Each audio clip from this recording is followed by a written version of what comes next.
day number 2 here in Gran Canaria, and Pozo is well and truly firing. The wind is on.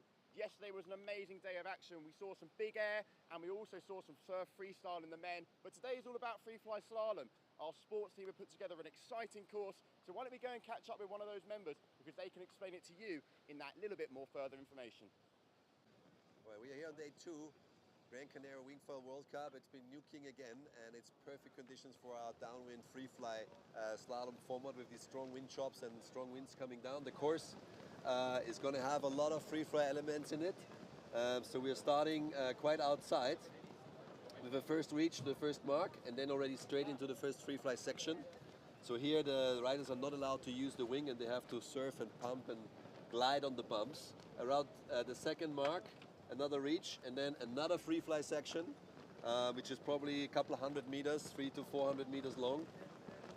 Coming into a quick slalom finish, 3 quick jibes, 4, 5, and 6, and then into the finish line. And good morning, everyone. Welcome to Gran Canaria. We're here for day number 2, as we just mentioned, and we're super excited.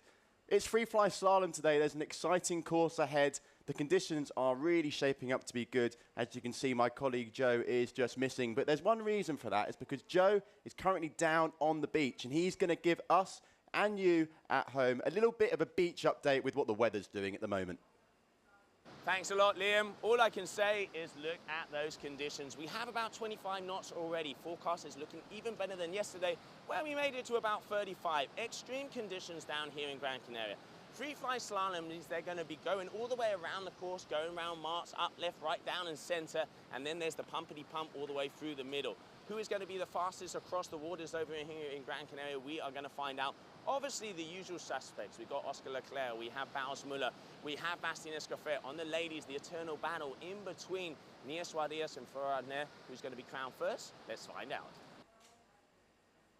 Thank you very much, Joe. And yeah, as you can see, the wind is well and truly on. It's just one of those places that always delivers consistent wind. I mean, when I got here, it's my first time in Gran Canaria, and it's just been windy from, you know, sunrise to sunset. Amazing place. And just now, our riders heading out on the water. The flags are getting ready. The judges are out on the boats. You know, everyone is super excited because, as Joe just mentioned, this free fly element of the slalom, it's going to be very exciting today. There's 2 pump tracks. You know, it's a long course, lots of downwind elements as well. So we're really excited to see, you know, what the riders can do when we have really nice, you know, strong winds, but also challenging conditions where they're able to use the sea swell as well.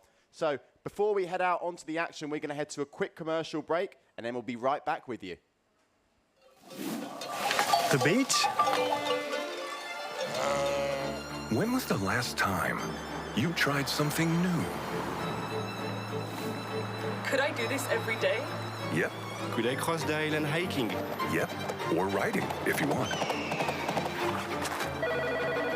Hello, how can I help you, sir? Oui, bonjour madame. Cancel my flight, please. What is this? This is our unique nature. Oh. And there is more.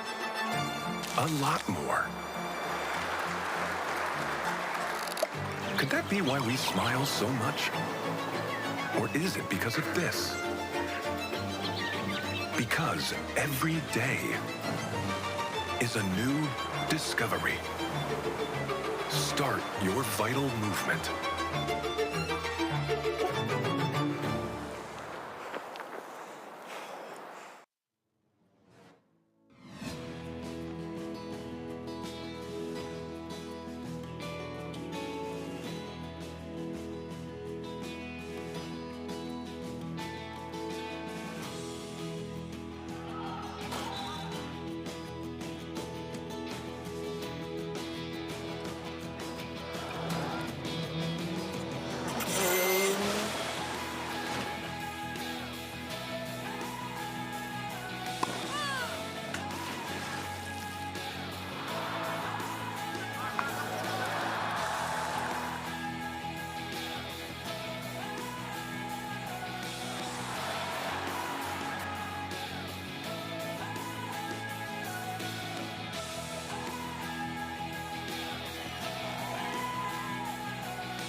8 islas para disfrutarlas sin prisas.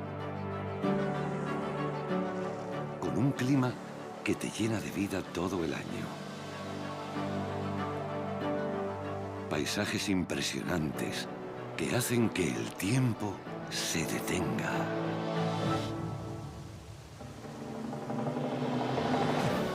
Una gastronomía deliciosa y vinos que no existen en ningún otro lugar del mundo. Para brindar por la vida. Pasear a tu ritmo entre pueblos llenos de encanto. Descubrir un patrimonio cultural único. Tradiciones locales que despiertan la curiosidad. Y alojamientos donde te sentirás como en casa o incluso mejor. Y todo con la tranquilidad de estar en la Unión Europea, con una cobertura sanitaria de calidad y buenas conexiones desde los principales aeropuertos de Europa.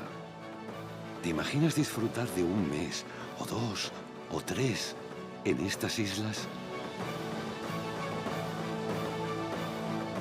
Un paréntesis vital en el mejor clima del mundo.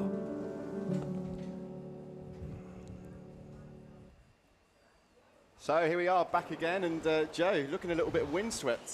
Pretty windy down there, right? I tell you what, the fringe went left, right, and centre and all over, mate. It's absolutely, the tornado is here. With Pozo Izquierdo blowing this probably about a solid 30 knots already, and it is only 11:30 local time.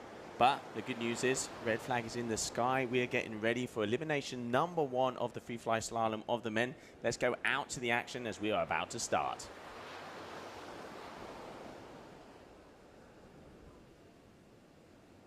All right, well, there it is. As you can see, we are getting ready to rumble. So having a little look at who are going to be the players in this first heat.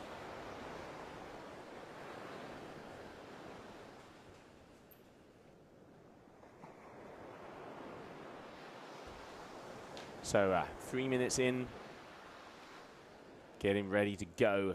And here we have, so, Bastien Escoffet, who is the current overall leader, Vinicius Martins, Riccardo Zorzi from Italy, and Baus Müller. Then we have also Luca Gasperini, Benjamin May, Julien Ratotti, and Mariano Gil. Mariano Gil there, Liam, was the guy that came second in the GWA Wingsurfing World Cup over here last week. That guy absolutely killed it. And we can see them already going across the competition floor. Let's go out to the action.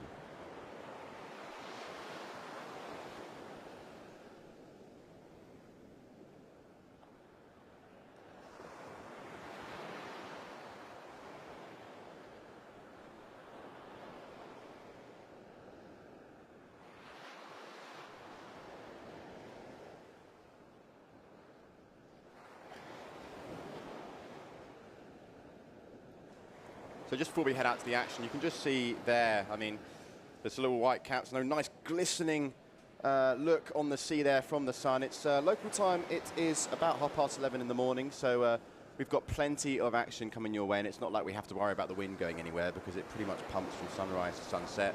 You can see there are athletes out on the water, and it's quite a famous spot actually, especially for windsurfing. So it's got a big windsurfing history here in Pozo, and lots and lots of you know, competition has happened over many, many years, and the good thing we have that we can cover for you today, just look at this camera angle. We've got the drones in the sky, so being able to follow our riders from the start all the way through the sections of the course and wrapping up nicely at the finish.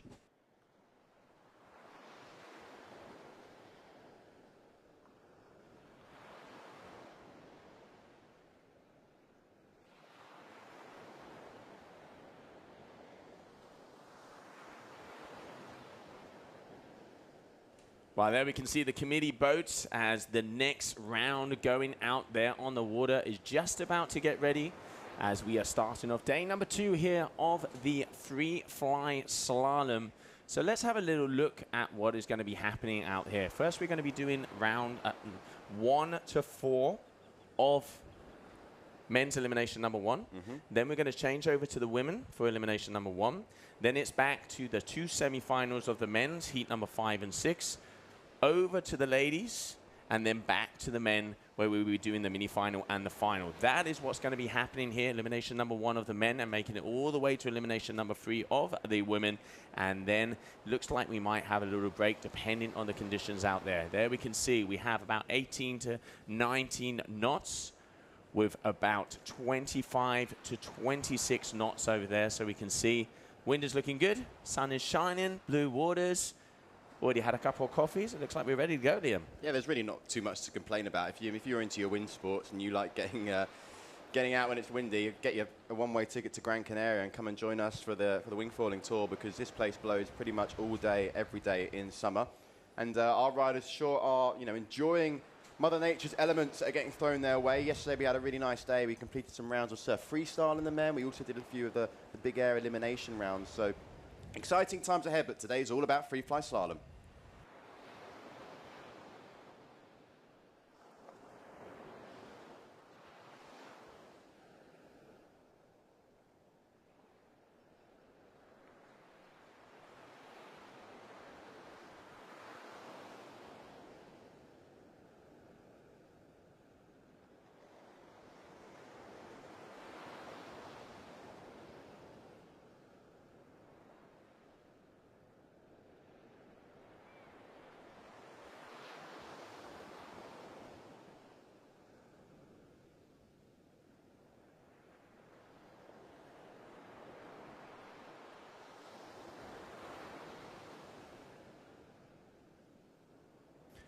All right, so there we can see the eye in the sky as we are ready for that heat number 2, elimination number 1 of the men.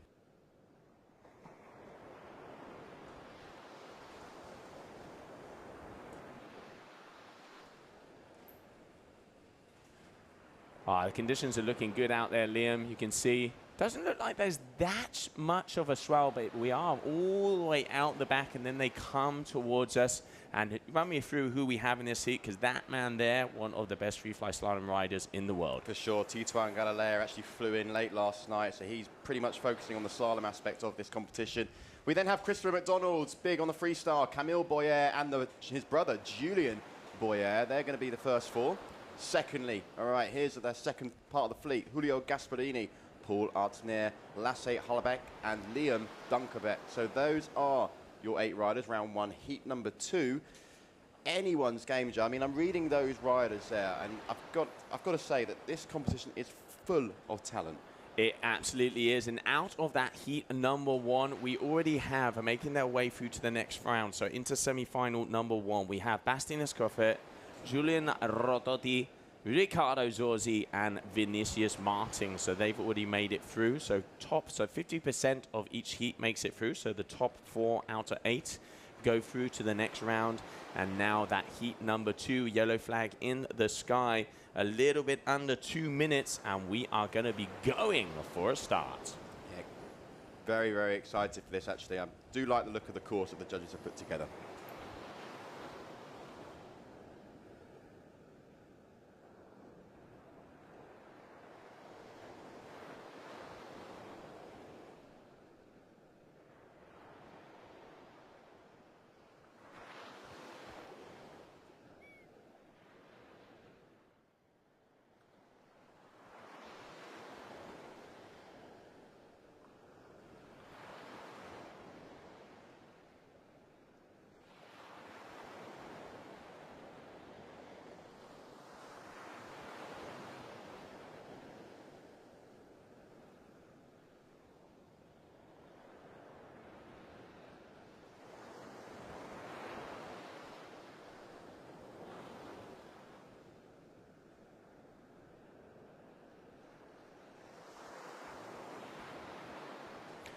All right, so just getting ready for that start. As we can see, riders getting around the committee boat, just waiting. Looks like there's been a delay for some reason, trying to get that information right back to us as they are there. All right, so green flag in the sky, green flag in the sky. There come our athletes flying through. So looking like I'm going to call in front there It's a little hard against the sun. But we have Julien Boyer and Camille Boyer over there on the RRDs. So it's either going to be Julien or Camille in first position. Second position there we can see with the F1. That is going to be Christopher McDonald. And here we can start to see them on this first pumping track, making their way all the way to that mark number 2. So first position, white helmet. I'm pretty sure that is Camille Boyer there on the RRD. You can see there Liam on the right-hand side. That's Christopher who's looking for those swells, followed by the other Boyer brother. And then in fourth position with the white, I'm going to say that looks like Liam Dunkerbeck. Yeah, and it's very interesting to actually watch from this angle as well, seeing like the waves that they're picking and choosing to try and catch a little bit more momentum. But Camille still out in front, looking quite comfortable, closely followed by McDonald. And you can see a nice little sort of rolling swell coming in as they're sort of hitting that middle section of the course now, going around buoy number 3 up towards the second pump track. Yeah, so this is the second section where they have to completely release the power of the wing and continue down. So they're going to be coming towards us, as you can see them coming underneath.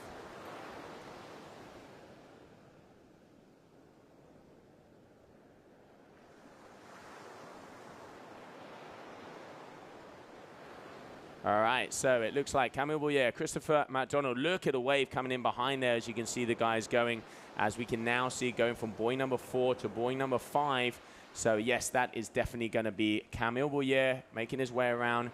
Christopher McDonald also looking like Julien, and from what I can see, that is going to be Liam Dunkerbeck and Giulio Gasparini. Not quite sure where Titouan Galera is. For some reason, not out there in the water. Yeah, don't know where he is at the moment, Joe, but Camille is definitely one of those riders that's got a very strong free-fly slalom aspect. He has a good finish last year in the world rankings, and he's taken this one quite comfortably as well. I always find that the first elimination that these riders do, they're sort of still trying to suss the course out a little bit, but for Camille here, passing that finish line, he's going to be in first position. Chris McDonald in second, Ensis in the third. Is going to be, who's it going to be? Giulio Gasparini. There it is. So Camille, Christopher, Giulio Gasparini, your top 3 in this race number 2, elimination number 1.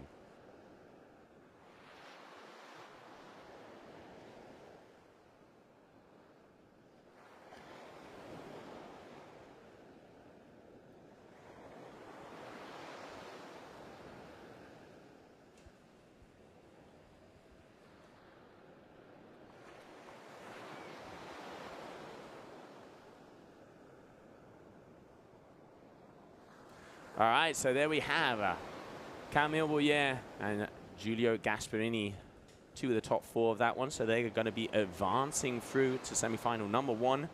And we are just waiting for that red flag to hit the sky, meaning that we'll be going through to heat number 3. So great to have the drone out there to be able to see exactly what is happening. As they are so far out, until they get closer to the shore, it's hard to get those images. So great to be able to have that overview. There we can see the Boyer brothers, Julien and Camille Boyer.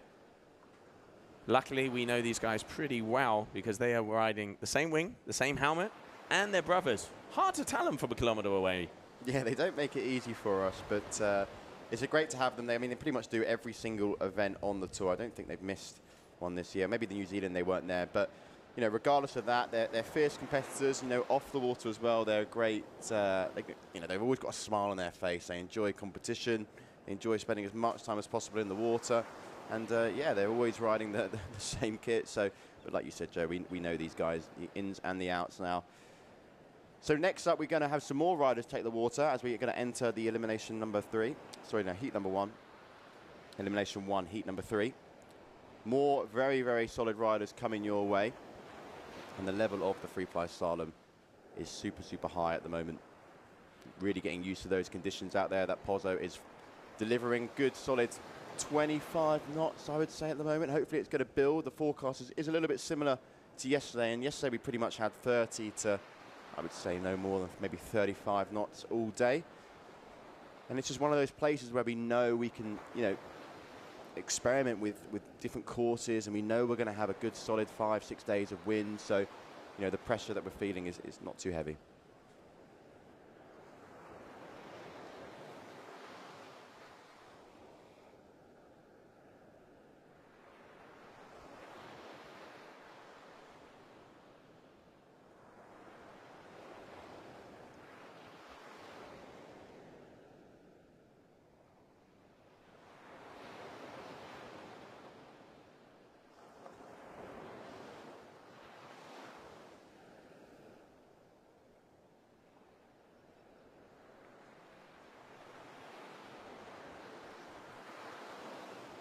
All right, well, while we're waiting for the next heat to go into sequence, Liam, I saw that you caught up this morning with Tituan Galea.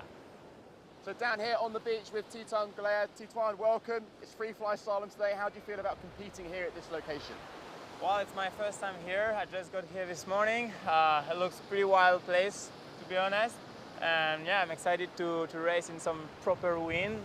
Hope we're gonna get some good races. I saw the boys yesterday riding 2.5 meter on a freestyle, so I guess we're gonna be on pretty small wings. And there's 2 pumping tracks as well on this course, so that's pretty exciting, something that maybe we haven't seen in previous competitions. How do you feel about that aspect of it as well? Well, I haven't checked the course yet, but I'm definitely gonna go check it out. And I mean, for sure, it's a place for pumping track. I mean, it's very windy and a lot of waves as well, so I think it's gonna be a nice show. Well, best of luck, Tituan. Thank you. Cheers, and back to you, Joe. Oh, yeah, it must have been good to catch up with Tituan there. Liam, obviously one of the strong riders. Interesting to see he wasn't in that first heat, but now heat number 3, round number 1. Alain Fedit, Oscar Leclerc, Axel Gerard, and Anko Sosa. Going up also Luca Vuillemets, Solène Gao, Clément Ramon, and Angel Granda. So those are the 8 athletes that are going to be going in the water.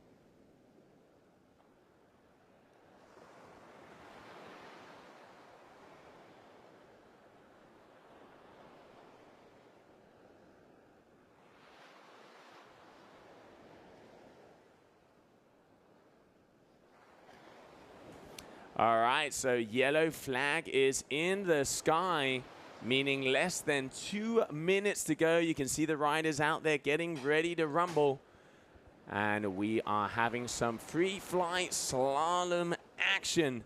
Liam, looking like it's already getting fast out there. We can see 23 maxes of almost 28 knots. It does look like that wind is picking up. Took the words out of my mouth. I was actually going to mention the wind is slightly increased. We're looking at now a good solid 23 to 24 knots and pushing, gusting up to around the 27, 28 mark. So creeping up the ladder a little bit. Hopefully we're going to see that wind increase so that we're at a consistent, solid 30 knots, really able to showcase what these riders can do.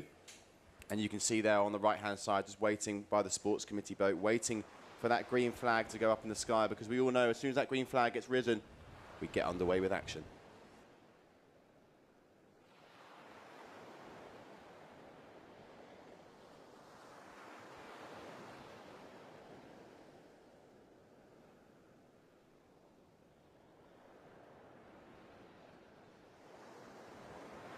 All right, well, there we can see the fleet starting to make their way towards the boat as we are in that final section. Here we go, ladies and gentlemen. Who's it going to be? Who are going to be the players that are going to go through first? So looking like down there on the bottom side, I think that is Alain Fedit out there on the AFS. We can also see Axel Gerard there in the mix, Anko Sosa, and also Solène Gao, Clément Ramon.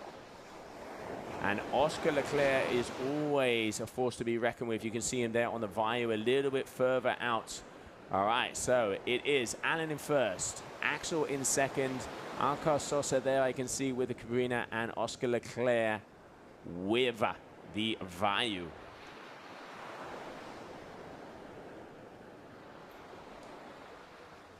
Using the swell as they start on this first pumping section. And really good pumping there. So Angel Grande Roca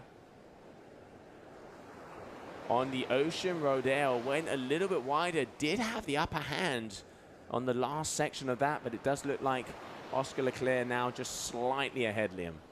Yeah, it's a little bit of a battle between him and Alain Fedit at the moment for first and second, closely followed by Axel Gerard. So those are your top 3 at the moment as they enter the second part now, the second pumping section of this course.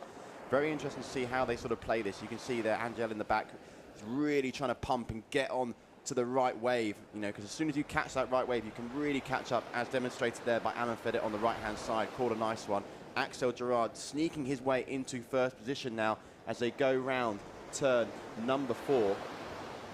Yeah, Axel doing really well, kind of sneaking in from the bottle. One of the younger riders. I tell you what, Axel, he doesn't failed to surprise me. Every single event, he's get better and better. One of the younger riders on the tour, and you can just see there, sneaking in, going, overtaking on the outside, and he is now already through the free fly section.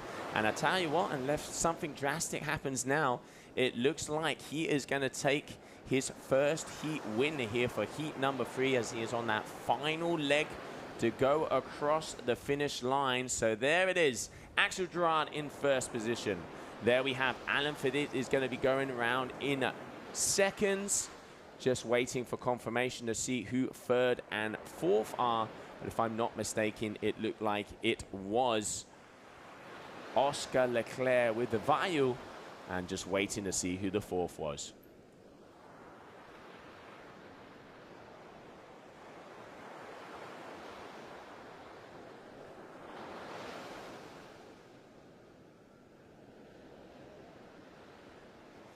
All right, so it looks like the two AFS boys on for full steam.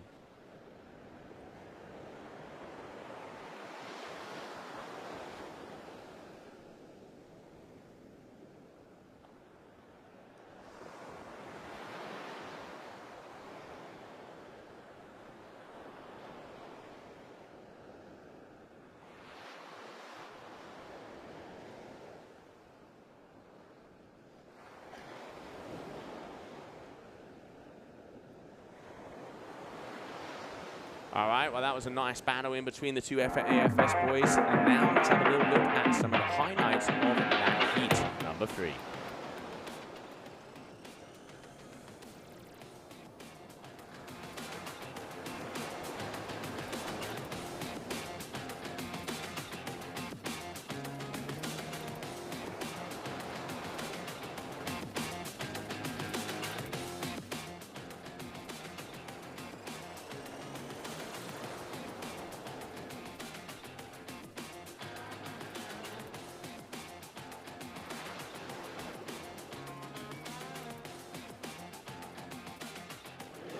While standing down here with Mano Galone. Mano, welcome to Pozo Izquierdo.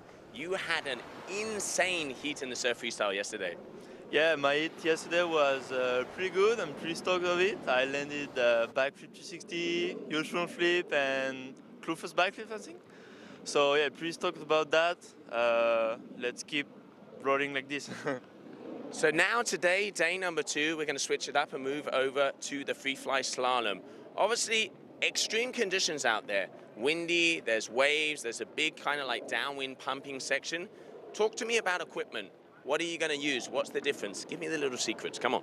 Okay, so for my side on the FreeFly-Slalom, like it's not my main discipline, so I'm going to use the same equipment as the freestyle because it's the one I know the most and I control the most. Like I know it by heart. So, and even in those like nuking conditions, I feel more comfortable with a foil that I know perfectly in the bumps and stuff. So yeah, I'm going to use the same as a freestyle like this. I'm sure about my gear.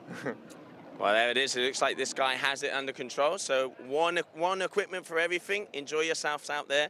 It looks like it's going to be a busy day and a windy day. Malo, good luck on the FreeFly-Slalom. Thank you. That's so good to have a little chat with Malo. He is the current surf freestyle world champion. But here we have round number 1, heat number 4, Mr. Francesco Capuzzo, Max Robinson, Lydian Joupet, and Noé Curala coming in for the start. And then following up, we have Chucho Nonot, Jeremy Rodriguez, none other than Malo Guenol, and Aitami Rodriguez. Yeah, so it's going to be an action-packed heat out there. So just waiting for these guys to get on a roll. Pretty fast courses out there. You can see nobody not being able to make their way through on those pumping tracks using the swell, but you can definitely tell the difference as we have those rolling swells coming. It is completely almost low tide now, and then we're going to have the push where those waves are going to increase. As soon as you get on that swell, if you can ride it, you're going to have the advantage because you're definitely going to be going faster.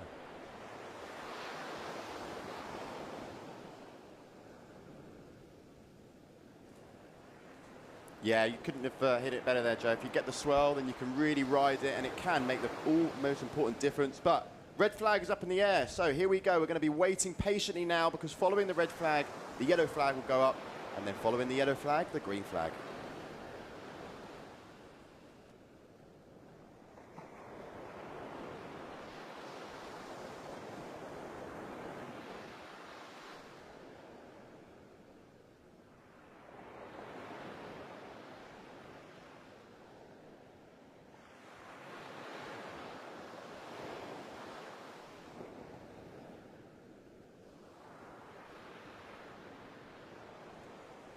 we can see red flag, less than 3 minutes to go as we have a couple big heavy hitters in this heat. Let's see what happens.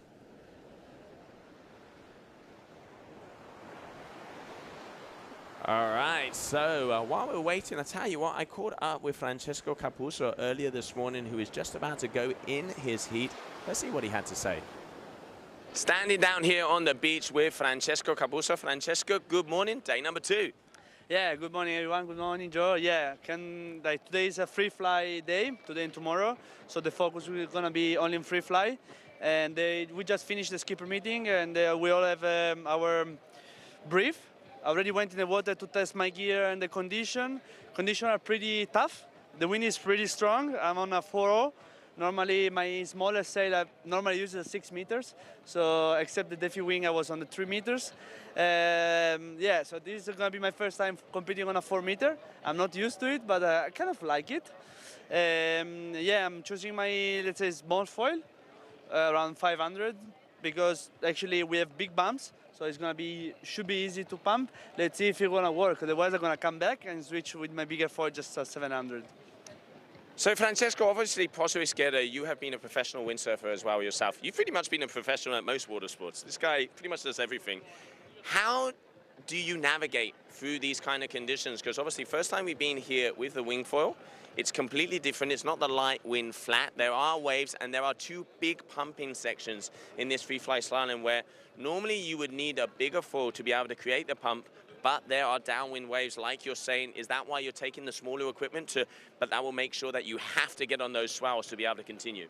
Yeah, that's going to be the tricky part, because you need to really read the ocean and try to be the fastest, the first one, but being on the first one as well. So if you can combine that, you win anyway. And actually the small foil can help you as well, because it's fast. You can really navigate through the swell faster. So if you have a big wave and generating you a lot of speed, it's going to be easy. But for sure, if the swell is low, you don't get the right one. With the bigger one, you can go over it. With the small one, it's going to be harder. So let's see how it goes for the first elimination, if it's going to play or not. And otherwise, they're going to come and change gear, yeah. Well, I'm going to let you get into it. You definitely looks like you're going to go and have a little play out there. It's going to be a long day of FreeFly-Slalom. Good luck out there, Francesco, and thank you. Thank you so much. All right, so we are back. As you can see, the Red Bull, the wings are in the sky, and we are just about to get going. Red flag is up as we're trying to make our way through. Looking like it's a little bit shaky out there, as those guys are so far out. It is hard to get the zoom all the way out to the back, which is why we've been using the drone to make sure that we see every single detail.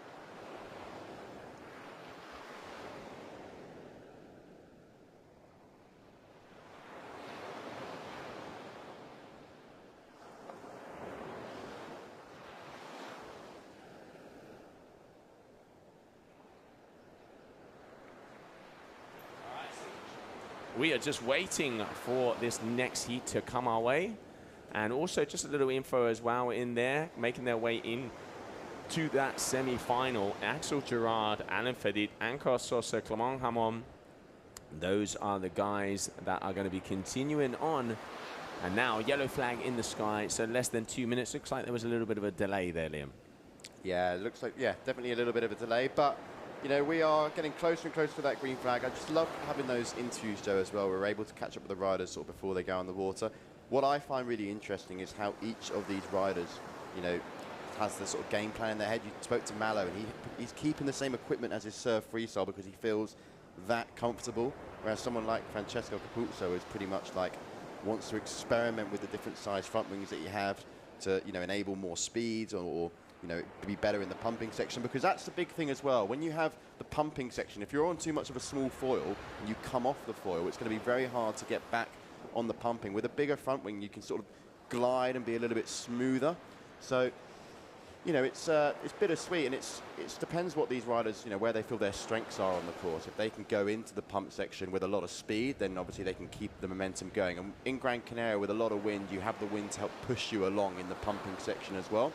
But maybe we can catch up with the riders later on throughout the day and see what sort of foils they're on. If you guys at home, when you're watching, you want to know what sort of equipment they're on, what size front wing, mast, you know, any information at all, you know, that's why we're here as well. We'll try and go out, have a chat to these riders, find all the little nitty-gritty information and fill you guys in. But the yellow flag has gone down, so very, very shortly, we're in the final minute now. The dying sections now before that green flag goes up, and that means only one thing and one thing only. It's going to be heat underway very shortly. Looks like there's been a slight drop in the wind with 20 knots now, maximum of around 28. So maybe it's a little bit gusty out there as well, but one thing I know for sure, we're not going to have no wind. It's going to be pumping from start to finish. There's the lovely shot of the drone in the sky.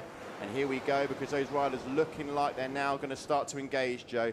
Really starting to get in the flow of things, as that is all systems go, go, go. So here we go. There are 8 riders fully getting involved. Plenty of speed going through this front section. It's quite tight at the first, but it's looking like Capuzzo might be the one who is in the lead. Look out for the orange helmet. Yes, it is. Makes our life so much easier when he's riding that orange lid. But he's in first position at the moment, looking nice and comfortable, going through this pumping section, making use of all the swell there. Quite some nice swell out the back at the moment, as our focus and attention goes on to this man out in front at the moment, gaining quite a nice, comfortable lead over the rest of the wolf pack. Capuzzo there, now finishing that pumping section, and that's where they're allowed to grab that handle in the wing, and they can start using and generating the power once again, as Capuzzo looks like he's got a really nice stretch there. Yeah, I mean, talking to him as we saw there earlier this morning, he was confident. Yeah. He had, you know, it was 10 o'clock in the morning. He'd already been out to test the conditions. He said he was going to be going out on about a 504, which he said if he was able to get on a swell, he was going to be sweet. But if he had to pump, you can see he's really having to work it. So, you know, kind of making the difference. And risky move, because if you do get on the swell, you're going to be good and you're going to be able to fly. But if you don't, you're going to completely go underwater. So Francesco Capuzzo really proving a point here in this final heat of elimination of the first round elimination one of the men. Next up, we were also going to have the ladies coming out. But there we can see him making his way across buoy number 5, mark number 5. Then he's going to be going round number 6. And it is going to be a clean sweep and a first heat win here. Francesco Capuzzo, that guy is going to have a smile on his face. And looking like maybe Max Robertson and Malo Glenolé are going to be coming across as well. Waiting for confirmation on that. Noé Cuyala there with the F1 making his way across. A little bit of a battle there just to finish it off. And there it is. So it looks like, ooh, that's going to be close. Photo finish in between Malo and Noé. And let's see who is going to be that 4th rider to be making their way through into the semi-final number 2, where they would join Axel Gerard, Alan Fedi, Anko Sosa, and Clement Hamon as we continue on here. Day number 2 of the GWA Wingfoil World Tour event, Pozo Izquierdo, Gran Canaria.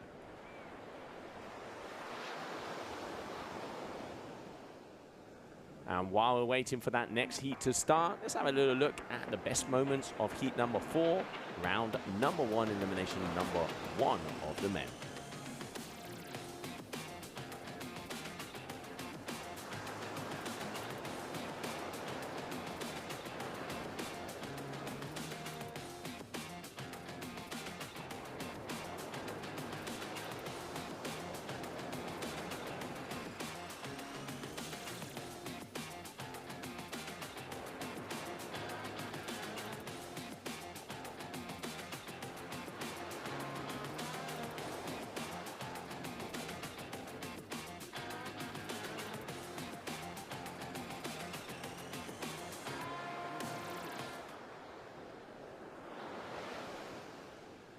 All right, so there we can see some of the guys getting ready to go. Let's not forget, semi-finals are going to be coming back in the water.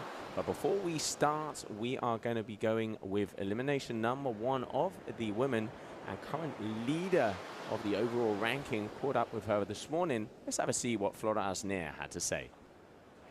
Standing down here on the beach with Flora Asnier. Flora, you are one of the queens of the free fly slalom. How does it feel to be in Pozo? I'm super happy to be in Pozo. It's my first time here. Also, I didn't went to a GWA World competition since a while. It's going to be my first time this year, so I'm super excited to go back to this kind of slalom.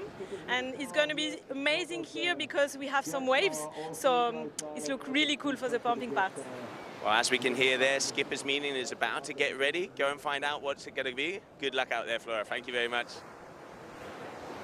Nice to get the thoughts there from Flora. Very talented when it comes to the slalom. I think she was world champion last year, actually, in the free-fly-slalom. So she's got to keep it all together. But here we go, round number one, heat number one for the women. We've got Nia Suarez, Oran Saris, Bowen van der Linden, and also Sofia Marchetti. They're going to be up next as well, Joe. Who else have we got? We got Mar de Arce, the Spaniard. We have Viola Lipsic, Laura Meyer, Elena Moreno. Elena put a very good performance on that last event over there in Cape Verde. We also have Agata Blach. We have Flora Artner, Maria Berens, and Isabel Trevino.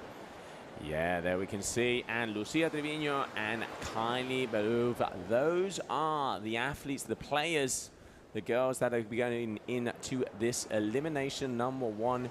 Idea today is to get through 3 eliminations. As you can see, they are so far out, even the cameras are on full zoom. That's why we have the eye in the sky. As we can see it there on the wind meter, we have gusts of almost 30 knots. Red flag in the sky, meaning that we are less than 3 minutes away.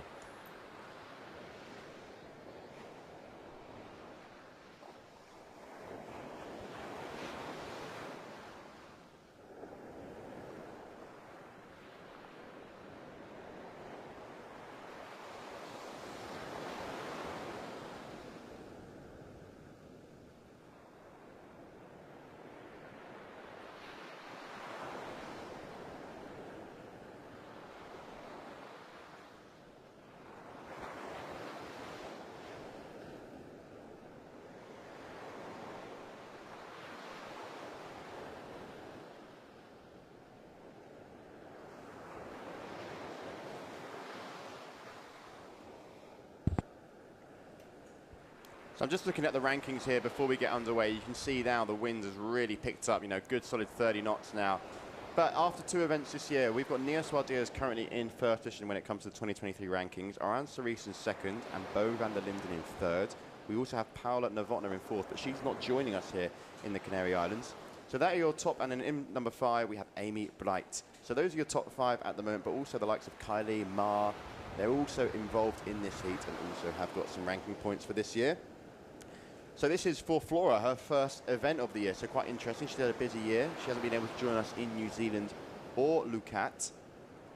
But she's here in the Canaries, which is a good sign, so hoping to get a good result as well, get some points on the board for the 2023 rankings, because we've got a busy year ahead as well. Just after Gran Canaria, we'll be whipping our way just a short little distance away in Fuerteventura, but we're going to fire through Gran Canaria first. We've got plenty of wind, we've got plenty of eliminations to go through.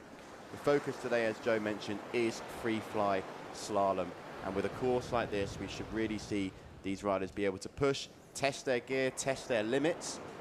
And we're now going to get shortly underway with the first elimination round for the women. As you can see, they're just sort of circling around, just trying to find the right moment to start, because that's also a biggie as well. It's that start line. You want to be going across, as soon as that green flag goes up, you want to be timing it to absolute perfection so that you can get the best possible start going into the heat. And it's looking like now, as you can see, drone in the sky, getting all the best shots for us. And that's the best thing about this slalom. We're able to follow these riders from the start all the way through to the finish, as it looks like now the ladies are getting engaged. Okay, so out in front at the moment, just on that orange and blue wing, that looks like it's going to be Oran. Yeah, Oran Saris there. You can see her going through on the bottom side with the slingshot. That is going to be Flora Asnier. If I'm not mistaken, that does look like Nia Suarez there. And also we have Maria Benrens. So Nia Suarez now, first position. Second position, Oran Saris. Third position, Flora Asnier. But Flora has taken a little inside line here. Yeah, she's just cut up on the left-hand side there as soon as past that buoy, and she's using the swell near a little bit further downwind, also finding a little bit of a bump and chop out there. very, very fast through that straight, Nia. So if she can keep it together, I think on the straight she'll be able to just pull away from the pack a little bit. But it's early doors, and you see Flora here taking a very different approach when it comes to this pumping section. Long pumping section as well, Joe, here. Real leg burner. Yeah, absolutely. I mean, that's 500 meters of pumping section. And here we can see Nia just grabbing a little bit of a swell. I mean, landing yourself on the swells makes all the difference. It allows you to accelerate forward. We caught up with Nia this morning. We'll bring that interview to you in a little bit longer, a little later, excuse me. But you can see she is flying down there with the duotone. Yeah, very, very quick on the straights. A little bit like Capuzzo. Also, Axel Gerard was one of the riders that was very, very quick on the straights. Yeah. So, you know, if they've got that part of it, they can keep the pumping together. They're definitely the riders to beat here. You can see Nia just following her from above, while the rest of the pack is closely behind. But just, you know, choosing, going from left to right, you know, really carving along on the waves as she comes towards the back end of the second pumping section. Flora's getting a nice one as well, just behind, gaining a little bit of ground. But here we go, going around now that last pumping section, and those two riders are quite actually far out in front. The rest of the pack a little bit further behind. Yeah, we've always said the duel, the battle in between these two is pretty much at every single free fly slalom event. It kind of, you know, one wins one, the other wins the other. And Flora, ooh, unusual error there from the French athletes, as we can see the rest of the pack making their way towards her. So that is going to be Machete there, having attacked before. And here we have, it looks like Nia Suardias is making her way through.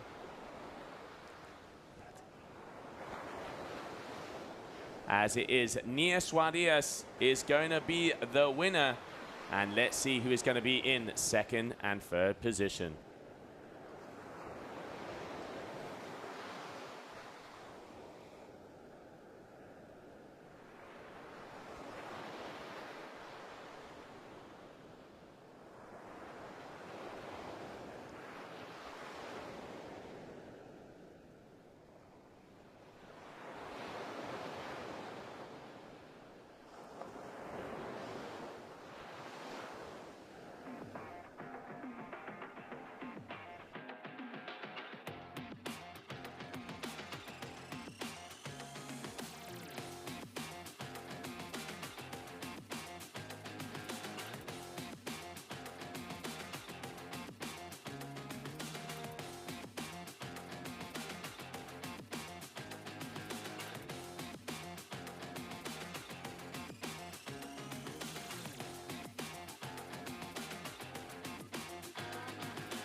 And welcome back, everybody. So semi-final number 1 coming at you, heat number 5. Bastien Escoffet, who is leading the overall ranking. Camille Bouillet, Julien Ratotti, Julien Boyer.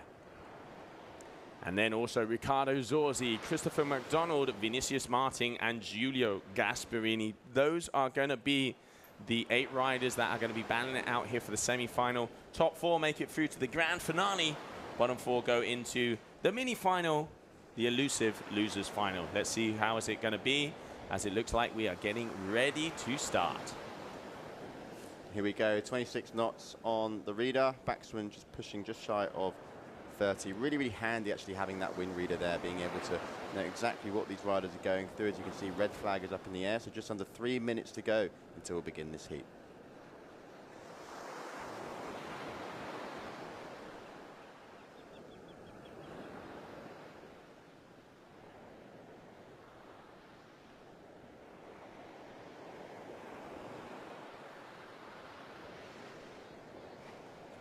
All right, so red flag in the sky, less than 3 minutes to go, Liam. So let's have a little talk about the overall rankings here. Bastien Escoffet is the man to beat. Then we have Francesco Capuzzo in 2nd, Tito Angaleo in 3rd, Vinicius Martin in 4th, and Alain Fedit in 5th. Those are your top 5 on the overall 2023 ranking. Then when it comes to the women, we have Nia Suarez is number 1, Oran Cerise, Bowen van der Linden, and Paula Novotna.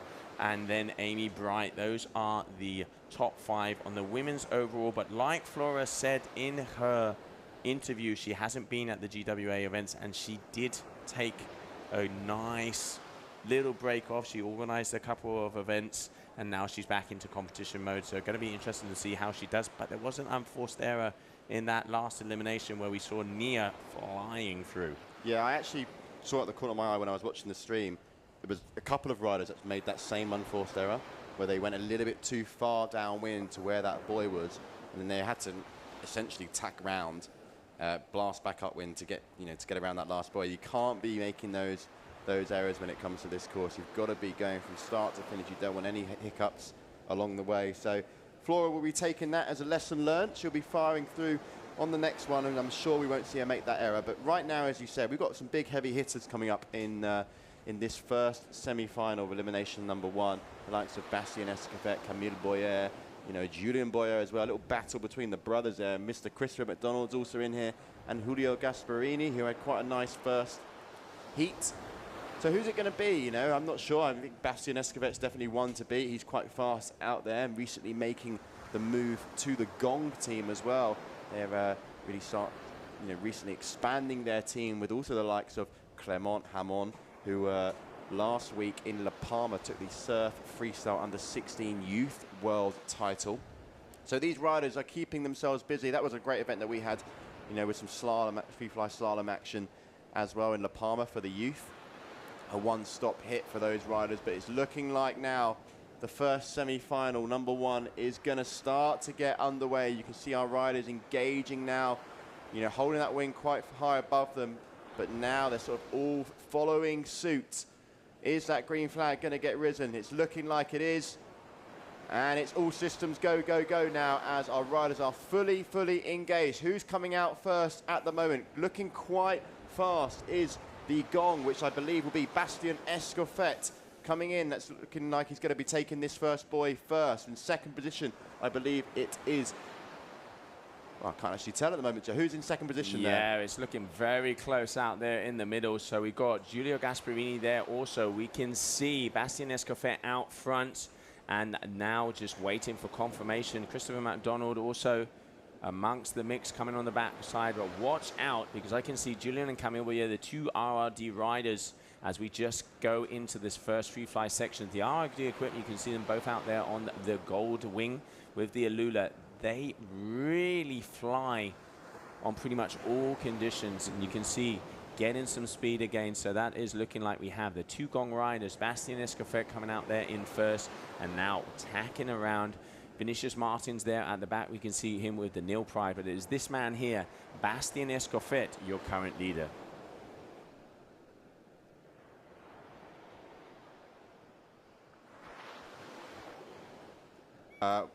All right, so waiting for confirmation on a couple more of these riders, but it does look like Bastien Escoffet is still your current leader.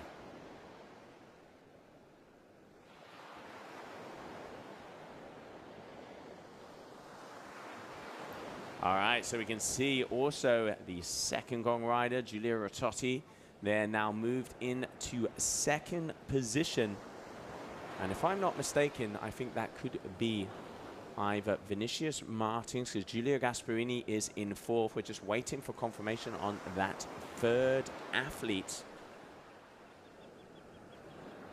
Okay, there we can see. Maybe it is Riccardo Zorzi. I think it is going to be Riccardo Zorzi, but definitely Bastien Escoffet in second position. We have third, what we looked like Riccardo Zorzi, pumping it to the sky there, Bastien. Yes, that is going to be Riccardo Zorzi, as I can see the Sab foil underneath him. And then we have then we have Julian Rototti. And in fourth position, who is it going to be? Looks like it is going to be Giulio Gasparini. Confirmation, obviously, as we have to make sure that all of these guys went across clean. Then we can see for Christopher McDonald, as that was semi-final number 1. Coming up next will be semi-final number 2. Let's have a little look at the recap of that last free fly slalom.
All right, welcome back, everybody, as we are still here.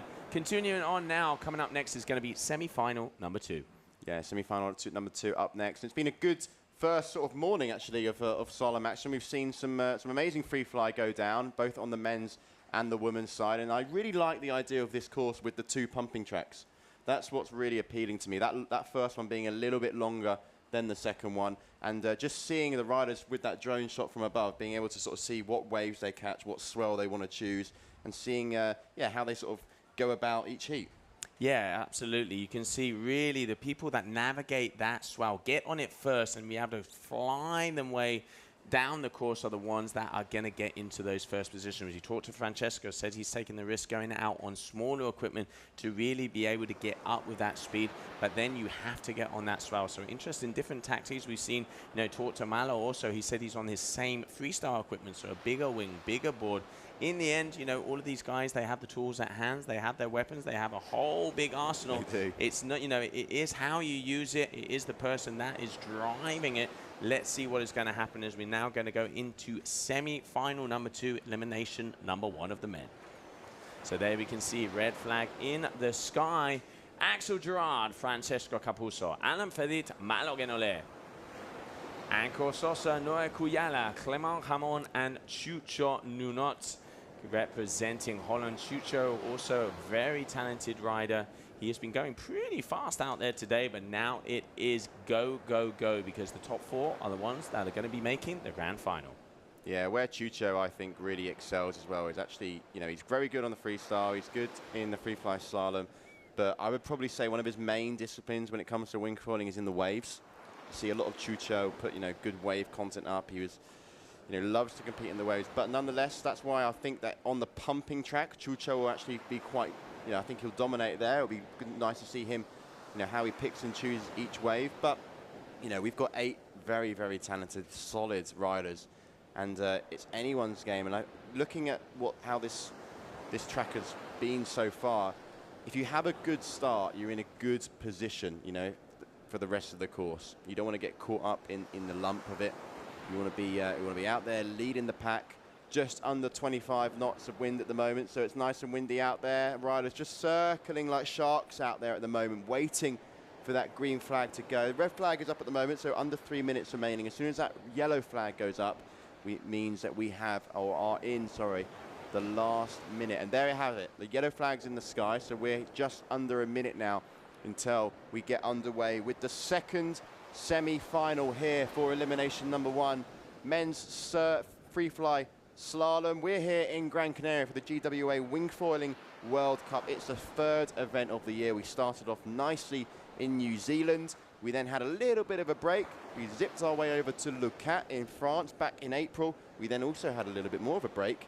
And then now, here we go. We're in Gran Canaria very, very shortly after as well. We'll just be jumping on a one-way ticket to Fuerteventura, where we're going to have similar action and similar conditions. But the name of the game today is Gran Canaria Free-Fly-Slalom, going ahead with semi-final number 2 of the men. And you can see now we're probably coming into those dying seconds where that green flag is going to be rise in the sky as all riders starting to engage power within that wing now. As soon as you know that wing sort of comes a little bit lower, you know, they engage that backhand a little bit more, sheet in the power, then you know these riders are going to get underway. And actually one of the riders going down right at the start, so that's definitely not the right start that one of these riders was wanting. However, there is the pack. As you can see, we're just following them nicely, as it's looking like one of the AFS boys has got a very, very good start. I reckon that's Axel Gerard, just seeing how fast he's going. He's also on a slightly smaller kit, which makes it a little bit easier. He's a little bit lighter than Mr. Alan Fedit, so tends to take a little bit of a smaller setup. But here we go. Semi-final number 2, men's free-fly slalom. It is underway, and here we have the RRD. Is that Mr. Francesco Capuzzo who's taking out the lead here? It does look like it, because we have an orange helmet, if I'm not mistaken. Yep, so orange helmet. Then on the top, we have Alan Fedit there with the white going high on that swell. But look at the roller he's going to be getting on. There we can also see Axel Gerard. If I'm not mistaken, that looks like the Cabrina there with Ancor Sosa, the young Spanish athlete. That is your top 4. But see, once again, Francesco Capuzzo making his way down. Yeah, I mean, great interview we had with him about talking about his setup. He really, I think he's pretty happy with his setup so far. I mean, look how fast he is on the straights, gaining a few more meters on his second place opponent. But I say that maybe a little bit too quickly. Now gaining some ground again is, let's have a look. That looks like Malo there, just letting that wing loose. But he's going over the front of his wing. Oh, big mistake there from Malo Genolé, as that is going to cost him dearly, because making a mistake like that in a heat like this just means you are not going to be making your way through to the final. So first position, Francesco Capuzzo out in front by a mile. You can see there, white helmet with the AFS, red and white. That is Alan Fedit. 3rd, Axel Gerard. 4th, Ancor Sosa. And here we can see, once again, Francesco Capuzzo cruising and perusing, making it look easy out there. Definitely looks like the kit is working for him. And now just that final leg, and he is going to be making his way into the finish line, winning semi-final number 2. Now it is going to be time to see the ladies come out one more for elimination number 2 of the women. And then it's time to go for the final, and the losers final, elimination number 1 of the men. So Francesco Capuzzo, Alan Fedit, Ancor Sosa, and Axel Gerard are your athletes that are going to be making their way in to the grand final. And as you can see, the sea salt here on the lenses, pretty much every 5 minutes, you can see a full lens full of salt. So guys are going to be getting that sorted out, and we're going to get ready to rumble. What a great event so far. And I tell you what, while we're waiting for the next heat to come out, we're just going to have a little recap of the highlights of that last semi-final, number 2.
And welcome back, everybody. Liam, we're seeing some fast slalom out there and really pushing it on those swells. As we said before, getting onto those waves is making a difference. The tide is starting to come up on the push. You can see some of the bigger rollers coming through here in Pozo Izquierdo. Yeah, it's great to see them really make use of the conditions that we have out here at Pozo. You know, we knew that coming to this location, it was going to be testing for them, but also it was, I think it's something new as well. You know, conditions like this, you know, we've been in places like Silver Planner, places like Lucat, New Zealand. New Zealand was a little bit lighter.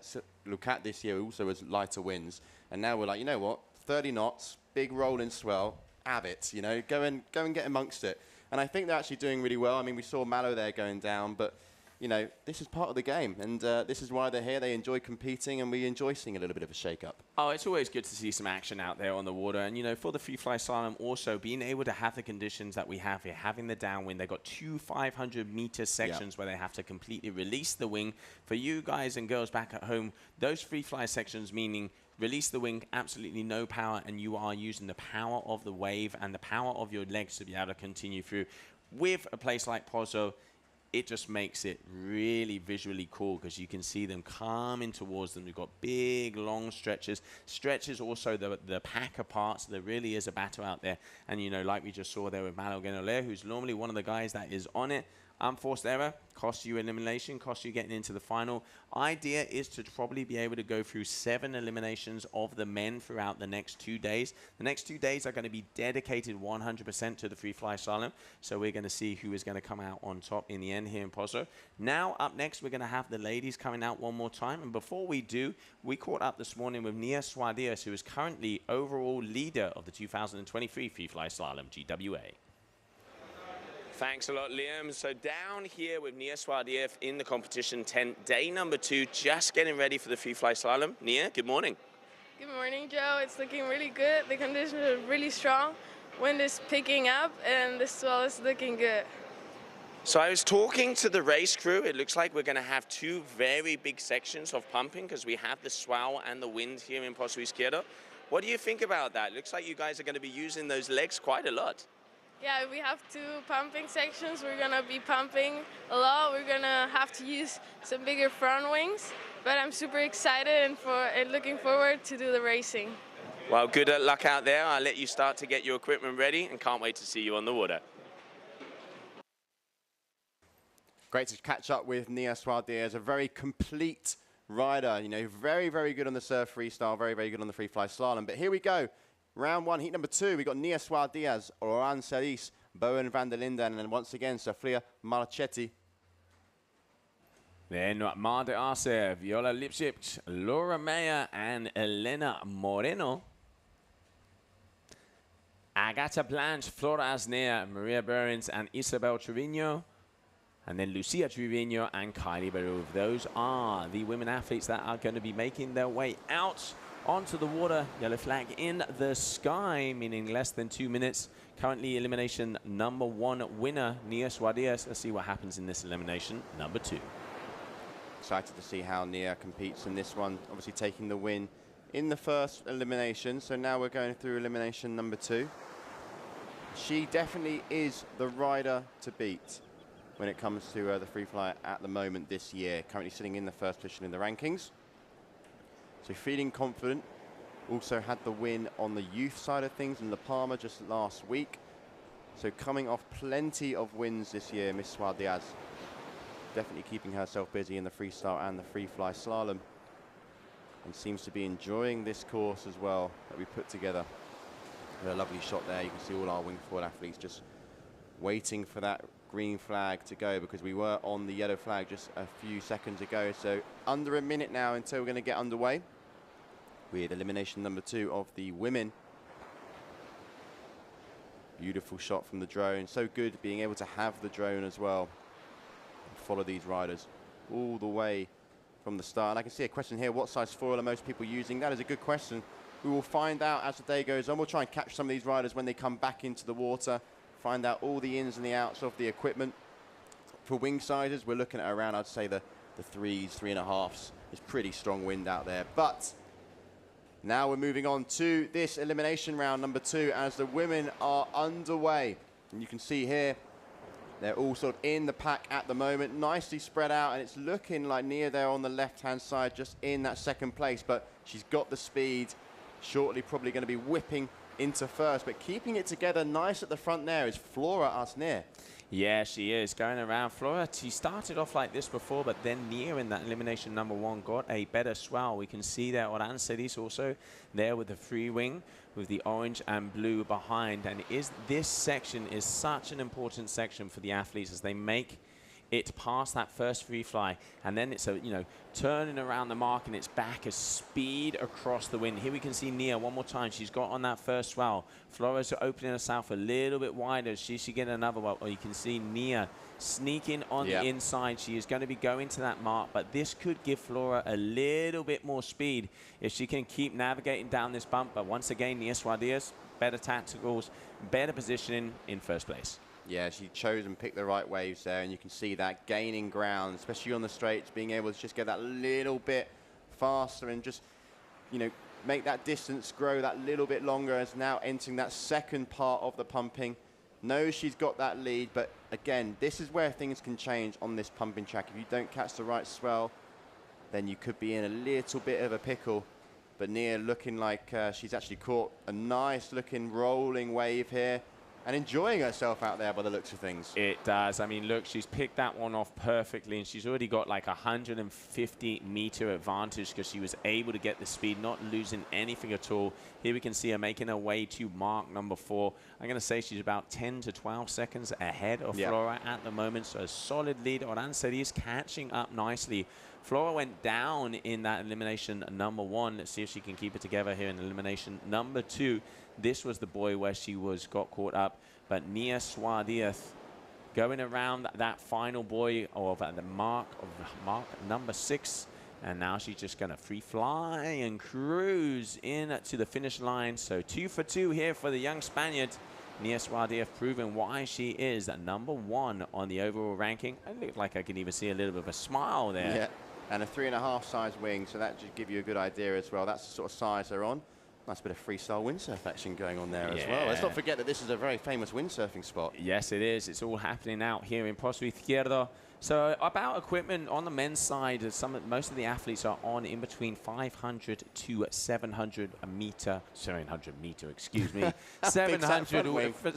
wings. And then when it comes to the wing, they're on about 4 meters. Talked to Francesca and just got a text in from Tituan as well. Then on the ladies' side, we can see most of them are on 700 wings. So that's the little update that we have so far. As the wind increases, I think they're maybe going to be going down, and we are trying to keep you guys and girls up to date on the equipment. As we say always, if you have any questions, want to know anything about any specific rider, just give us a shout out on to the comments of the live stream, and we will try and get that info back to you. And now, while we're waiting for the next heat to come on, we are going to grab a short commercial break.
The beach? When was the last time you tried something new? Could I do this every day? Yep. Could I cross the island hiking? Yep. Or riding, if you want. Hello, how can I help you, sir? Oui, bonjour madame. Cancel my flight, please. What is this? This is our unique nature. Oh. And there is more. a lot more. Could that be why we smile so much? Or is it because of this? Because every day is a new discovery. Start your vital movement.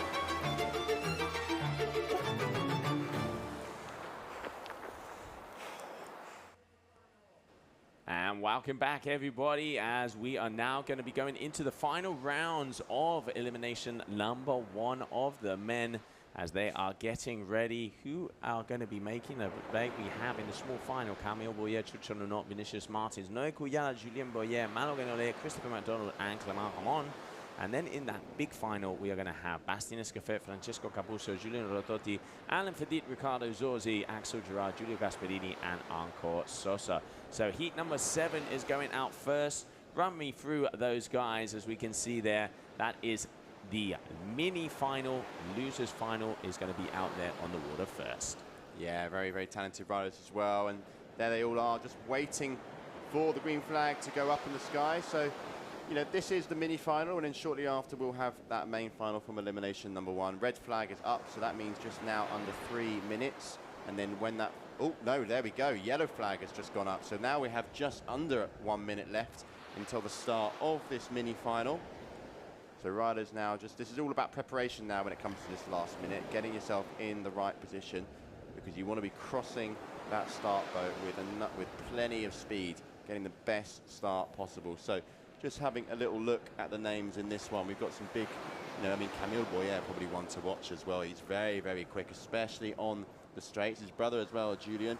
Interesting to see how Malo takes this one. What I reckon happened last time is when he went on that pumping track, you know, you got to flag out the wing, and I don't reckon he was able to grab the handle on the leading edge, and that's why it just sort of went away from him, and then obviously hit the water and he went over the front of it. So, you know, unforced error from our surf freestyle champ. You don't see many errors like that from Malo. No, you don't, but, you know, they are human. Anything can happen, and it ain't how you start, it's how you finish. And unfortunately, there, like you say, what the idea to do is about 7 eliminations throughout the next 2 days, so we will see how far we're getting. So let's not forget, after 4, they have 1 discard, and after 7, they have 2.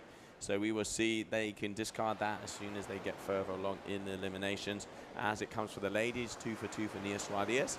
We are getting ready to rumble as the boys are just about to start here. Small final, day 1, Pozo Izquierdo, GWA Wingfoil World Tour event. Good 25 knots out there now, so nice and consistent for our riders. You can see there's not much between what it's blowing and what it's actually gusting. So that shows me and tells me that it's nice and consistent out there, as riders now starting to engage the equipment, starting to sheet in that backhand, generate some power. As any minute now, oh, look at that, what a shot out there as we start to zoom in on our riders who will soon be passing the boat. When's that green flag going to go up in the sky? Any second now, it is going to go. Yeah, there I can see it just out of the corner of our eyes. So we are off for small final elimination number 1 of the men. Let's see who is out there in front. Looking like Christopher McDonald there on the orange on the top corner. I reckon that is going to be Camille on the bottom side with the white RRD. Chris on the bottom, you can see there with the yellow helmet. So first position, Christopher McDonald. Second position, we can see Camille Boyer. Third, that is looking like Malo Genolé on the gong. And then fourth is a little scattered, far and few between. First, oh no, they are going back. So it looks like we have a general recall. I reckon someone is a little bit too excited and has gone across that start line first, meaning we are going to have a premature start. Waiting to get the info to who that is going to be, because they are going to be disqualified. Yeah, if you ever see that happen and you're thinking, why is he starting to engage the wing, especially on the pumping track, as Joe mentioned, it is a recall, so we'll try and find the ins and the outs and what happened, or maybe who's even going to be disqualified. Maybe someone crossed the line before they shouldn't have. But this heat, again, will shortly get back underway, but maybe with one less rider this time. Let's wait and see. As our riders are just getting back, there you can see the flag is raised, showing that there is a recall.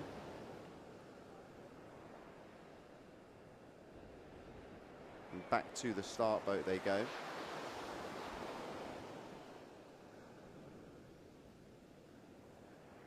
All right, so general recall, waiting for the information to see who was over early. and they're going to have to go back to shore as we continue on. A small final here, elimination number 1. I wonder who it was, because the guys out on front, we had Chris out front, Camille out front. Going to be a close one. I reckon it's probably going to be one of the heavy hitters. Yeah, I mean, who have we got out there in this semi-final number 1, in this mini-final, sorry. Just going to have a little look. Let me refresh my page.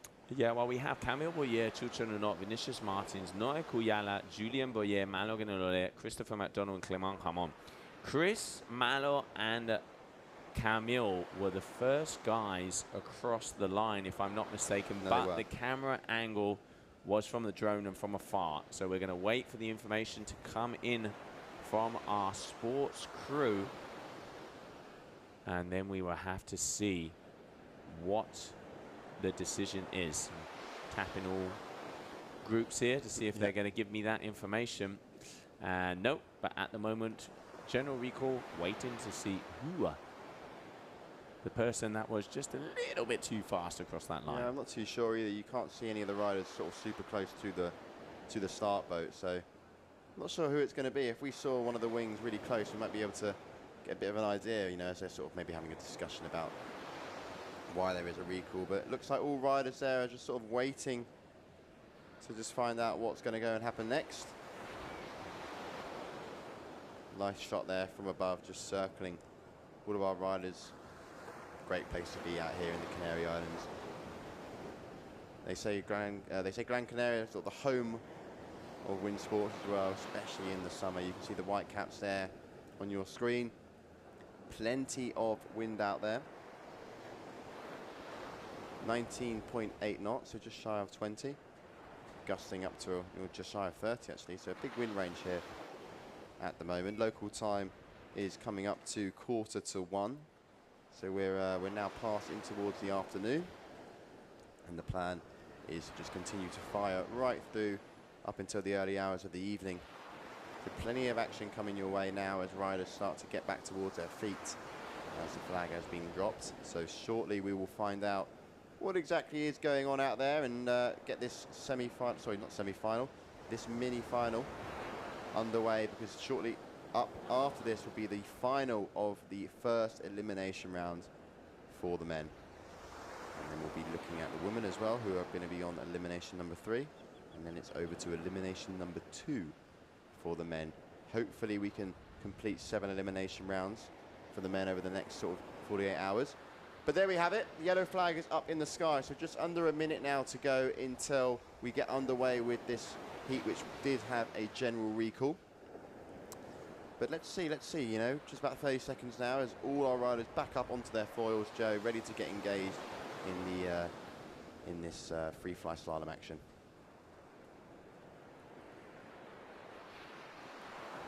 Yeah, wondering what happened there. Still trying to know information in from the sports crew.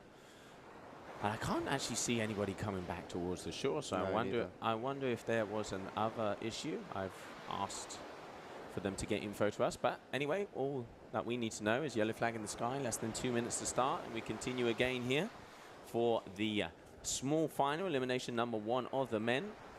So this is going to decide the bottom 8, and then we will be going into the grand finale to see who is going to be elimination number 1.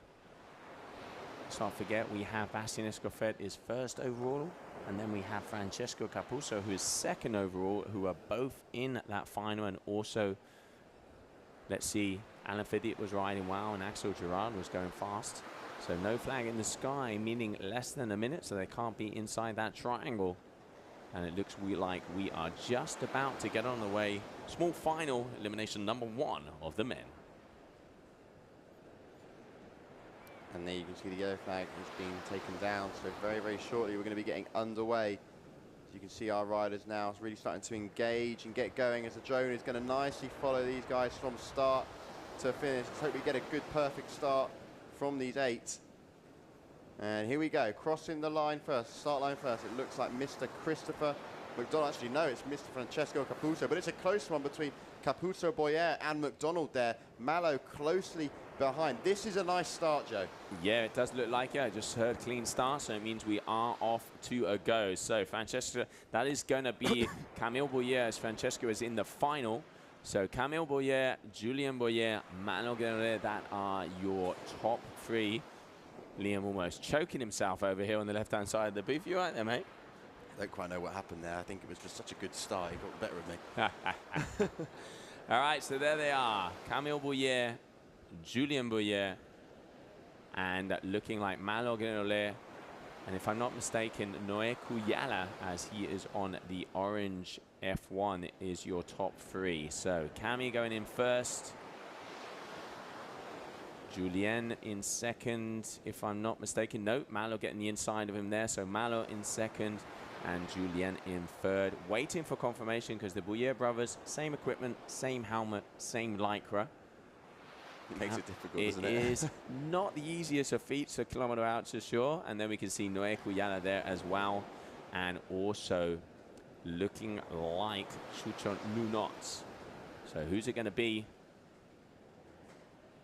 I'm going to put my money on that is Cami because he doesn't have a number on himself either. Let's see if we can get the back of his Lycra there. Cami is a little bit chunkier than Julien. That's how I usually go about it, but hopefully we'll be able to see. So, yeah, I'm going to say that is going to be Camille Boyer. Second position, that is going to be Manuel Guerrero, then Julien and Noé Cuyala. Malo here actually getting a nice bit of swell as well as you come around that boy for the second part of the pumping track. Camille Boyer, nice and comfortable in first position. Malo there in second. Pretty sure Julien Boyer as well is going to be the rider in third place. But there he is, your heat leader, Mr. Boyer, Mr. Camille Boyer. And then here we have all the other riders now. That's going to be Chucho there on the white north. Christopher McDonald there on the left-hand side with the yellow helmet. And then Noé is going to be the rider on the right-hand side, the F1. Not quite sure where everyone finished, but one thing I do know is that that guy there on your screen, he is the winner there, Camille Boyer. A big hats off there to him. He loves a bit of free fly, doesn't he? Yeah, you can see him exchanging a few words with Malo. He does. No, good effort there from Camille, making his way into the first position. So let's continue on as now final coming our way.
And welcome back, everybody, as now we're going to be continuing on because it is finals time out there, Liam. First final for the men, elimination number 1. Already, Nia Suarez has had 2 wins, so she is currently leading the overall on the World Tour and also the overall of this Gran Canarian event. Yeah, she's been pretty solid from start to finish. Hasn't really put her foot wrong, actually. I thought Flora might be able to just keep up with her a little bit, but she's looking really comfortable out there. Nice setup. I think she's got the perfect wing size. She's got the perfect foil size.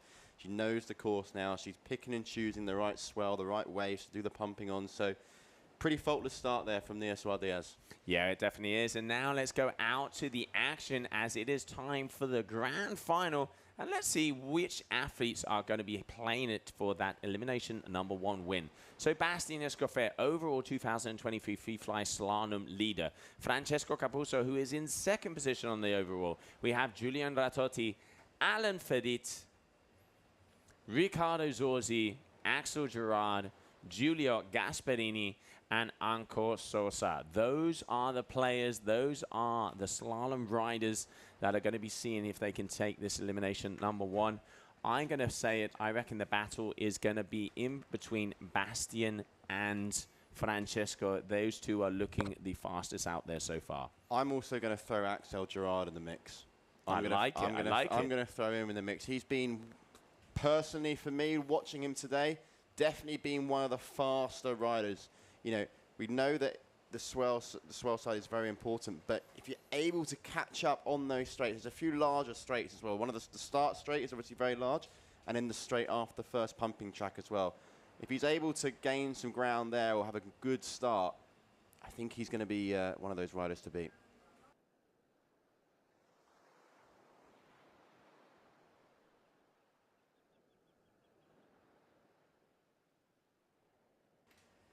All right, so yellow flag. Less than 2 minutes to go. Less than 2 minutes to go. Let's see what is going to be happening out there as we are getting ready to rumble.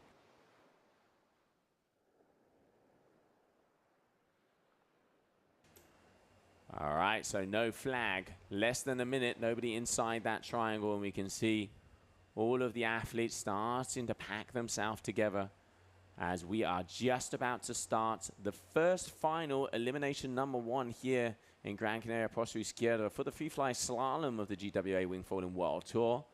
And there they are. The sharks are circling. The wolves are getting together. Watch out. Here we go. Full steam ahead. And there they have the riders. You can see the 2 riders there on the AFS. That is Mr. Alan Fedet and Axel Gerard. I actually think Axel Gerard on the slightly smaller kit. And you've got a couple of Gong teammates as well. It's going to be a close one here. It's all about the start. Who's going to get out of the gates nice and early? It's looking like, from this angle, one of the either Axel, it looks like Axel Gerard is quite comfortable. Also, Riccardo Zorzi, I believe, is one of the ones out in front. But General recall, yeah. I was going to say, it did look like they were a little bit close on there because you could see them braking just before themselves getting to the line. So I reckon there's going to be a couple of PMSs there, unfortunately. So over early for both the mini final, the small final, and the grand final. So the guys are definitely excited, but hey, you know, the level of the riders out there, every single centimeter, meter, millimeter, whatever you want to call it, is going to count. They are grazing at that line, but a little bit too excited for them there on that one. This is final as well. They've got to get it bang on the money. And you can see they're all just sort of floating over to the committee boat now, trying to find some answers as to why maybe that got the general recall. We're also going to try and find out the answer as well, but we're here in the booth, and those guys are out there on the boat. So we do apologise if there's a little delay in us letting you know, but we're doing our best to find out as all our riders now just sort of perching themselves on their boards, waiting for the red flag to go up so they can get this final underway. All right, well, just waiting for that information to come in here from our race crew to see who is going to be over early. Just so I can see our head protest judge, Alvaro Nieva, just telling me what is going down and who is going to be having a little bit of a trip back to the beach. 29 to 30 knots out there at the moment. We are already going back up on just about coming to that low tide. So we are getting very close to being at that low tide, about 40 minutes before that happens, and then it starts to come back up on to the push. When we see the push as well, we tend to see, you know, slightly nicer waves, more closer into the shore though. I think the sea state out the back will probably stay very similar. But as they come in a little bit closer, maybe it'll have an impact on the second pumping track when the tide comes a little bit higher. Yeah, absolutely, I agree. I think it is definitely going to make a difference. As we can see, we're about halfway through there. The low tide is at 4:15 in the afternoon. So midpoint, so this is definitely when we're going to be seeing those waves start to push forward. Let's see what's going to happen. Still waiting for the info to come in. So is over 30 out there. One here, FreeFly-Slalom, GWA Wingfoil World Tour, Pozo Izquierdo, Gran Canaria.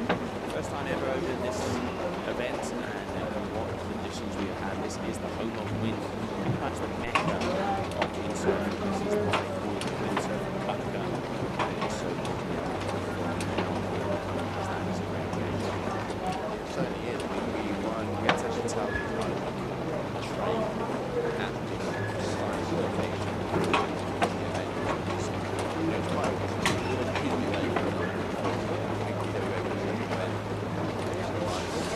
quite downwind or a lot further up to go and do their training.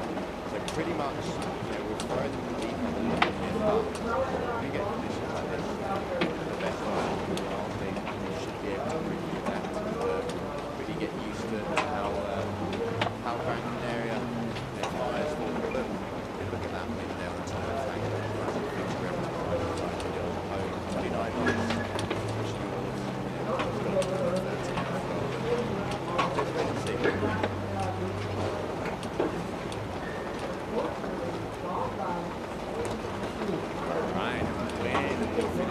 This final, we're going to go down to the beaches and grab a couple of pictures of some of the athletes as they come off the water in between the combinations. We'll see how that first one comes, get the ins and the outs and go down to the front line. While we're waiting here, it looks like we've got no flag up in the mini boat. And why that is odd. But yeah, let's go, let's go. Over. Who is it going to be?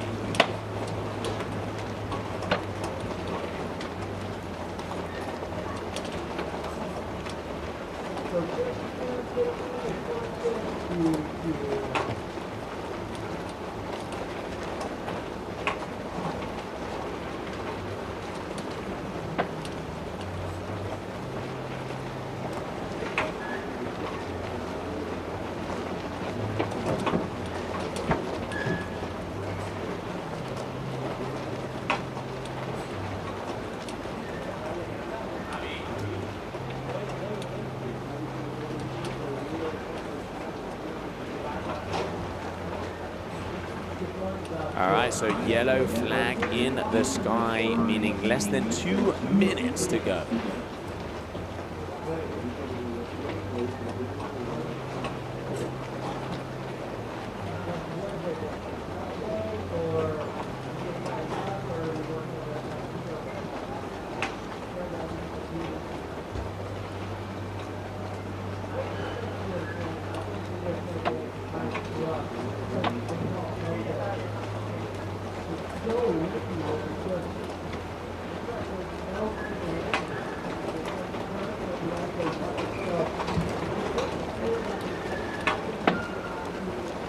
So no flag in the sky, meaning less than a minute to the final.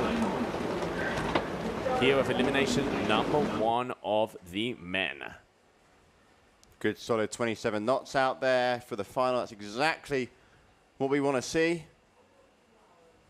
And very, very shortly this final is going to get underway, and then we would have completed the first elimination for the men.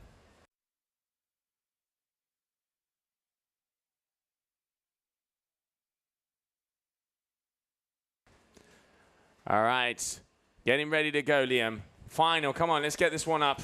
Let's get this one up. Who is going to be elimination number 1? It's going to be close out there because we've got 8 fierce competitors that are going to be taking to the waters. The likes of the Capuzos, the Escofets, the Fedits, the Gerards. They're all out there. And here we go. It's looking like these riders are going to get engaged. As there's 5 riders here, so maybe quite a few riders not making the final.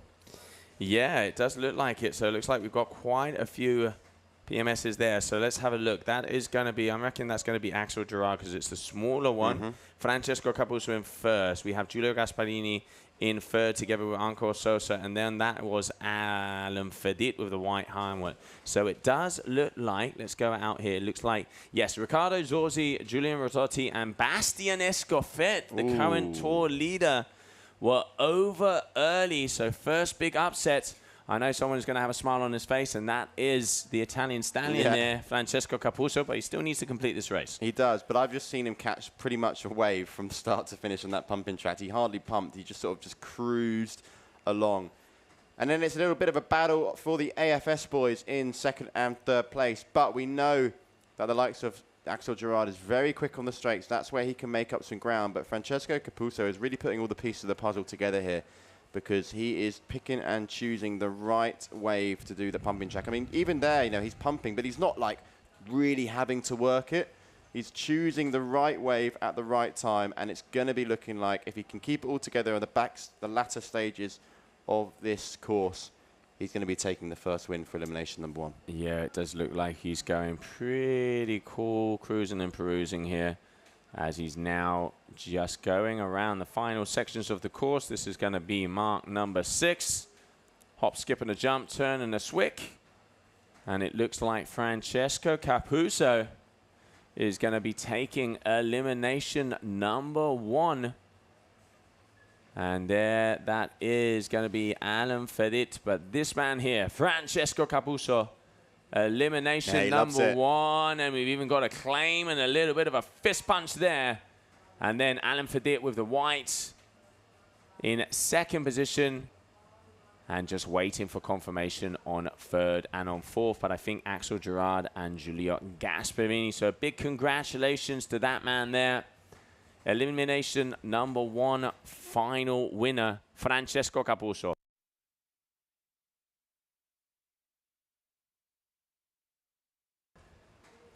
All right, so here you can see smile on his face, looking good out there, Liam. I mean, again, you know, like what Nias Diaz was doing on the ladies, Francesco Capuzzo pretty much faultless. I think he won. Did he win every single heat that he did? Yeah, he did. So the perfect start to day 2 for Mr. Capuzzo, and you can see the emotion that it meant to him. He was super, super stoked, super proud, and he's making his way now into the beach.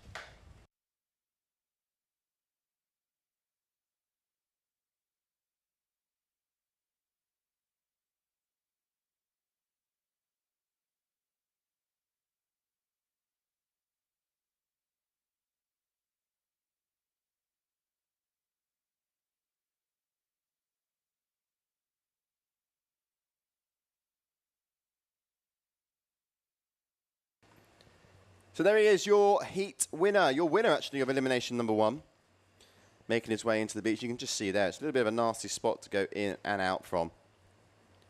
But he's, the smile says it all. And an interesting wing there as well from RRD. He's got actually the boom involved on that gold wing, which is something that I haven't actually seen yet, but clearly working in his favor.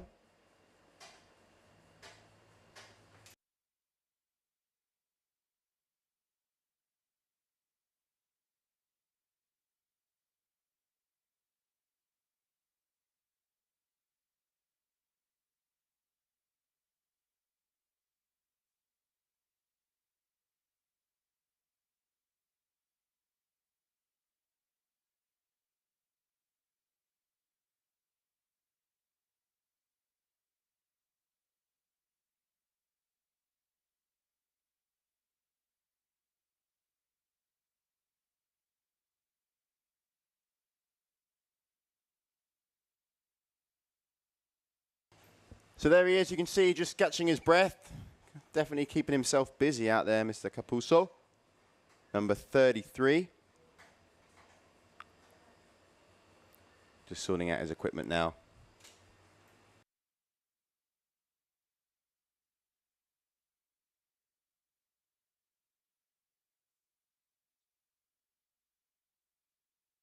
We'll be very, very happy with his first performance of the day. It's just nice to keep a camera on him as well. Just follow him around a little bit as he's sorting out his gear. I mean, you can see there, super, super long mast as well he was using. A very small foil setup. I think he was saying maybe, I think he was on the 500 front wing maybe.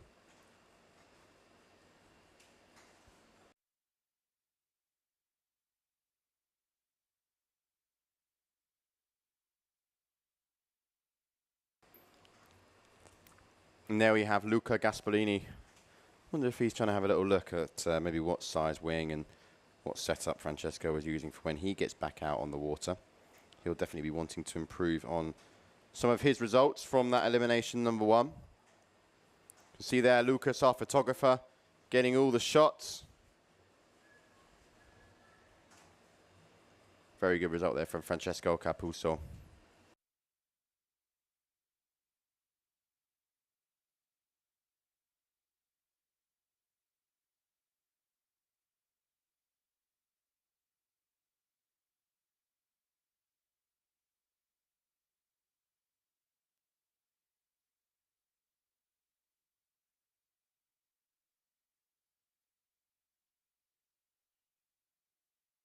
Okay, so just while we are waiting here for the next rounds to get underway, we're going to take a quick, short commercial break.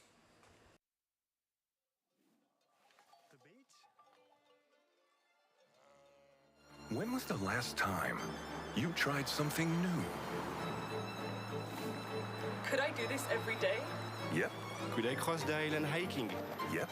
Or riding, if you want. Hello, how can I help you, sir? Oui, bonjour madame. Cancel my flight, please. What is this? This is our unique nature. Oh. And there is more.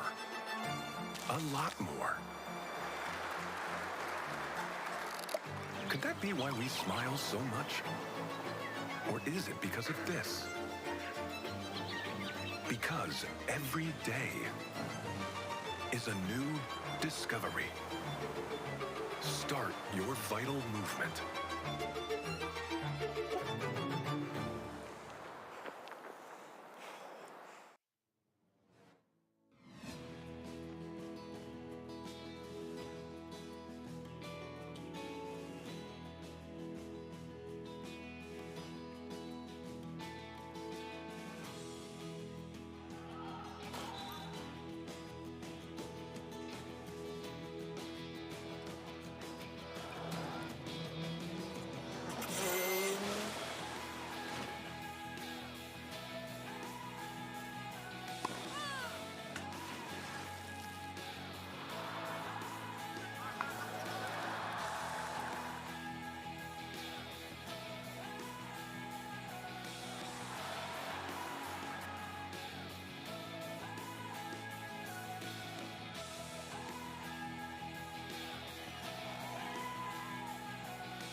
Ocho islas para disfrutarlas sin prisas.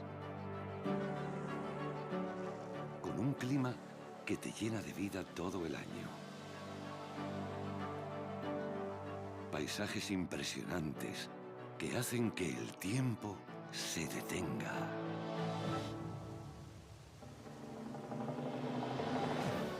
Una gastronomía deliciosa y vinos que no existen en ningún otro lugar del mundo. Para brindar por la vida. Pasear a tu ritmo entre pueblos llenos de encanto. Descubrir un patrimonio cultural único. Tradiciones locales que despiertan la curiosidad y alojamientos donde te sentirás como en casa o incluso mejor. Y todo con la tranquilidad de estar en la Unión Europea, con una cobertura sanitaria de calidad y buenas conexiones desde los principales aeropuertos de Europa. ¿Te imaginas disfrutar de un mes, o 2, o 3 en estas islas?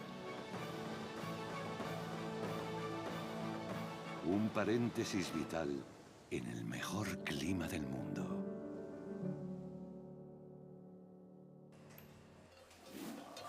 The beach? When was the last time you tried something new? Could I do this every day? Yep. Could I cross the island hiking? Yep. Or riding, if you want. Hello, how can I help you, sir? Oui, bonjour madame. Cancel my flight, please. What is this? This is our unique nature. Oh. And there is more. A lot more. Could that be why we smile so much? Or is it because of this? Because every day is a new discovery.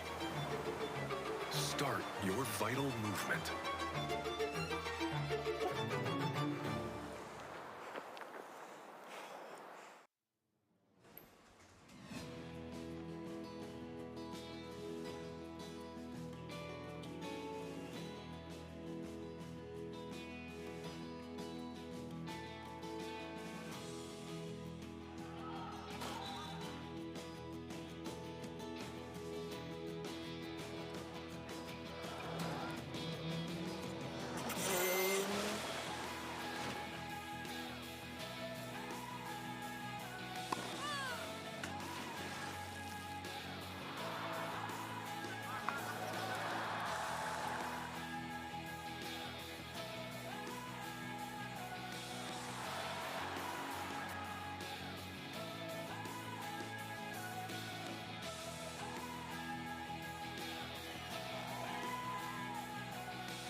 Ocho islas para disfrutarlas sin prisas. Con un clima que te llena de vida todo el año. Paisajes impresionantes que hacen que el tiempo se detenga.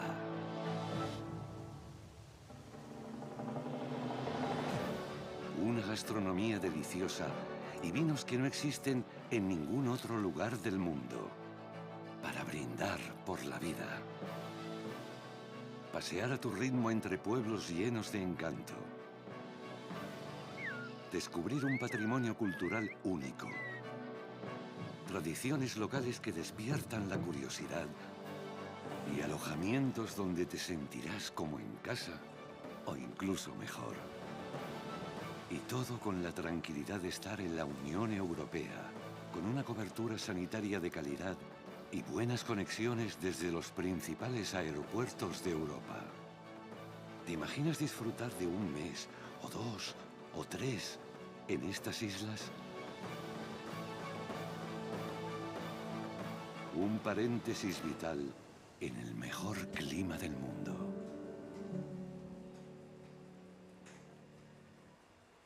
And welcome back, everybody, here in Gran Canaria. It's been all systems pretty much go, go, go from the start of the day. We've been firing through plenty of free-fly slalom action with getting through a couple of eliminations of the women and also just wrapping things up nicely with Francesco Capuzzo taking the win in elimination number 1. As you can see, my colleague Joe is missing. That's because he's been down on the beach chatting to our last heat winner, Francesco Capuzzo. So why don't we have a little check and see what he had to say.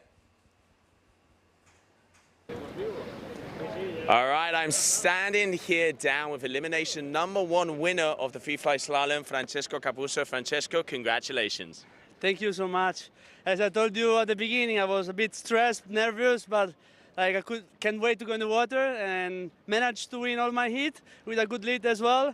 And now can't wait to go in elimination 2 actually. I want to prove that it was not just luck, but I feel pretty comfortable out there. Yeah, definitely. One of the things we're seeing with you, Francesco, we talked with you this morning. You said you're going to be on the smaller gear to get on the foil and to get on those whales, making it through. Every single time you caught one of the waves, you were flying all the way down, and that really made the difference. Yeah, actually, I don't know if I need to call it luck, but actually, all the time I was super fast on the first reach, but looking for the wave as well. So most of the time I was pushing because I was on the wave. So I just managed to kind of jibe on the wave and squeeze just the first 200 meters as much as I can, even just flying, not pumping, to maximize my travel distance. And once I was kind of stopping, just pumping a little bit more to get on the seconds well and conserving energy for the next pumping, because actually then after 100 meters you have to push more. Actually, the one on the inside is even harder than the one outside because it's shorter, but the swell is much more closer. So really we see some crash and stuff. So it's like there you need to push a lot. Yeah, well, congratulations. Look like you really going for it. First position, elimination #1. A long way to go still, but hey, one in the bag. Congratulations. Thank you so Francesco Capuzzo, everybody. Elimination 1 winner. Liam, back to you. Thanks very much, Joe. And there we have it, the words from Mr. Francesco Capuzzo. Clearly very, very happy with that win there that he was able to take. But let's get straight into it. Elimination #3 for the women. Nia Suarez, Oran Celis, Baron van der Linden, and Sofia Marchetti. Those are your first 4 coming up. Also in the mix, we have Mardias, Viola Lipsic, Laura Maya, and Elena Morlino. But that's not everyone.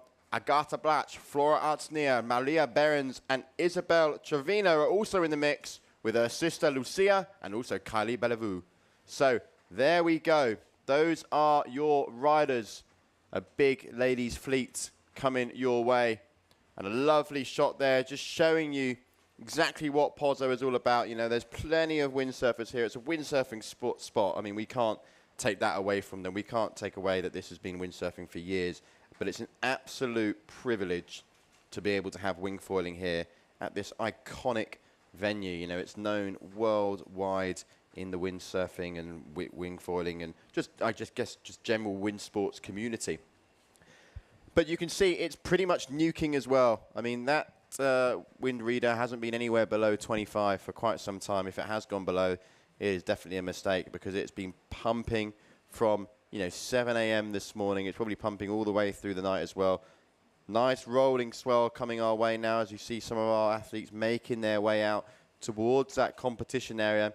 We're going to be kicking things off nicely. Nia Suarez currently has 2 elimination wins under her belt, so she's feeling confident and energized, as is Francesco Capuzzo on the men's side. Okay, and he was saying there with Joe, he doesn't want to prove that was luck. He wants to go out there now in elimination 2. Now he's sort of not feeling as nervous. He wants to get out there and show everyone who's boss. He's going to be coming here to win.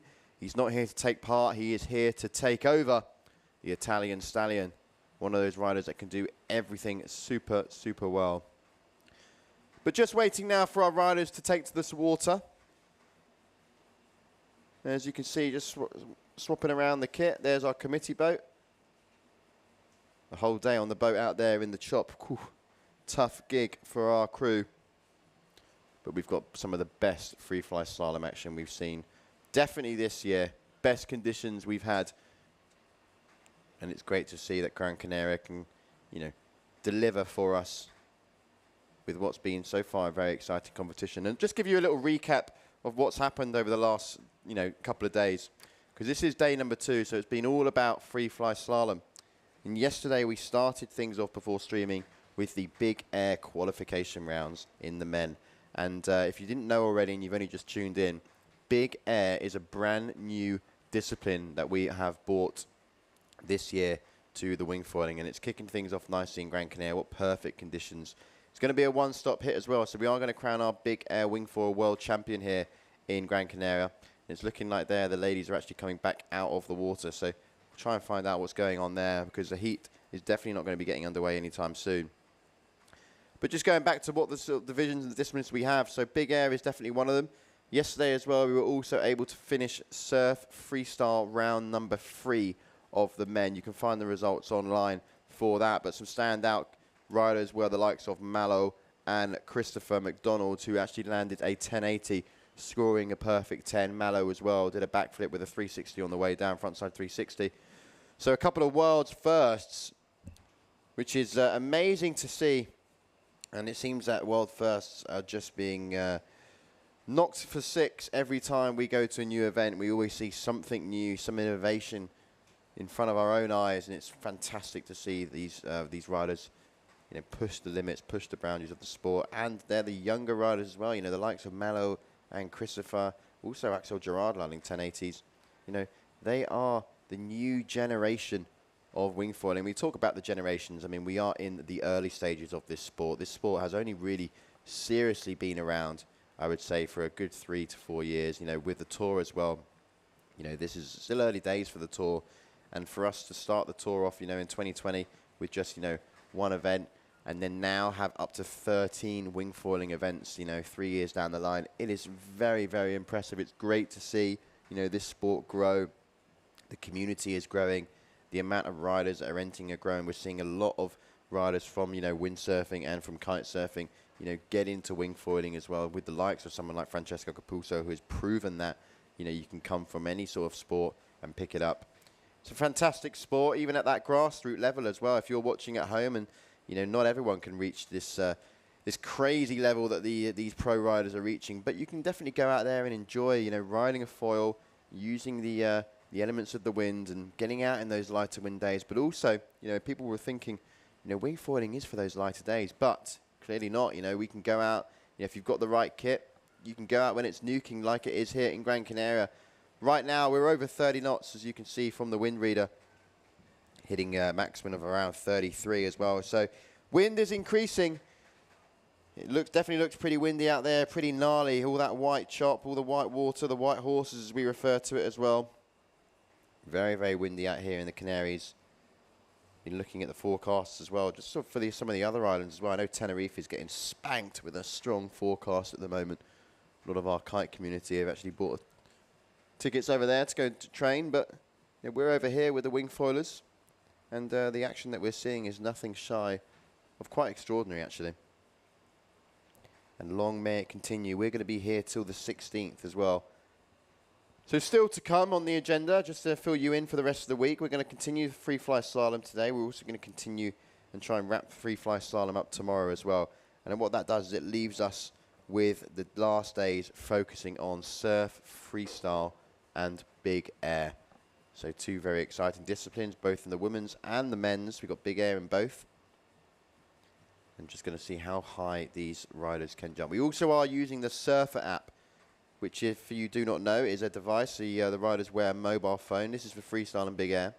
But the riders wear a mobile phone. They put it in their wetsuit, and then we're able to record data such as height covered on a jump. We're able to cover the distance. We're able to cover the G-force generated when landing. And it's very, very, just a great feature to have, especially, and hopefully we'll be able to embed that on the live screen when it comes to running our surf, freestyle, and big air heats. But for the moment, you can just sit back, relax, and enjoy a few shots here. As you can see, nothing crazy going on at the moment, but it's definitely windy out there. And as soon as we have an update with what is going to be going on next, we'll be able to inform you, get things back underway shortly. So sit back, relax. Big front loop there from one of the riders just in the corner of your screen.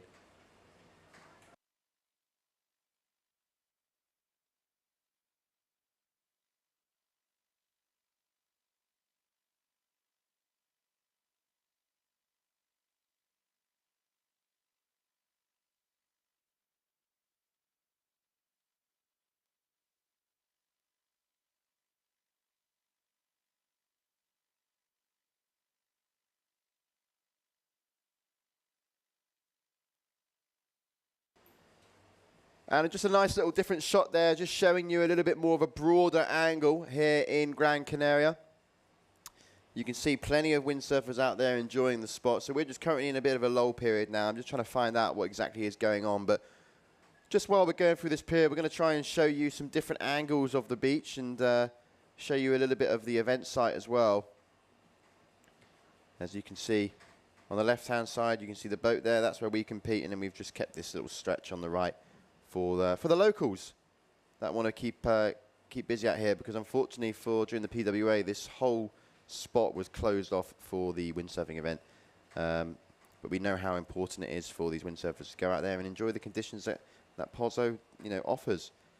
So we've been able to find a middle ground. We've been able to also compete whilst also having a little bit of the area here to keep open for those windsurfers that have come out here to enjoy the conditions.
So just before I find out exactly what is going on, we're going to go to a short commercial break. The beach? When was the last time you tried something new? Could I do this every day? Yep. Could I cross the island hiking? Yep. Or riding, if you want. Hello, how can I help you, sir? Oui, bonjour madame. Cancel my flight, please. What is this? This is our unique nature. Oh. And there is more. A lot more. Could that be why we smile so much? Or is it because of this? Because every day is a new discovery. Start your vital movement.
Ocho islas para disfrutarlas sin prisas.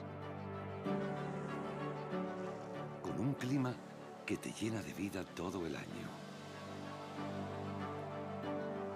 Paisajes impresionantes que hacen que el tiempo se detenga.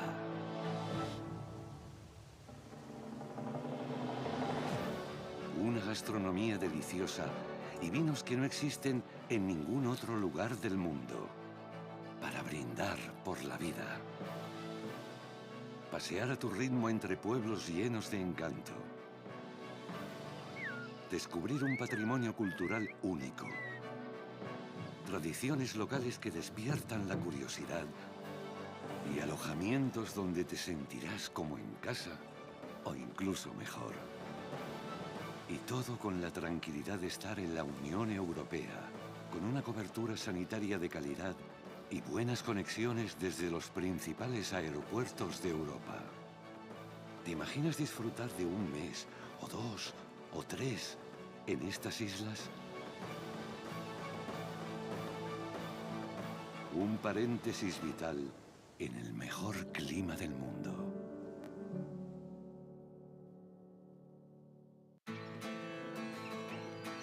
¿Alguna vez te has preguntado por qué siempre quieres más? Más lunes sin alarmas. Más primeras veces. Más saltos al vacío. Más desayunos en la cama.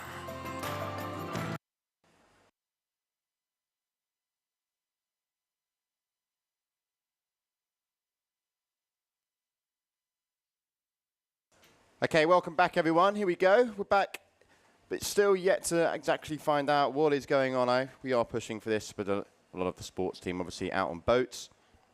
So just waiting to find out why we're not beginning with competition just at the moment. So sit back, relax, and shortly we'll be giving you plenty of competition.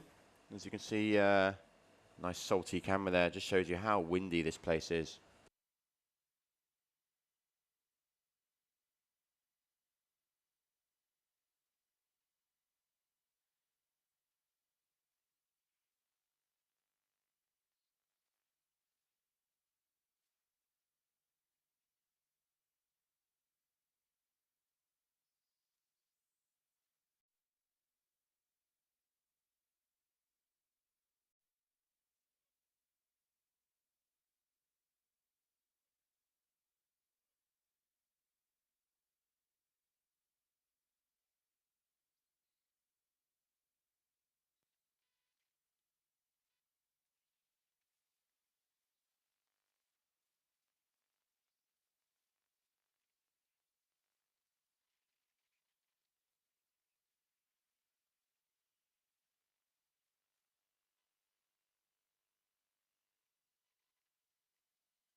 Welcome back, everybody, as we have a lovely shot here of the amazing location here in Gran Canaria.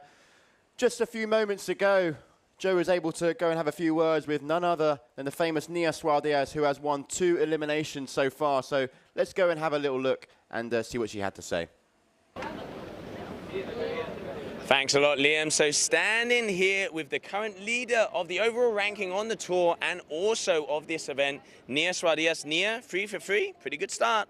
Yeah, I'm super happy about my results. I finished first in all of them and looking forward for more.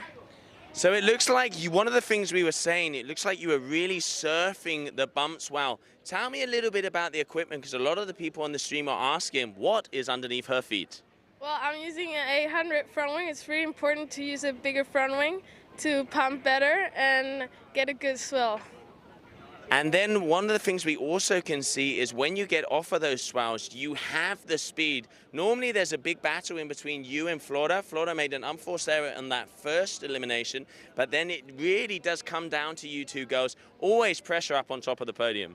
Yeah, we're battling a lot between me and Flora, especially at the first mark. But yeah, it's super fun and I'm looking forward for a lot more. Well, it looks like you're going to be going back onto the water very soon. So, Nia, get out there. Congratulations, 3 for 3. Your current leader here in Pozo Izquierdo. Great to get a few words there from our current heat leader, as explained there by Joe. So interesting as well to know what exactly is underneath the feet there and what makes everything tick. But just right now, our sports team and sportsmen, they're calculating the seeding for elimination number 2 in the men. So we're going to go on standby and be back very soon.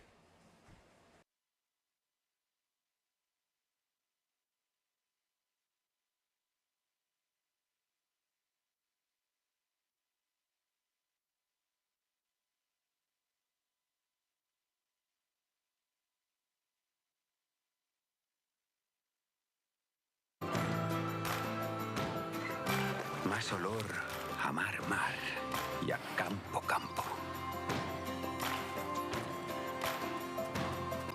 Y a campo, campo. Más sonrisas a cámara. Más latidos por minuto. Más disfrutar del camino. Más sueños casi cumplidos. Más amigos de repente. Más carreras a cualquier parte. Más sabores por descubrir. Más quedarse sin palabras. Más tiempo. Tiempo para perderse y volver a encontrarse. En definitiva, más momentos como este. Y este. Y este. ¿Y si la respuesta nunca ha estado en el qué, sino en el dónde? Gran Canaria, mucho por vivir. The beach? When was the last time you tried something new?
Hay que ir a probar este rango. Te mola, ¿eh? Dicen que grande.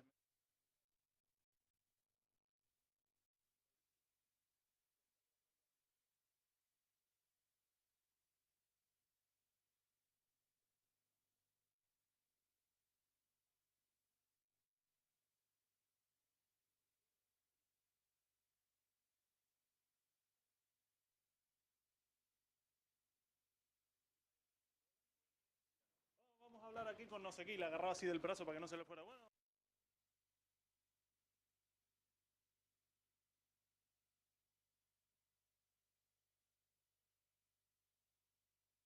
Ay, ¿qué opinas?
do this every day?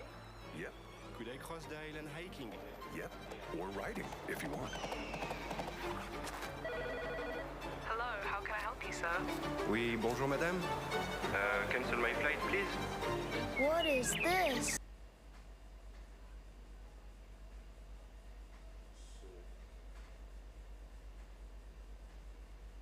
No mira nada.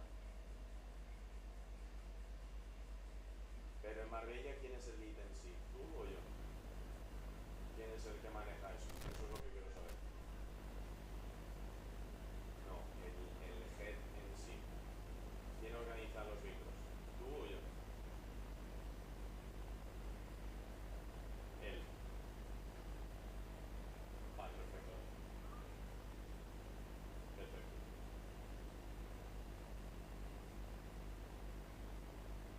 Vale, perfecto.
Vale. Oye, me están diciendo que arranco el directo, tío. Tengo que colgarte. Te llamo yo esta noche y me comentas sobre lo de Marbella, ¿vale? Venga, mil gracias, hermanito. Adiós.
And welcome back, everybody, as we are getting in for elimination number 2 out here in the water. So the FreeFly-Slalom elimination number 2 is about to start. I'm just waiting for my compañero, Liam Dredge, to come down as he's out the beach getting a couple of interviews.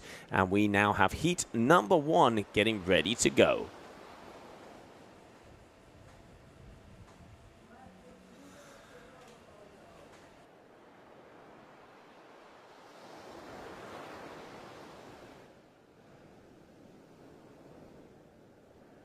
All right, so first is going to be Axel Gerard, Bastien Escoffet, Julien Boyer, and Christopher MacDonald. Marino Hill, Luca Viumet, Aitami Rodriguez, and Lasse Harbasek. Those are the 8 riders that are going to be getting ready to go here for this heat number 1, elimination number 2, as we already had Francesco Capuzzo taking the win there in elimination number 1. And here we can see some of the guys having a little go out there on the water.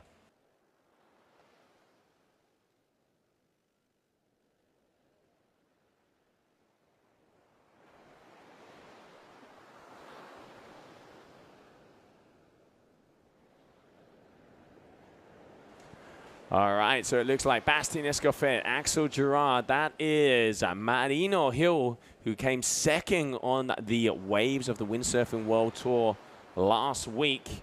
So Bastien, he is the current overall leader on tour. And he had a little bit of a fall at the beginning of that elimination number 1, unusual unforced error. And it looks like Francesco and these guys are warming up here in the beginning, because it is Bastien Escoffet is supposed to be. Yep, there he is. So with the gong, Escoffet in first, Axel Gerard in second. Heat number 1, elimination number 2 of the men.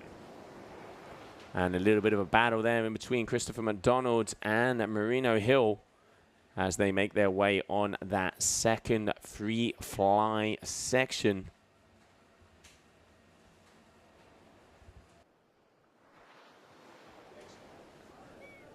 And here we have Bastien making his way around on this one for that final mark, as he is now going to fly across, make his way down, and make his way to the finish line. So one more to go, and he is going to be taking heat number 1, elimination number 2 of the men, as we will be doing 1 to 4 of elimination number 2 of the men, and then moving it over to the ladies. So there it is on your screen, the new member to the Gong team, representing France, your current tour leader for the freestyle, excuse me, for the free fly slalom. That man there, Bastien Escoffet, first position. Second position is going to be Axel Gerard. So the youngster also making his way through. Third position is going to be Marino Hill. And fourth, I think that is Christopher MacDonald. I'm not sure if it's Christopher or if it's Haitema. I think that is going to be Christopher MacDonald. We will have confirmation on that very shortly. So that is heat number 1. And let's go and have a little look at the highlights of that first heat of the elimination number 2.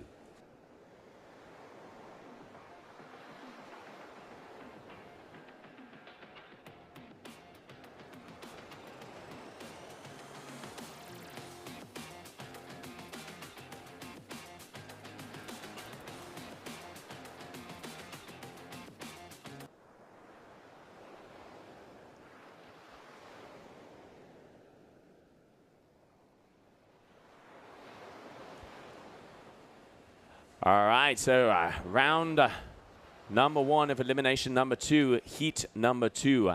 Alain Fedit, Julien Ratotti, Malo Genole, and Clement Hamon. Benjamin May, Solon Gao, Maximilian Robertson, and Bowes Muller.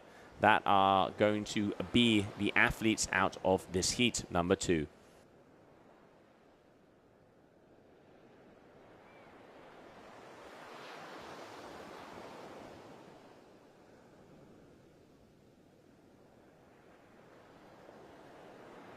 All right, well, red flag in the sky. And just joining me here, I can see Liam. Liam, welcome to the booth. How is it out there? You had a little look at the conditions. Yeah, I was down there on the beach, and one thing is safe to say that wind's gone absolutely nowhere. If anything, it's picked up, and it's really nice out there. I mean, we had a little bit of a break, and now we're back underway with the heats, and it's good to see that first heat of the elimination number 2 get underway. And now we're going into the next one. So there's a good vibe down there on the beach as well, Joe. I mean, it's picking up now. There's a few of the locals and a few of, let's say, anyone who's on holiday is starting to enjoy the sort of competition that we have here as well. And I do think, as the day goes on and we come around sort of the early evening hours, we're going to attract a nice little fan base down there.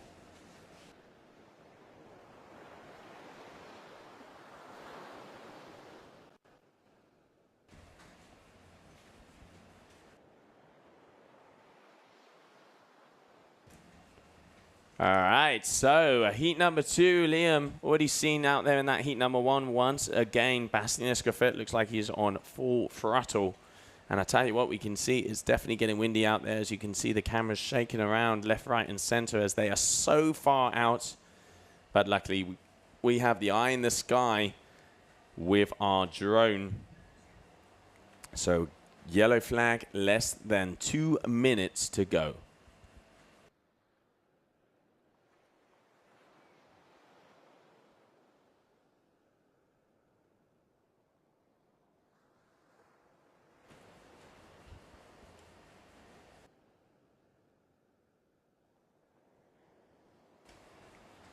All right, so heat number 2, less than a minute to go. There we can see them coming in on the right-hand side. Our drone is making his way out as we are getting ready. Elimination number 1 was won by Francesco Capuzzo. And elimination number 2 is on the way. Let's have a little look-see as we are just getting ready to have that green flag hit the sky. Just under 25 knots at the moment, maxing around. Look at that early 30s, so plenty of wind. You've 3 gong riders here, and good to see the likes of Bastien Escoffet get a nice win underway. But now we are moving on to the next heat, elimination number 2, and who's it going to be that can take the win in this one? Big names, heavy hitters as well coming your way.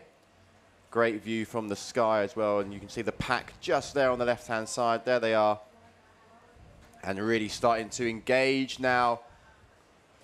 Looks to be underway. Looks like the green light has been shown, Joe. Yeah, it does. Looks like we've got Benjamin May all the way up there on the left-hand side with the duotone. But coming here down, let's see which first athlete of the Gong Riders was that. So, looking like Malo Grenolet with the green helmet. That's Malo. Then we can see also Julian Ratotti there with the black helmet. We have the AFS of Alan Fedit down there with the white and red. Also a very fast athlete out there on the water. And we can see that duotone looks like it. The new Unit 2 out there with the D-Lab. If I'm not mistaken, that is going to be Benjamin May. So making his way to the mark at first. Alan Fedit. Second, I think that's going to be Julian Ratotti. And then third, Malo Grenolet. Green helmet for Malo. Yeah, easy to identify Malo. They came around that boy there very close together. It's a little gong battle going on there as Alan Fredette on the left-hand side just leading the pack at the moment as we now enter the second pumping section of this course. Nice course, actually. I enjoyed this morning's action, and I'm going to enjoy this afternoon's action as well. I mean, I like the element of 2 different pumping tracks. As you can see now, really nice shot of all the riders making use of the swell, and it's starting to become a nice close finish. I think that's Julian out in front. Yes, it is. And let's not forget, we also have Clement Hamon and Max Robinson at the back. The other 2 Gong riders, together with Bowes Muller, who is out there on the Enzis. So a full fleet of athletes coming down here, but it looks like we've already had some casualties on that last mark. And now we have a battle in between these 2 athletes. Oh! Sneakeroo there from Alan. Great move there from him. Yeah, he took the wide approach there and then cut in, just as you see in something like Formula 1, going wide and then really cutting the apex off and just sneaking through in front of Julian there. That's the sort of free-fly slalom we want to see, edge to edge, super close. And there we have it. Alan Fedit crosses the line first. Julian Ratotti in second. Mallow in third position. Coming in fourth, I didn't quite catch who that was. I have a feeling that might be Max Robertson. He seems like a bigger rider, but we will get confirmation on that. It's either Clement or Max. Both of those guys are the gong riders. As we now continue on for heat number 3. But let's have a look at the highlights of that last run out.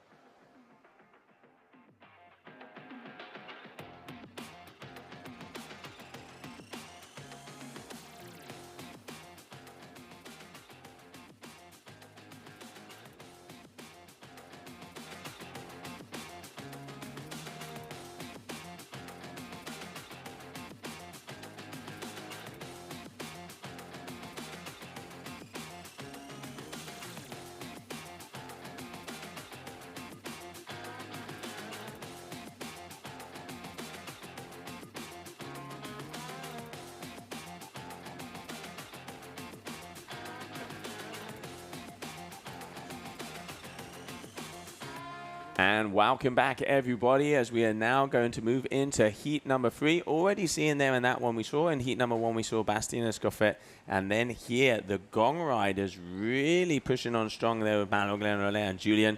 Looks like the gong equipment is very fast here in Pozo. Yeah, it's shaping up to be nice, actually. They look like they're adapting to their gear nicely. I mean, Gong has just appointed quite a few new riders as well. It's not like they've had a massive time to necessarily train on the gear. The last event, I think most of these riders weren't even on Gong. So good to see that these riders now are transitioning nicely onto the equipment. Good results for Gong so far. Yeah, looking very fast out there. So coming up next, we're going to continue on as I see some big names coming our way. Let's not forget, elimination number 1 was taken by Francesco Capuzzo, and then elimination number 1, 2, and 3 of the women taken by Nia Suarez. We were able to catch up with both of them. Looking very confident out there. Francesco said he was out there on about 500 full. We also saw that Nia Suarez was out there on a 700 and 800, if my memory serves me well. And now here we have heat number 3. Giulio Gasparini, Anko Sosa, Chucho Nuno, Noé Cuyala, Luca Gasparini, Liam Dunkerbeck, Oscar Leclerc, and Paul Arsenault. Those are the players here for heat number 3.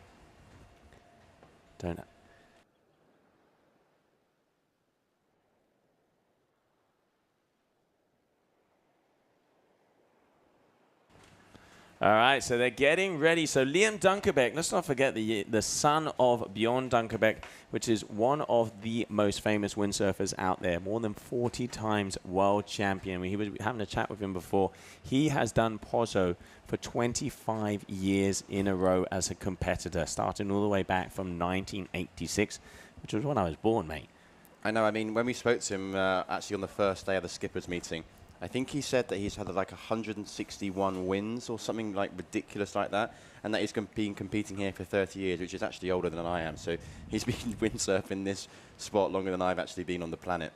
Yeah, no, I mean, he is such a competitor, and then also in the slalom, he has dominated for years together with guys like, you know, Albert, all of the big hitters, and now younger generations coming up. Liam also doing very well in the windsurfing last week and now in the FreeFly-Slalom. Let's see how he does. Didn't have a great first elimination, and looking to see what is happening here in elimination number 2. Obviously has the knowledge of the spot, does know this place like the back of his hand. Let's see if that does play an advantage, because he's got some pretty big names in there. Giulio Gasparini came in 4th in elimination number 1.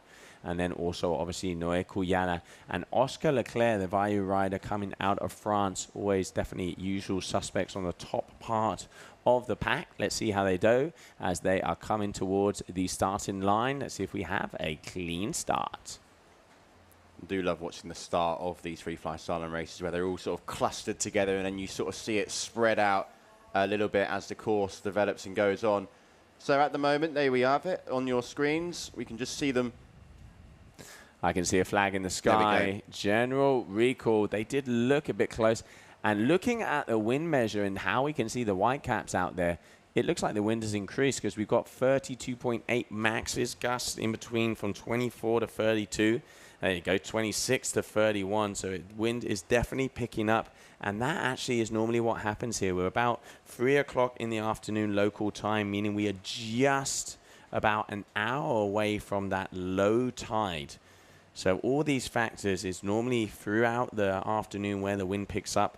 Yesterday we had maxes around 33 to 35. It looks like we're going to have it at least the same, or if not even more here for the second day of competition in Pozo Izquierdo. Yeah, we've got a great forecast for the whole week as well. It's not just yesterday and today, which are looking at the good days. We're pretty much very fortunate to come to a location like this, which, you know, guarantees wind pretty much every day, and not just any wind as well, strong wind.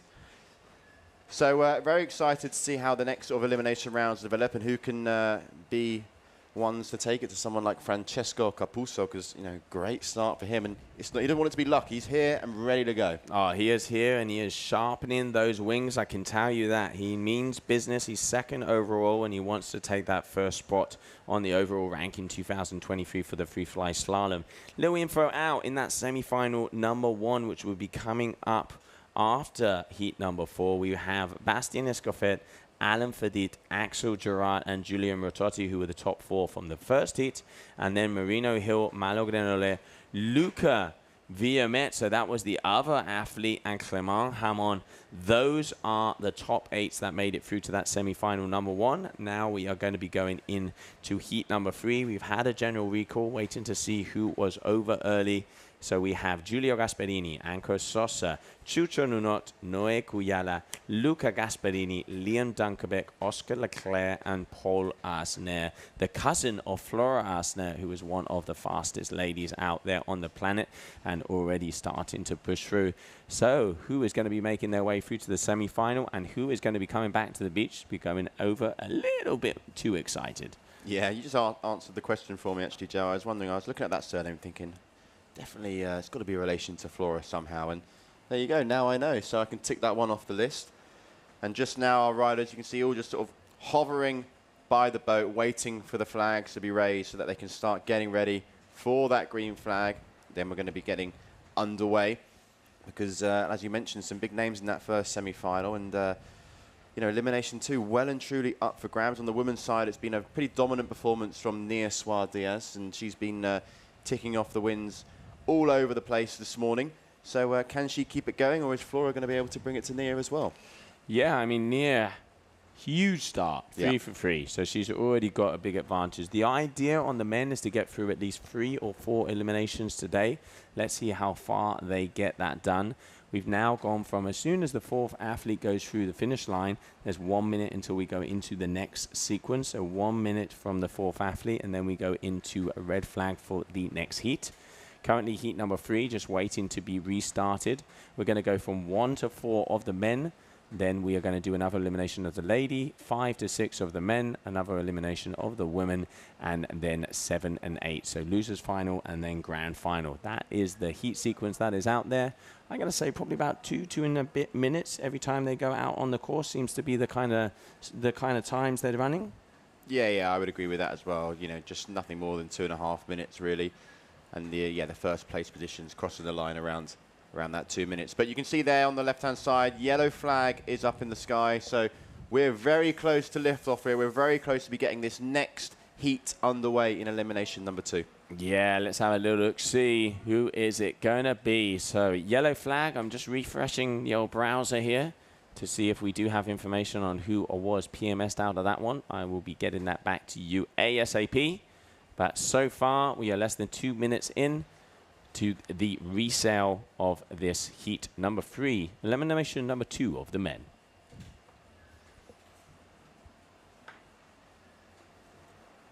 So wind definitely picking up as well. Look at that wind reader on the top left-hand side of the screen. We can see 31 knots, just shy of 35 as well. So wind is picking up.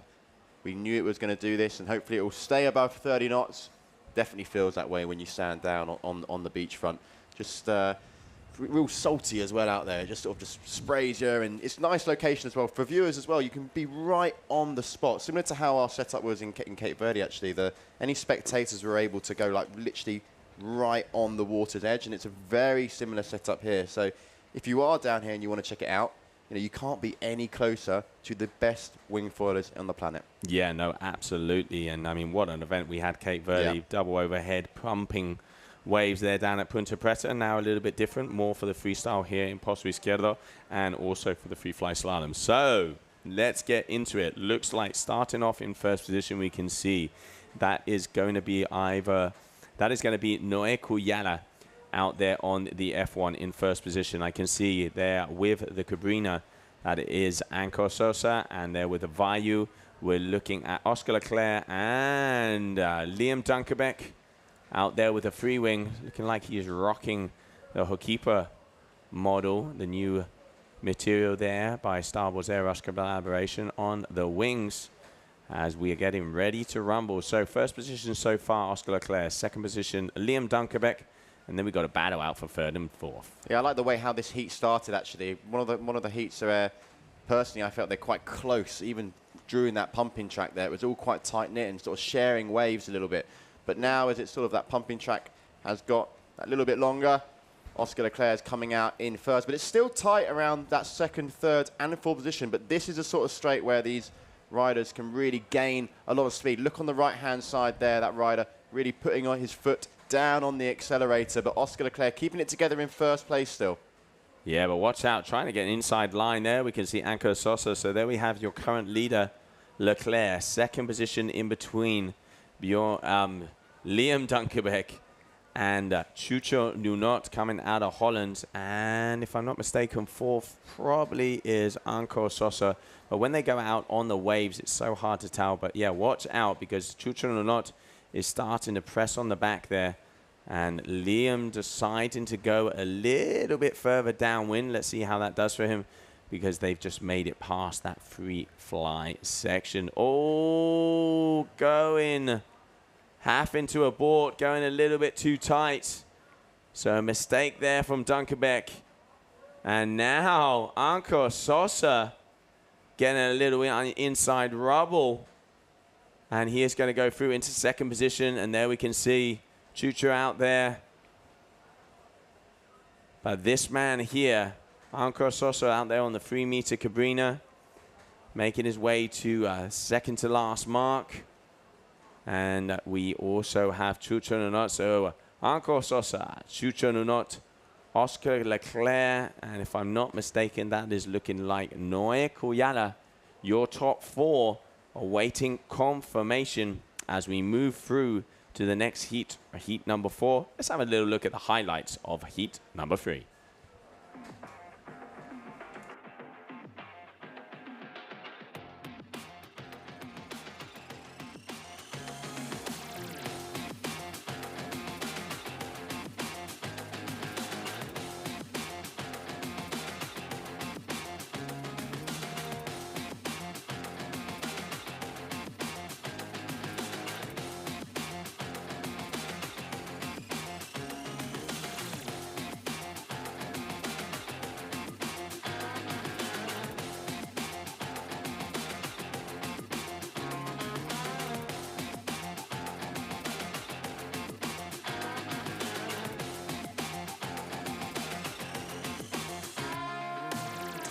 This is our unique nature. Oh. And there is more. A lot more. Could that be why we smile so much? Or is it because of this? Because every day is a new discovery. Start your vital movement.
Welcome back, everybody, as we continue on moving into heat number 4 of elimination number 2 of the men. Already we were seeing some very fast racing out there, but now some of the big names are going to start to come in. So having a little look at the computer here, I can see Francesco Capuzzo is going to be coming into the water, winner of elimination number 1. Yeah, he is fired up and ready to prove himself that it wasn't just luck in elimination 1. That was one of the things he said when we interviewed him down on the beach, that he was a bit wary and a bit cautious actually at the start of the day. Maybe he wasn't quite sure what he wanted to take, whether he wanted to take a smaller front wing or slightly larger front wing.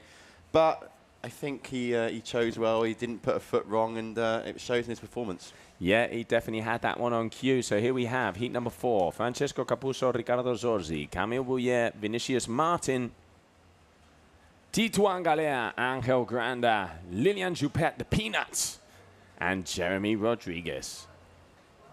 Where does the peanut name come from for Juppet?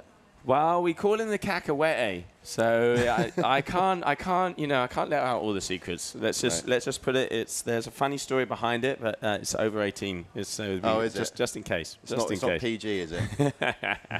So in that semi-final number 2, waiting to see who the top 4 of this heat number 4 are going to be are Anko Sosa, Chucho Nunot, Oscar Leclerc, and Noé Cuyala.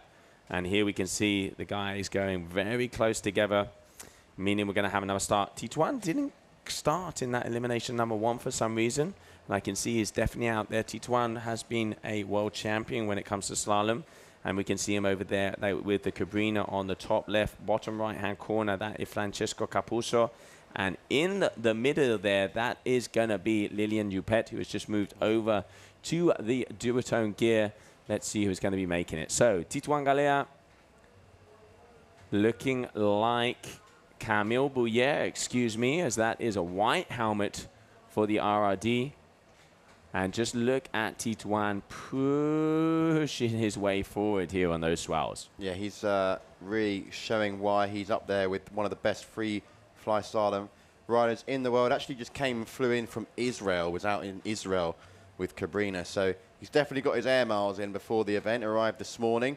And yeah, for sure, he is feeling nice and prepped and ready to go with a nice commanding lead over that second position at the moment, which I believe is Camille Boyer on the black and orange RRD one. Yes, it's a white helmet, so it is. The orange helmet is Francesco Capuzzo, which at the moment looks to be in 3rd place, and then closely followed by the back end of the heat. Yeah, let's not forget, only the top 4 go through. Early days, so it doesn't really matter if you get 1st or 4th position in any of these heats. It's in the final where you want to make sure you get those top positions. Just want to get yourself through there. Keep it nice and calm. And there we can see Francesco Capuzzo now in 2nd position, trying to get and gain some ground here on Tituan. It does look like when it comes on the upwind section, it does look like Francesco is a little faster than Tituan, but then as soon as there's some downwind section involved, he just gets it around. So Tituan Galea, 1st position. Francesco Capuzzo looking like he is going to be coming in, as there they are just about to cross the finish line. So yep, that is going to be official. So Tituan Galea, 1st position. Francesco Capuzzo in 2nd. And looking like it's going to be Camille Bouillet and Lilian Juppet in 3rd and 4th, waiting for confirmation. And whichever top 4 there is, they're going to be joining Anka Sosa, Chucho Nunot, Oscar Leclerc, and Noé Cuyala in the semi-final number 2. Next up, we are going to be having the ladies for elimination number 4.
And welcome back, everybody. Now, continuing on, we're going to be changing over to the women elimination number 4. Nia Suarez, we caught up with her before her heat, and then after her heat. Confidence is the word that comes. Yeah, she's fired up and ready to go. I mean, she's coming off multiple wins. She was in the Youth World Championships last week in La Palma, won both the surf freestyle and the FreeFly-Slalom there. So she's coming into this event extremely confident. I know this is a World Cup, a sort of pro level, but still nothing phases her despite her young age. So super impressive, hasn't really put her foot wrong. And she's going to be back on the water for this next heat. Yeah, she's already got 3 wins underneath her belt. And now we're looking for that elimination number 4. As we can see out there on the committee boat, looks like all of the athletes are getting ready to rumble. So Nia Suarez, Arancelis, Bowen van der Linden, Sofia Machetti.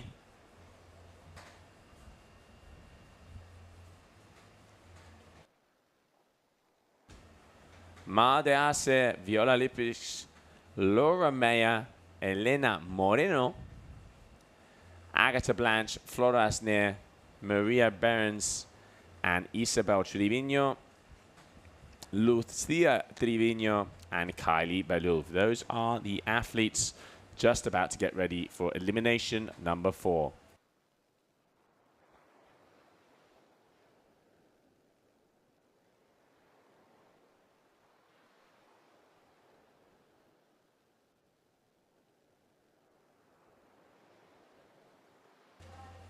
All right, so red flag is in the sky, less than 3 minutes. And now continuing on for elimination number 4 of the women. And Liam, I'm going to do it again. Is that time of the day? Are we going to multiply this? Yeah, we're going to double whammy this. All right, just get the angle. 2, 1. It is Red Bull time. Give me some wings and let's fly through this commentary booth. Been thinking about that one for a while, haven't you? Especially when you did it this morning. You know, you got to have the gimmicks. Got to have the gimmicks. Once again, if you are here on the stream, thank you very much for joining us. If you guys want to know anything about equipment, certain riders, the ins, the outs, what's happening, what is going down, shoot us a comment. We will try and get that answered as much as possible. Also, we're going to be doing interviews and gear tech with some of the athletes. So if you guys give us some ideas for that today, we'll be able to get those done tomorrow and get them up here on the stream, as today and tomorrow are going to be the FreeFly-Slalom days. And then we will be continuing on with the surf freestyle. And let's not forget the big air together with the Red Bull Rockets, as Red Bull have the devices combined with the Surfer app to see who is going to have the biggest jump of the competition. And they will get a nice, juicy €1,000 check. It's not a bad gig, is it, that? Nice check for competing and just trying to go as big as you possibly can. But it's very, very excited.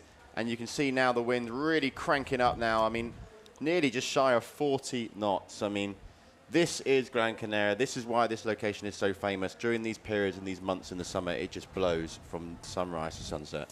Yeah, the sand does not stay in one spot at this one. The Homer's wind, as they call it here in Gran Canaria.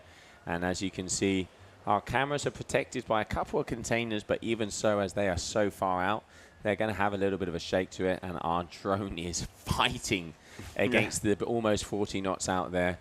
So a big shout out and double kudos to the pilots as we continue on. So this is going to be semi-final number 1 is going to be coming up. Bastien Escoffet, excuse me, elimination number 4 of the women. I do apologize. Elimination number 4 of the women. Just about getting ready to go.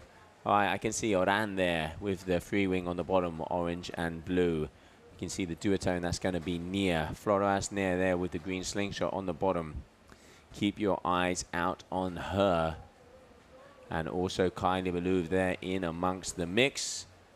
So let's see who it is going to be and what is going to be happening and going down.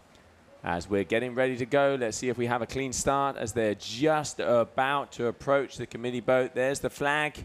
And I reckon that is definitely going to be clean as they have made it over. Sofia Machetti also there on the top with the North. All right, Liam, so we can see on the bottom side, Orancelis, Nia Suarez, and Flora Asner. No surprise there. Look at the speed that Nia is generating through that first straight as well. Flora's just taking a very odd approach here. I mean, she's lost a lot of speed there, trying to cut in a little bit sharper, but actually coming up slightly off the foil. So she's going to lose a bit of ground there, while Nia Suarez has picked and chosen a lovely little peeling wave where she's able to just pump along. Sofia Marchetti as well, putting in a nice performance there, sort of mid of the pack, but you can see there, Arancelis on your far left with the orange and the blue wing. Looks like Flora Artner with that slingshot green, and out in front at the moment, just enjoying once again being out there and competing. Nia Suarez comfortably in the lead. Yeah, oh, and look at that nice roller. You can see she is just chilling. Watch out, because Marta Arce, I can see coming in and starting to go through the ranks at the backside of this, but it is going to be Suarez in first, and second position is going to be Flora Artner, and looking like, if I'm not mistaken, Arancelis in third. Yeah, Nia just gaining more ground out in front as well, and really coming into the pumping section with speed as well, which is quite important. You want to be coming into that pumping section with momentum. You don't want to be coming off the foil. Only if you come off the foil and the board goes down onto the water can you engage the wing to get back up. It's important to note that. But otherwise, they should let that wing go, have it like Nia does, you know, holding in the leading edge, and just fully use the foil to its maximum capabilities. And now when the pumping track ends, you can engage power back in the wing. Yeah, I think never better said, using the motion of the ocean out there, Liam. Yeah, Mother Nature doing and working, you know, getting all the elements together, putting it all in a pot, getting the wooden spoon and just giving it a big old mix-up. Nia Suarez still in first place, just following her all the way through to the finish. And there we can see the pack is actually quite well spread, Joe, now that the course is sort of coming to the back end of the stage. Yes, it is, absolutely. Looks like Nia, trying to see what size she's on there. We saw the guys on 2.5 to 3 meters. I think they might be closer to the 2.5s or 2s. I've seen some very small wings pumped up on the competition launching area. But yep, so first position is going to be Nia Suarez. Looking like second position is going to be for Arancelis. And third position here with the slingshot, that is going to be Flora Artner. So that is your top three for elimination number 4 of the women.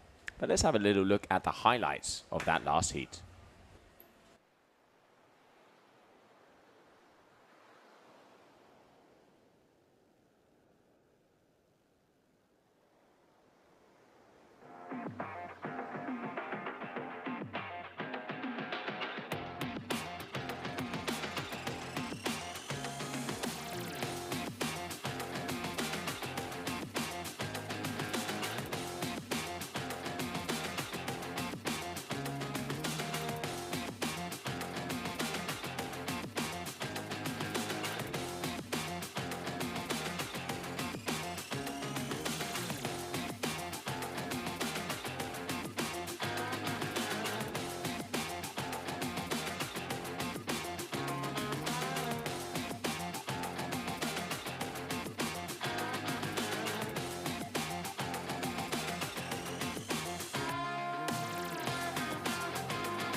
Ocho islas para disfrutarlas sin prisas.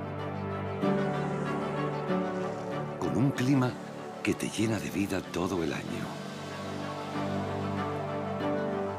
Paisajes impresionantes que hacen que el tiempo se detenga.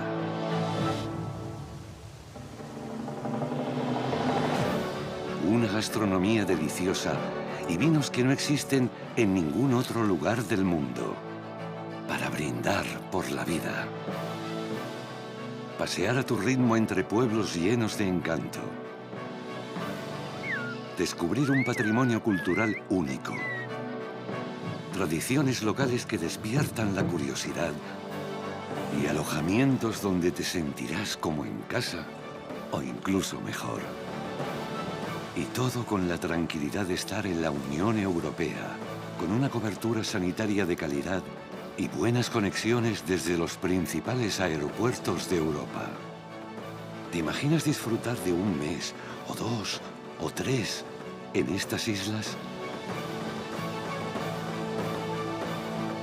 Un paréntesis vital en el mejor clima del mundo.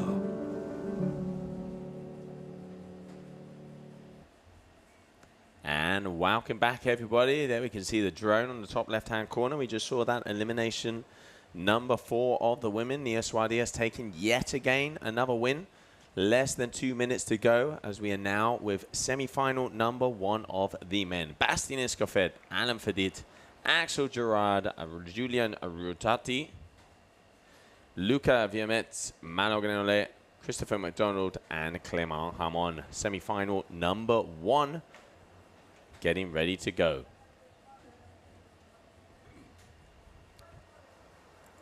So less than a minute, Liam. Going through faster now as there's only, as soon as that 4th athlete goes past the finish line, 1 minute transition into going into sequence for the next heat. Let's see how Bastien Escoffet does now. Was definitely the man to beat out there because he is the overall leader of the tour. But Francesco Capuzzo looking very, very fast as well. And Tituan Galea back in the mix in this elimination number 2, also looking pretty speedy. Going to be interested in the second elimination. It's a big, big semi-final number 1 here, actually. I'm just looking at the names once again. And, you know, Bastien Escoffet, Alain Fedit, Axel Gerard. I mean, they're all of them. Gerard, you've got Malo in there, Christopher McDonald. I mean, you look at these riders in there. It's coming from the freestyle. But you can see now really putting in some speed at the start of this as the green flag is risen in the sky. So how are we shaping up? It looks like Axel Gerard out there on the left-hand side with the AFS white and red wing. He has had a good start, but plenty of speed.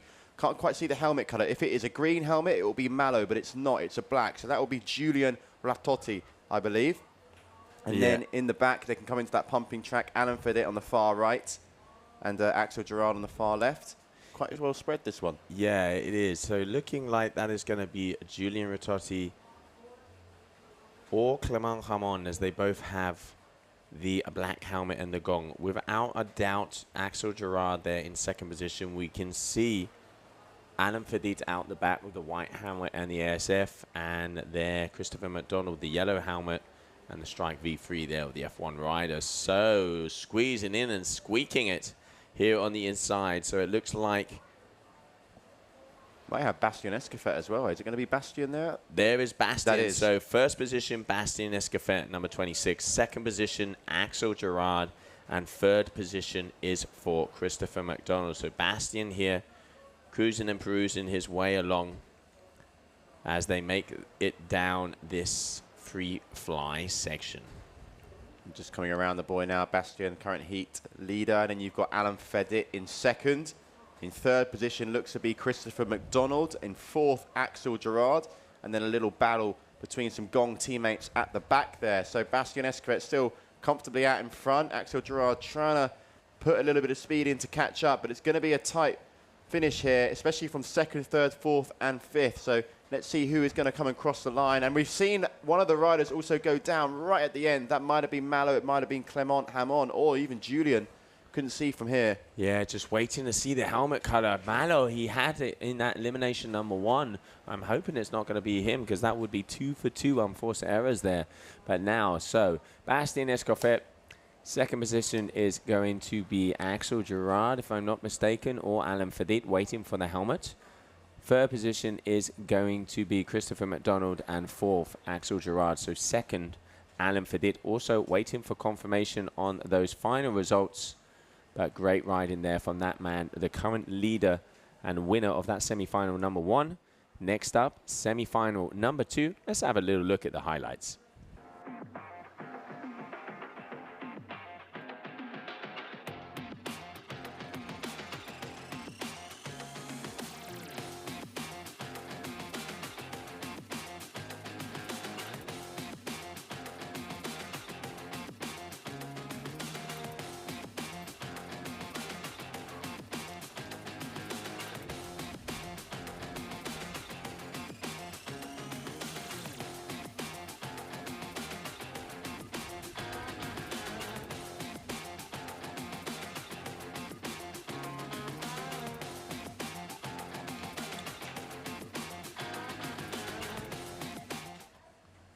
And welcome back, everybody, as we are now continuing on for semi-final number 2. Bastien Escoffet, they're flying through that one. And Malo Grenoble one more time going down in another elimination where he has had that unforced error. Yeah, it was a good finish there from Bastien. Malo again going down. He's not going to be happy with that. The AFS boys as well, Alan and Axel Gerard, putting on a good, solid performance. They've been pretty quick from most of the day as well. So definitely ones to watch when it comes to the final. Excited to see who will be joining those riders, because up next we've got the other semi-final. Yeah, this semi-final, obviously, we got the likes of Tituan Galea and Francesco Capuzzo. Let's see who is going to be making their way to that grand finale, because Tituan Galea wasn't in that first elimination. Francesco Capuzzo has taken the win, but let's not forget Tituan did take the win from him in that first heat. So we will have to see a lot of tension out there, important moments. Let's go right out to the action. All right, so red flag in the sky. Run me through who we've got here, semi-final number 2, Liam. We've got Anko Sosa, Tituan Galea, Chucho Nonot, and Mr. Francesco Capuzzo. We've also got Oscar Leclerc, Camille Boyer, Noah Koala, and Lilian Joupet. Yeah, so a big heat beat heat coming our way. Anko Sosa did very well in elimination number 1, making his way through there. Just going to have a look. Let's have a look on the overall event ranking so far. So we have first position Francesco Capuzzo, Alan Fedit in second, Axel Gerard in third, Giulio Gasperini in fourth, Anko Sosa in 5th overall. So that's your top 5 as it stands after that first elimination. Let's not forget 4 eliminations, 1 discard, 7 eliminations, 2 discards. What does it discard for you guys and girls back home? It means they can scratch their worst results, and their top 3 results will count if they've done 4, or if they've done 7 eliminations, they can scratch their worst 2 results. So obviously we're going to be trying to make it all the way to 7 eliminations, at least in the next 2 days. Ladies already on 4. Normally we'll be doing about 10 to 11 on their side. So the wind is there, maxing out at 32.3 knots. So it is windy. And Pozo Izquierdo is proving why it is the home of the Viento. For sure it is. And I'm really excited to see this next semi-final, because I'm gonna put it out there. I think the riders are really sort of getting used to the course now. They've done enough heats within the elimination rounds now to understand where they need to be on each buoy. And I think it's really going to be a challenge for Francesco to keep the likes of Tituan, Bastians, those guys I think have got it pretty dialed down now. So it's going to be really interesting if Capuzzo does make it through here, how he's going to fair share against those guys in the final. Yeah, absolutely. But Francesco, if anything, he is focused. Yeah. He was out there before we even had the skipper's meeting testing out the equipment. He has a couple of secret weapon falls under his belt, and now looking very good at the bottom half here. So with the white RD, that is Francesco Capuzzo, we can see there Chucho Nonot on the top with the North Mo. Down there in the middle with the red Cabrina is Tituan Galea, and on the bottom side, Camille Boyer, also on the black and orange RRD. So first position, we have Francesco Capuzzo. Watch out for Anko Sosa here on the left, getting a nice little bit of a pumping section. Orange helmet in first, but Anko going a little bit further. Tituan a bit further back. Lilian Joupet there, also with the duotone. Camille there with the RRD black and orange. It's a great start to the heat here, actually, and you can see both riders getting super, super close as they come out of the pumping section. The speed, as we keep referring to with the RRD kit and Francesco, it's looking fast in the straights, but Francesco Capuzzo has gone down. What is that going to mean for the Italian, as I believe that might be Anko or Tituan that's gone in first place. Camille Boyer on the left-hand side there as well. Capuzzo just getting to his feet, but he's really got a lot of work to do now. Capuzzo is going to be stressing like no tomorrow right now, because on top of it, he fell off on the pumping section. So there we have Tituan Galea in first position. Francesco Capuzzo is now riding down, so he has to speed like no tomorrow, because he is almost at the back of this pack. So he wants to get inside that top 4 if he wants to be able to make it through. All right, he's already in contention here, as some of the guys have gone around that buoy. So Francesco Capuzzo, sticky situation here for him with that unforced error, even though he was in first position. So he needs to catch up on Lilian Joupet. He is flying like no tomorrow. Tituan Galea is going to be taking the win here, as we can see him in the Cabrina. So let's keep an eye with the drone. Stay with the drone. Looking like Chucho Nonot. And he is flying, Francesco. trying to make his way in. It is going to be very, very, very close. I got a feeling he hasn't made it. I have a feeling that Lilian Dupet, from the angle we had, looked like he was further up. But we're going to have to wait for the results. Wow, what an interesting race. Coming to an unforced error because he had it in his hands.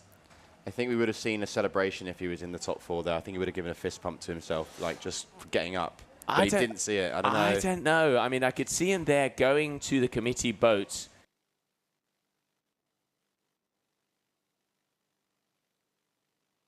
All right, so there we can see Francesco making his way to the committee boat, and he is going to be asking to see if he made it inside that top 4.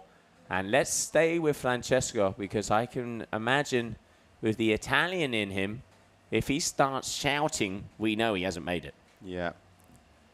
So, I mean, a credit to him, though, to just getting up and managing to gain as much ground as he did. A lot of riders, or might have thought that it was over, but for him, determination. He knew that he's quick out there. He knows on the straights that he can gain ground. But we're just waiting for confirmation if he managed to just snatch that position up, which will help him go through to the final. Yeah, still waiting for those results to come in. I will say it, he's going back out to the top. I thought he was maybe going to come in. But then, of course, that could also mean, because he has the losers finals and the winner finals coming our way, so we will have to wait to see what happens. No matter what, we are going to be continuing on, and we will get that info to you as soon as possible, because we are going to be seeing, coming up next is going to be elimination number 5 of the women. Let's grab the highlights from that heat.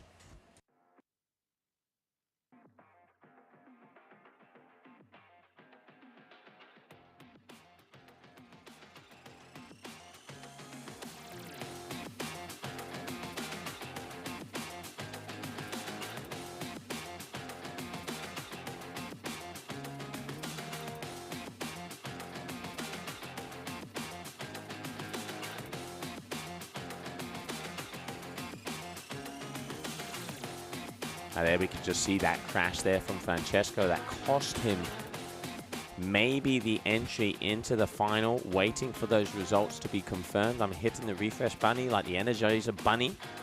And let's see if that is going to be Francesco or not. I have a feeling it wasn't. I do have a feeling it wasn't, because it was very close.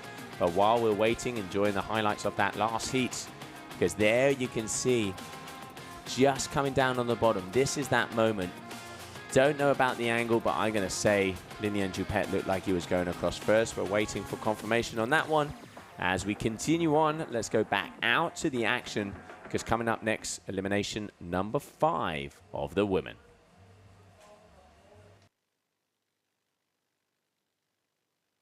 So there we have it. Nia Suarez has won every single one out there today. Oran Ceris, Bowen van der Linden, Sofia Machetti,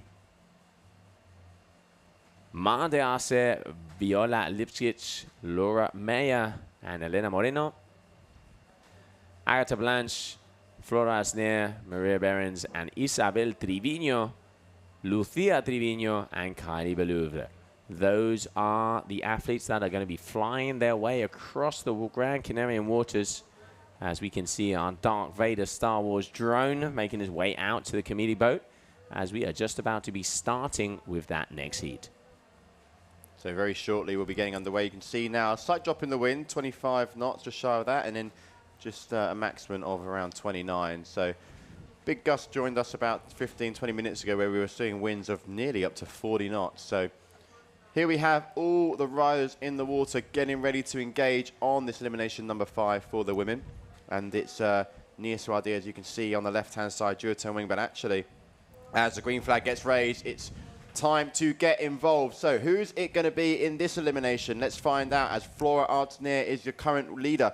Nia Suarez on the left-hand side there, definitely picking up some speed, with Oran Cerise on the inner in current 3rd position. So it's Flora who comes out of the first buoy first and is on that pumping track leading, which is a nice spot for Flora to be. She hasn't been in this position too often. Normally we see Nia in that first place. So Little bit of chasing here, but it's all down to catching the right swell. Nia looks like she's on a nice one. Yeah, we could see Flora had a better start here on this one, and they're kind of neck and neck. We can see further down the back there. That is Orancelis out there on the blue and orange. So going to have to see who is going to be making that mark first. As you can see both of them a little bit further along. So now Flora up and away, and this is where we're going to see Nia, because she's already got the feet changed around and is going to be able to power through a little bit more.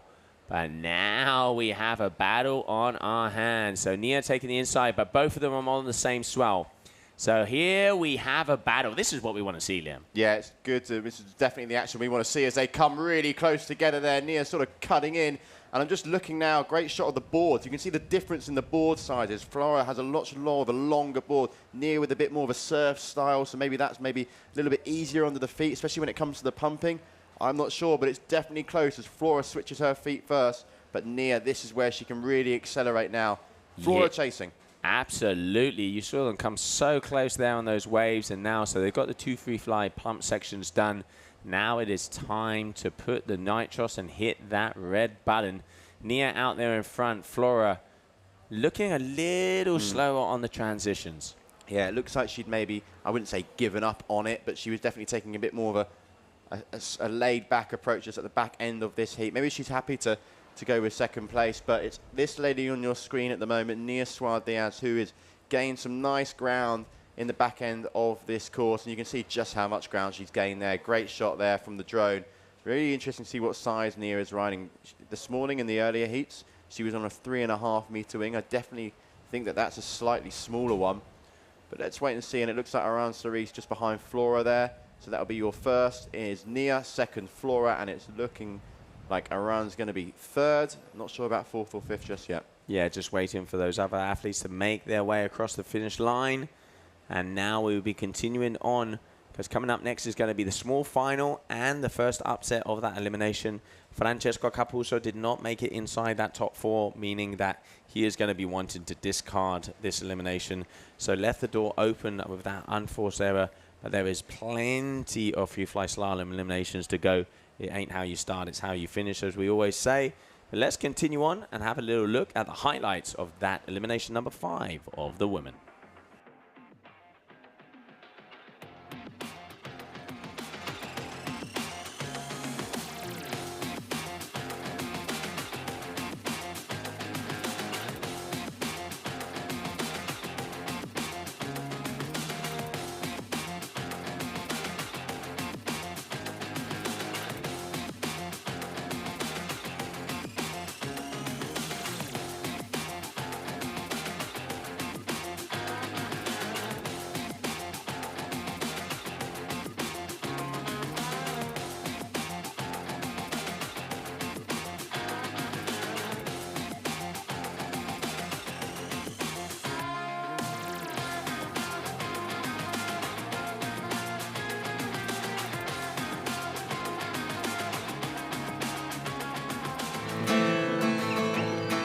¿Alguna vez te has preguntado por qué siempre quieres más?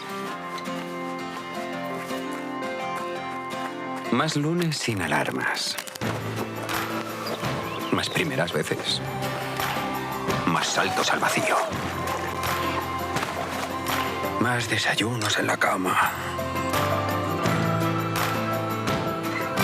Más olor a mar y a campo.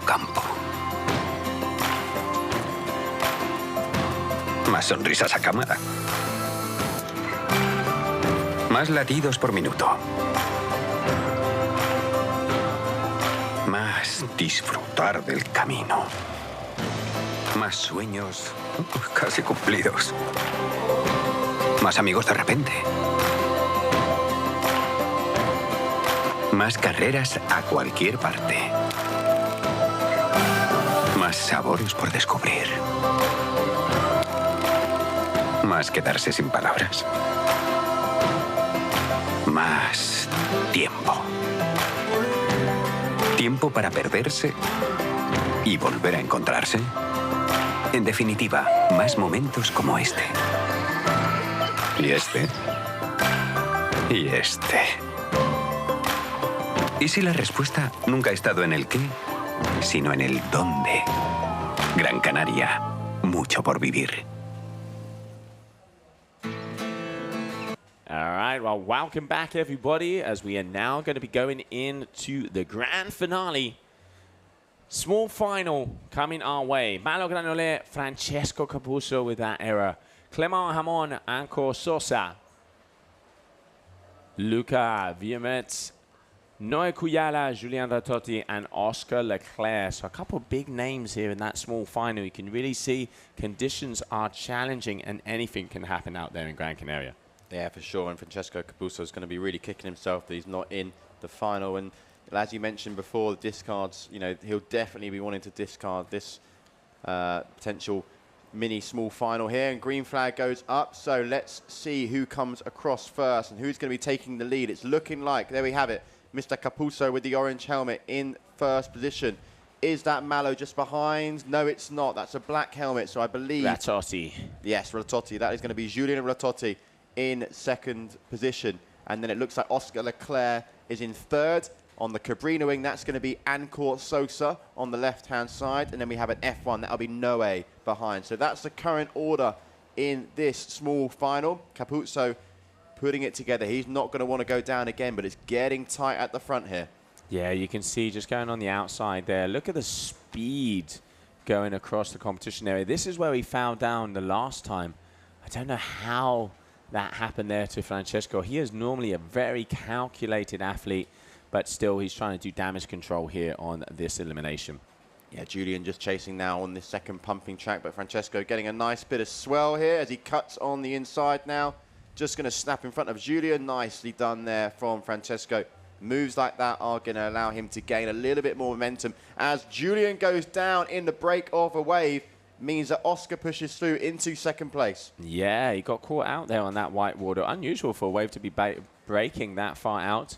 And here we can see Francesco, who is not going to be having a smile on his face when he comes out of the water after that elimination, but still doing the damage control. As I mentioned, he is just going to be going across that finish line and trying to get at least 9th place at the moment, because let's not forget, we now have coming up next is going to be the grand finale, the big final here, elimination number 2. So first, Francesco Capuzzo, looking like just about to come across the line. Yep, that is going to be Oscar Leclerc in second.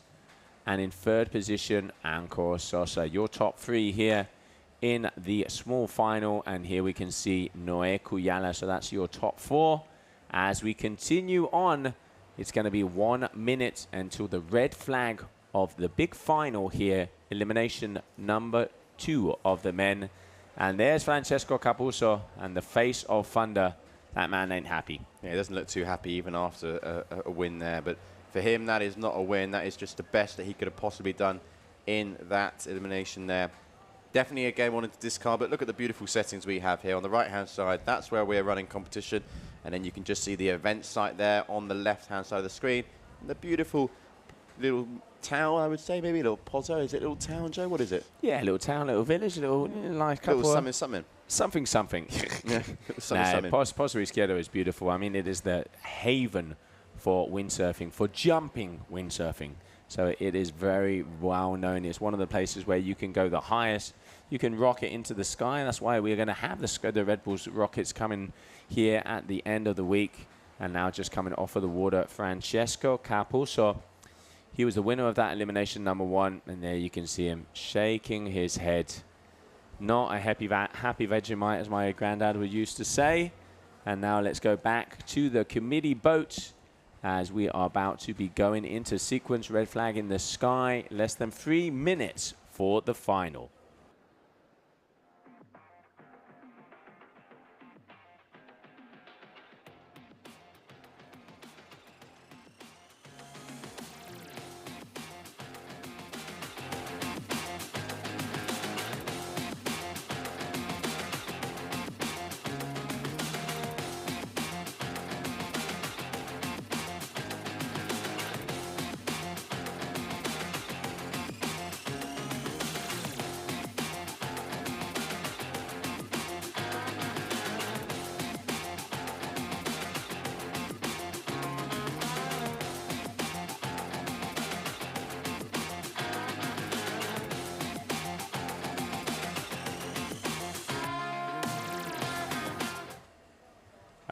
right, so welcome back, everybody. Now the big final, as we have Bastien Escoffet, Titouan Galea, Alain Fedit, Chucho Nunot, Christopher McDonald, Camille Bouillet, Axel Gerard, and Lilian Youpet. It's pretty much a French standoff out there, mate. Yeah, it very much is. But they're all going to be going at it. All guns blazing. Good, solid 30 knots now out there for this heat. So plenty of wind, lovely little bird's eye view there, and sort of just following our riders as they're going to complete this course. This is elimination number 2. This is the final. And we're just having a little look at the tides at the moment. So when is the next sort of tide change? There you can see low tide is just about to come up. So that's why we can start to see a little bit of a change out there. So it's looking like low tide at 4:15 today. We've got about 1.5 meters difference in between the tides. So it does change. And Pozo, especially as that tide comes up, the waves start to increase. It is just coming up on 4 o'clock local time. As we make our way out, we can see our drone going all the way out to the back. And here we have our athletes getting ready to rumble.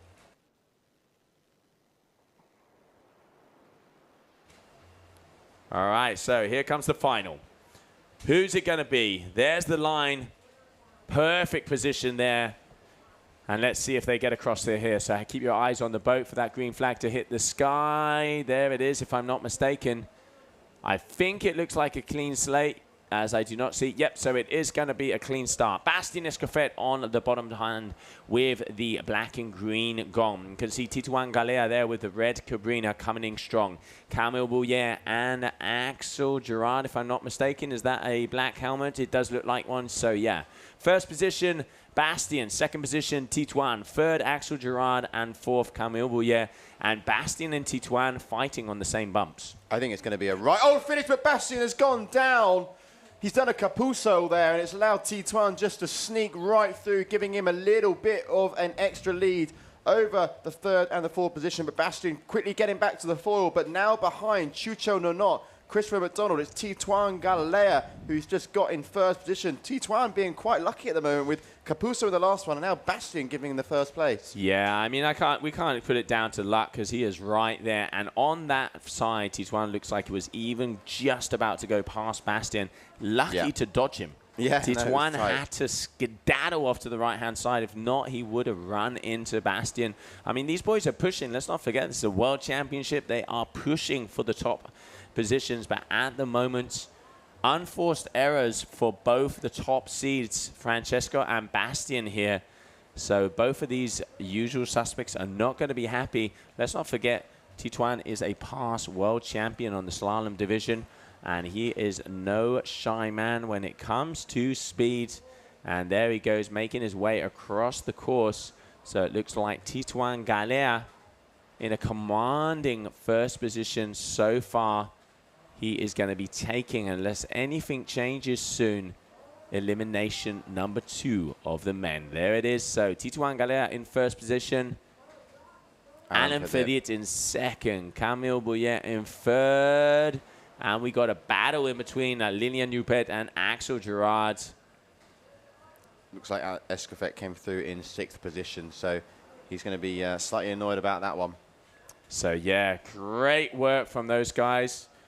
Liam, I'm going to jump out of the booth. I'm going to get Titouan Galea on an interview and see how he feels, because that was a big win for him. Very big win. Great to see. So I look forward to seeing what Titouan has to say as Joe quickly exits the booth. But don't you worry, I'm not going anywhere, and I can't wait to hear what that guy on your screen has to say.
the beach?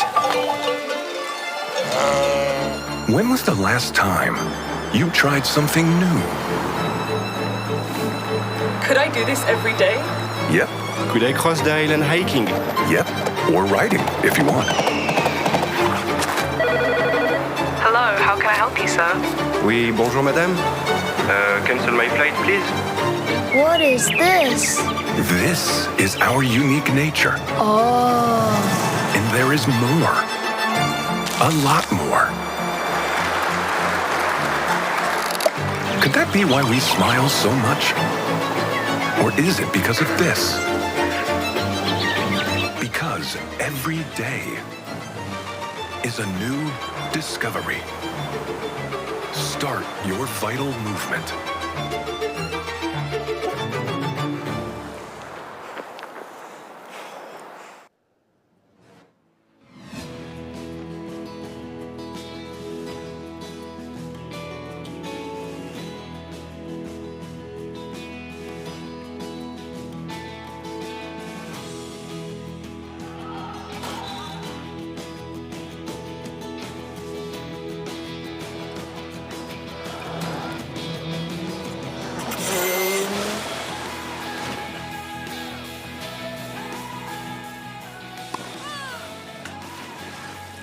And welcome back. We're fully underway now as action has started. So let's have a little look, and it looks like the women are on the water. Nia Suarez comfortably at the moment, getting a great start in first place.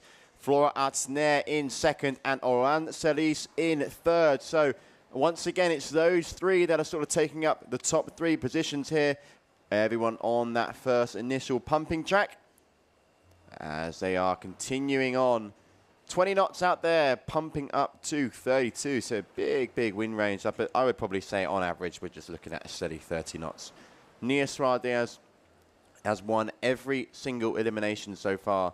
Really, again, faultless performance. And Flora there taking a slightly wider approach. Back end of the heat is a little bit of a cluster. Nia Suarez miles out in front. And goes through the second pump track now.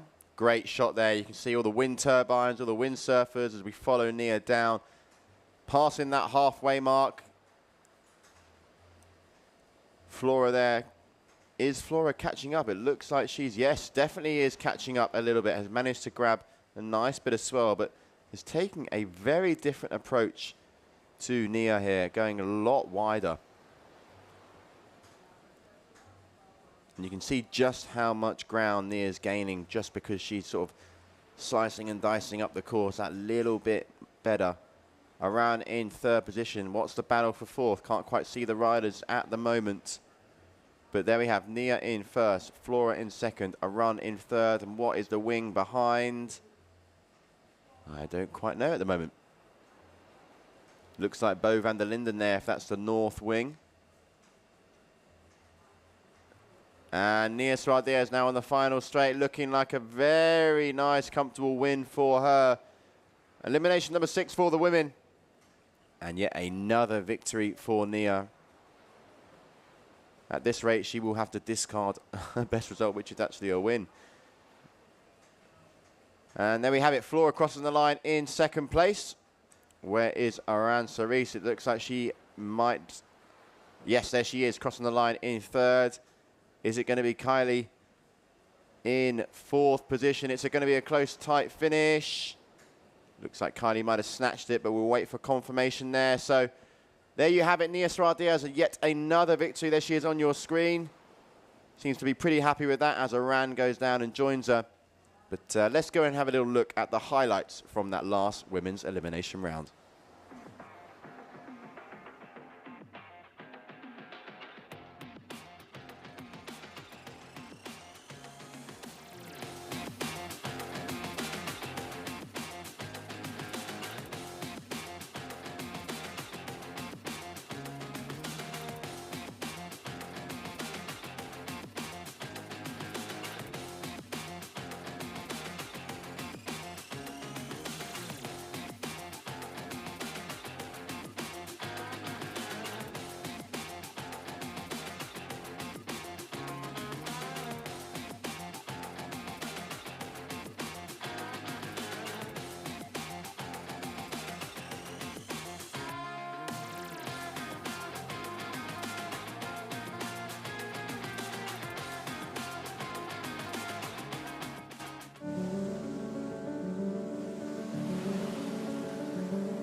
8 islas para disfrutarlas sin prisas.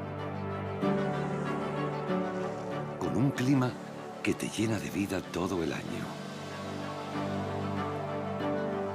Paisajes impresionantes que hacen que el tiempo se detenga.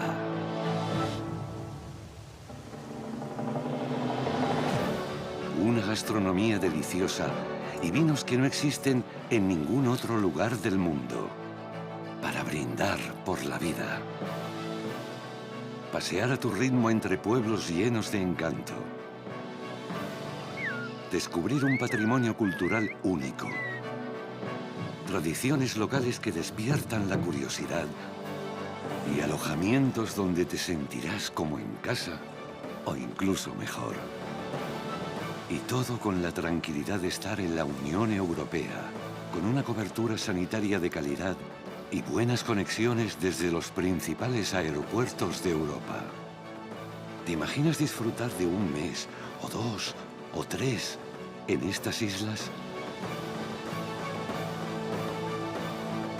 Un paréntesis vital en el mejor clima del mundo.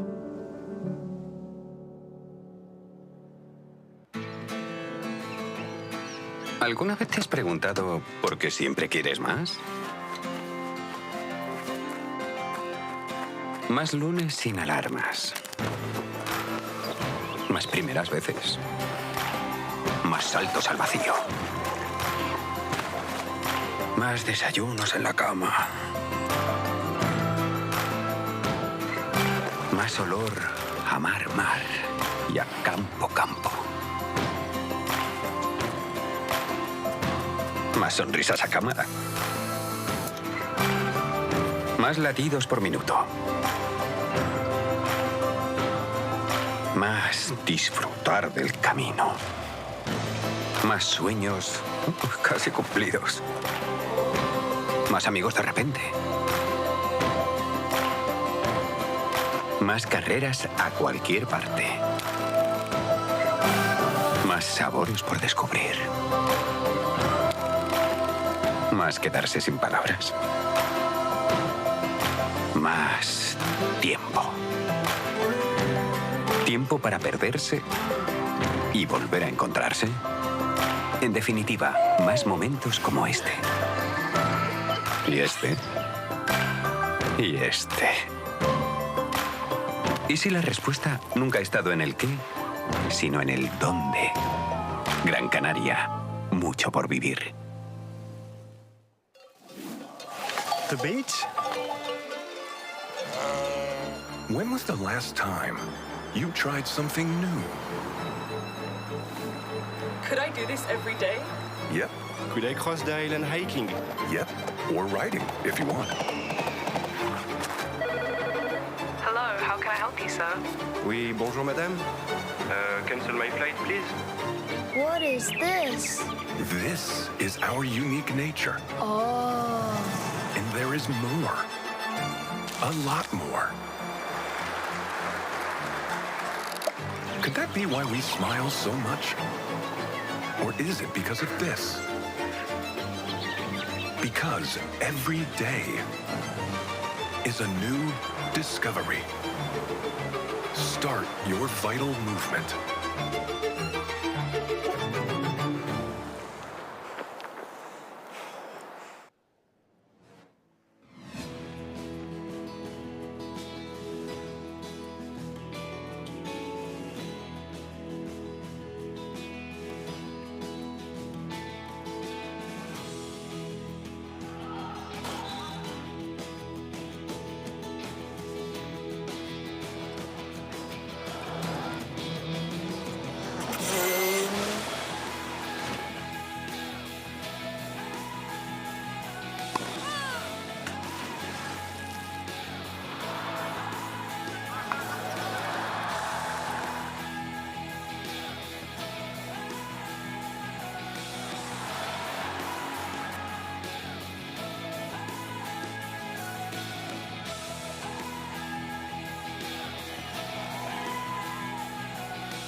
8 islas para disfrutarlas sin prisas. Con un clima que te llena de vida todo el año. Paisajes impresionantes que hacen que el tiempo se detenga.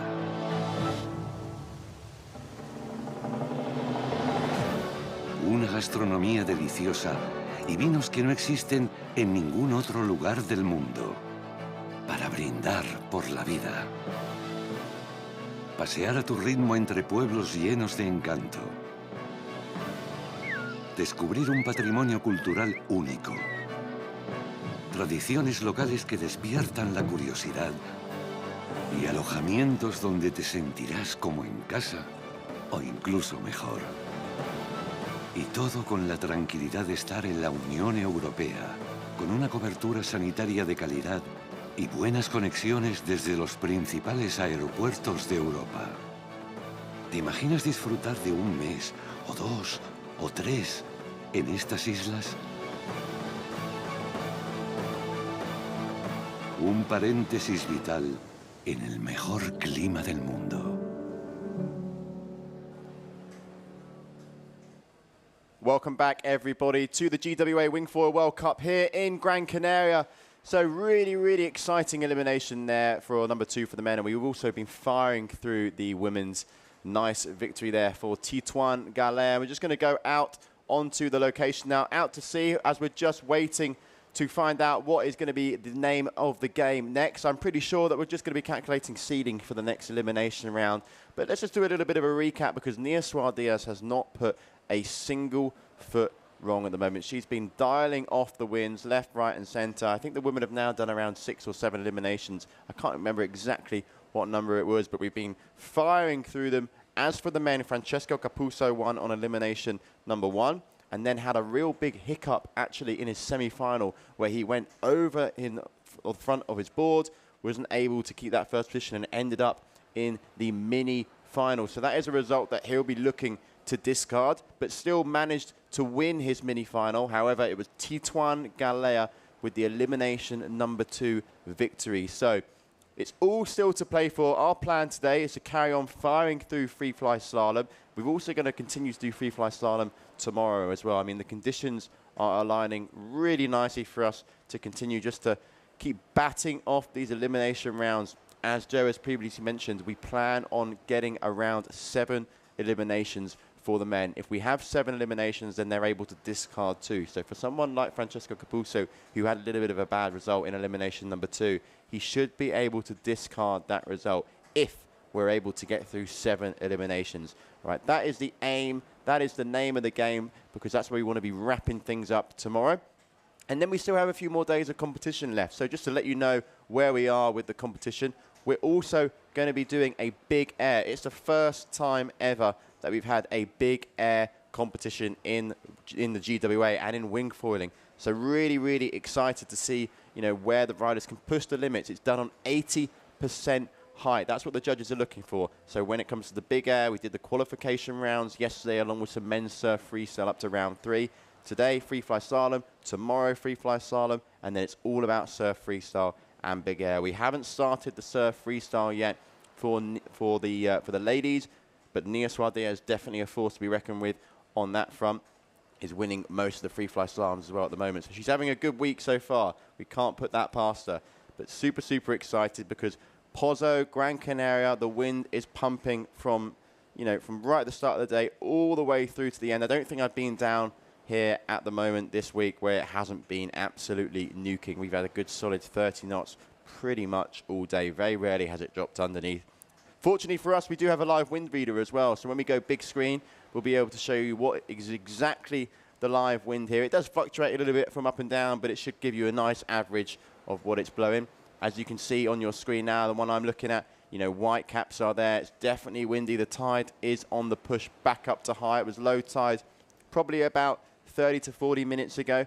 as the tide starts to push up higher, we'll start to see a little bit of, maybe bigger waves, especially on that second pumping track. Because if you've just tuned in, the Free-Fly-Slalom track has 2 pumping sectors, both of which are about 500 meters long. So they're super long. It's a little bit of a leg burner, but it's great to see. And that's why we love coming to places like Gran Canaria like this, because we've not only got super strong winds, but we've got a great sort of course layout, which is enabling our riders to really get and enhance in that free fly aspect of this discipline, of this sport.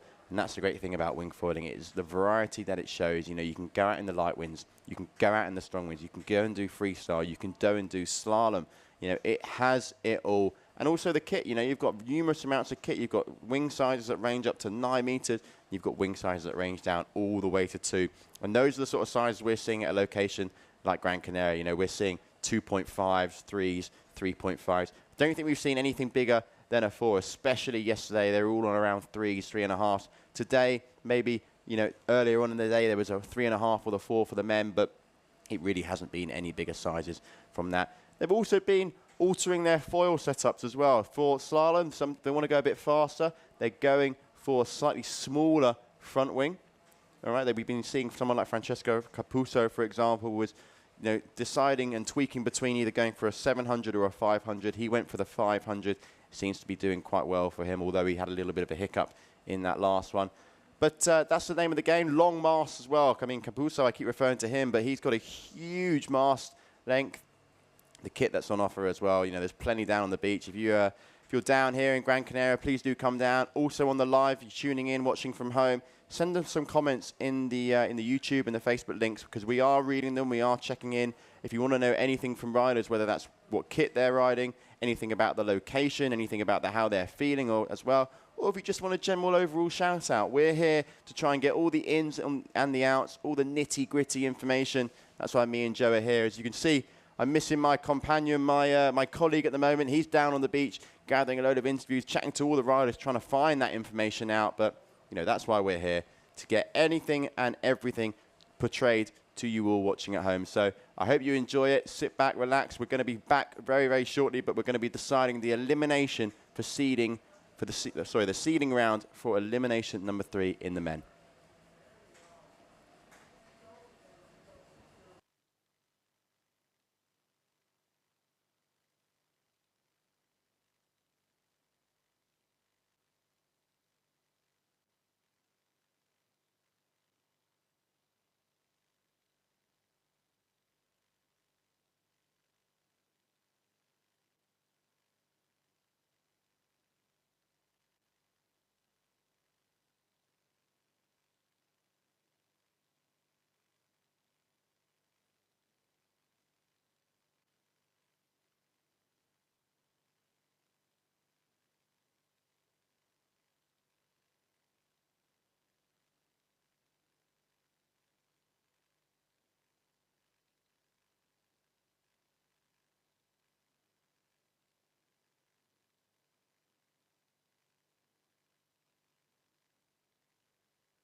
And welcome back, everybody, as we are now going into elimination number 3 of the men. So elimination number 1, Francesco Capuzzo. Elimination number 2, we have Tito Angalia. Unusual unforced mistakes there from Francesco and Bastian in those 2 eliminations. And then on the ladies' side, only one name comes to mind, Nias Rodriguez. Yeah, she hasn't put her foot wrong. Closely followed by Flora, but Flora just can't quite get in the driving seat there against Nia. She really is having a day to remember as well. I mean, talk about, you know, if we do get towards that discards, I mean, what's she going to discard? A first position. So she's in a very good position. But as you said, elimination now number 3. The seeding is done for the men. So, you know, we're going to get back underway. The conditions, local time, 4:30. So we're not running out of any time. We're continuing forward. And it's what a day to be alive. Yeah, absolutely. FreeFly-Slalom all the way. So the idea is to go through until elimination number 4, if I'm not mistaken. We'll get confirmation on that very shortly. So elimination number 3, heat number 1. Camille Bouillet, Bastien Escoffet,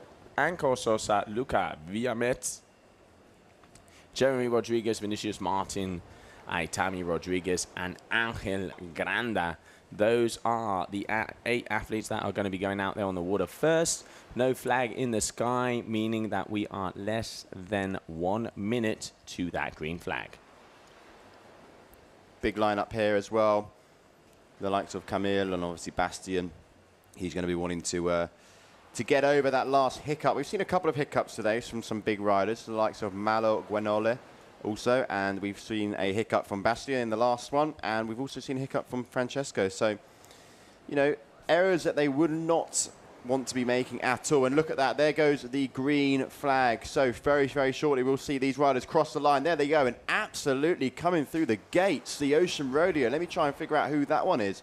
I believe that might be Angel Grande. Yep, you are right. So first up there, let's have a little look-see. We can see the Gong athlete making his way down the line, really pushing it along. So that is going to be Luca Villamet, if I'm not mistaken, just waiting for confirmation on there, or Bastien Escoffet.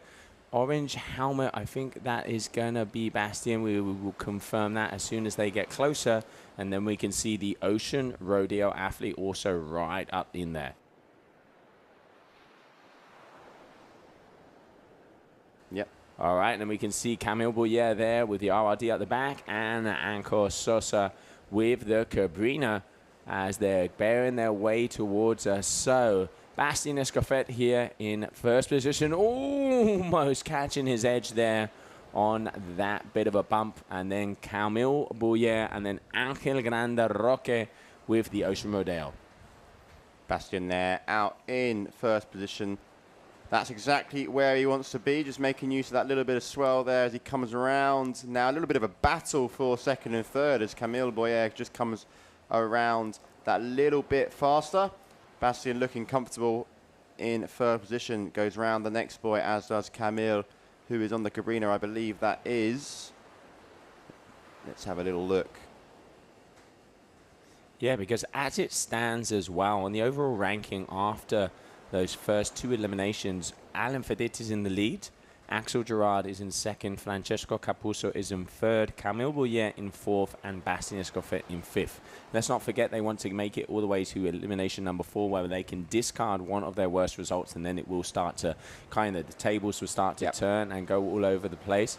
But currently it is that man, Bastien Escoffet, taking the win, and we are just waiting for confirmation of who are going to be the top 4 riders to be continuing on, making their way into semi-final number 1. Coming up next will be heat number 2. But before we go to that, let's have a little look at the highlights of that first heat, elimination number 3.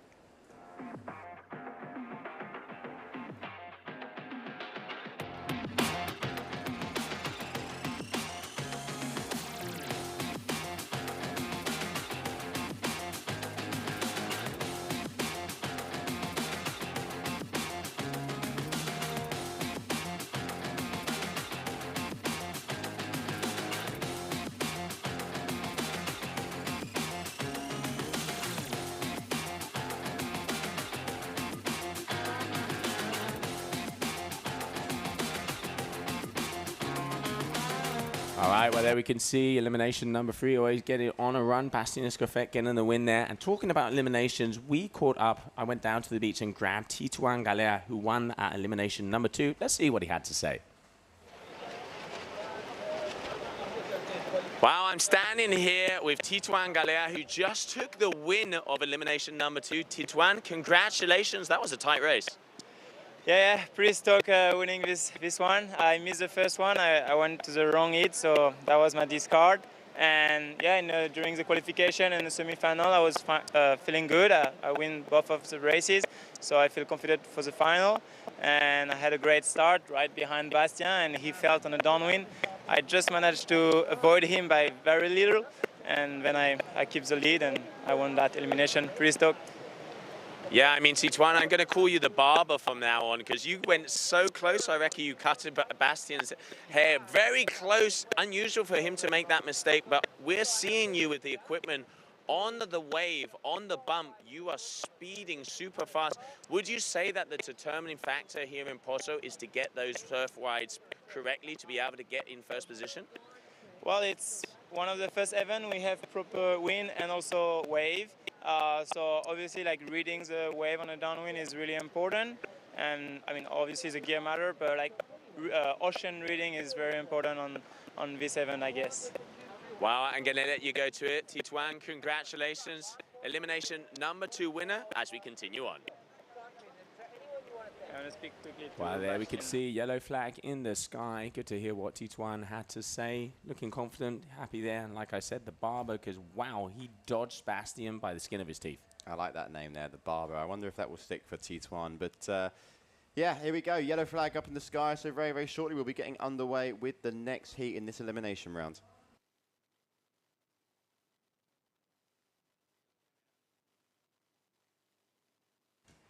Less than 2 minutes, so let's have a little look at who we are going to be having out there on the water as we are coming to the closing seconds for this heat number 2. Less than a minute to go, no flag in the sky.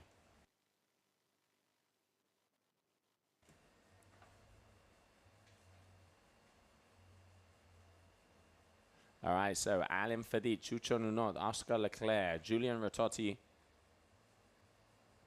Solon Gal, Vinicius Martins, Ricardo Zorzi, Giulio Gasparini. That is heat number 2, elimination number 3 of the men, just about to start.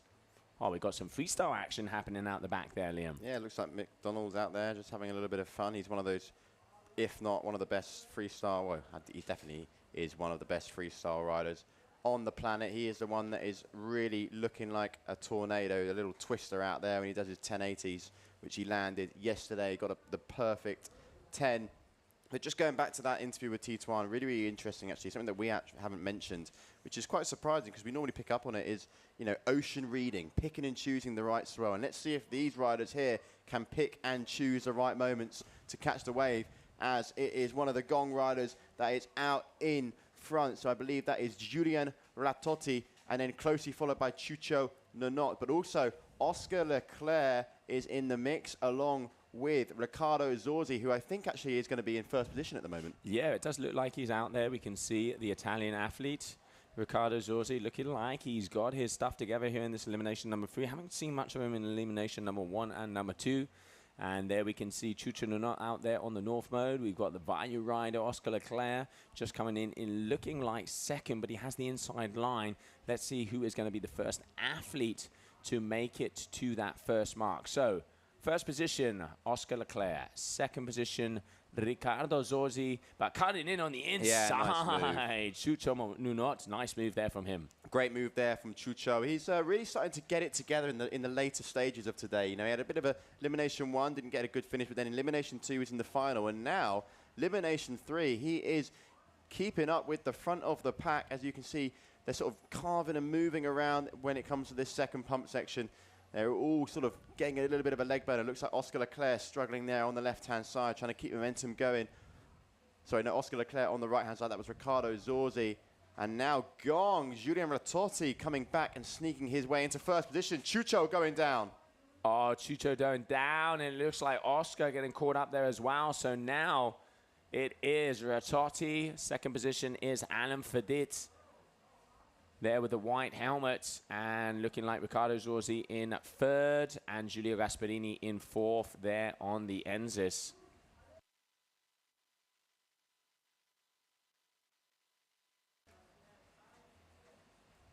All right, so here we have him pushing his way forward.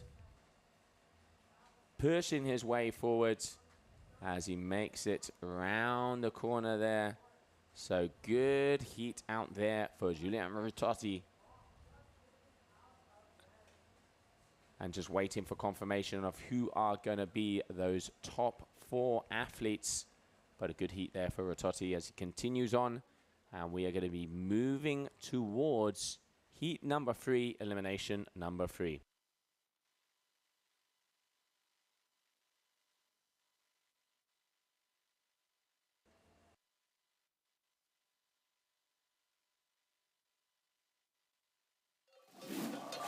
The beach?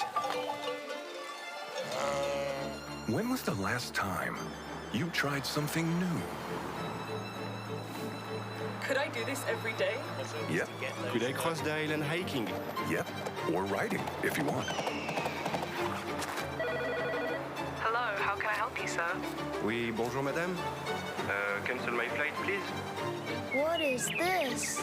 This is our unique nature. Oh. And there is more. A lot more. Could that be why we smile so much? Or is it because of this? Because every day is a new discovery. Start your vital movement.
All right, so yellow flag in the sky as we continue on with heat number 3. Let's have a little look at the athletes that are going to go on the water. All right, so Lilian Juppet, Axel Gerard, Noé Cuyala, Clément Hamon,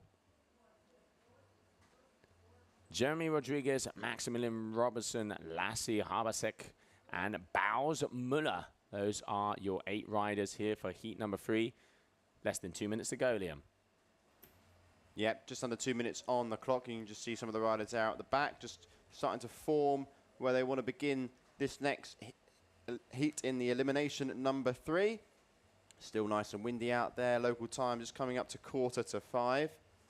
Sun is still shining. Just look at that amazing location we have here. Real treat for us to come and have an event here in Gran Canaria. For the first time on the GWA Wingfoil World Tour, we've been across the globe really this year, and we've started off in New Zealand with a little bit of free-fly-slalom action. We also were in Le Cap for some free-fly-slalom action, and now 3rd event of the year for the free-fly in none other than Gran Canaria.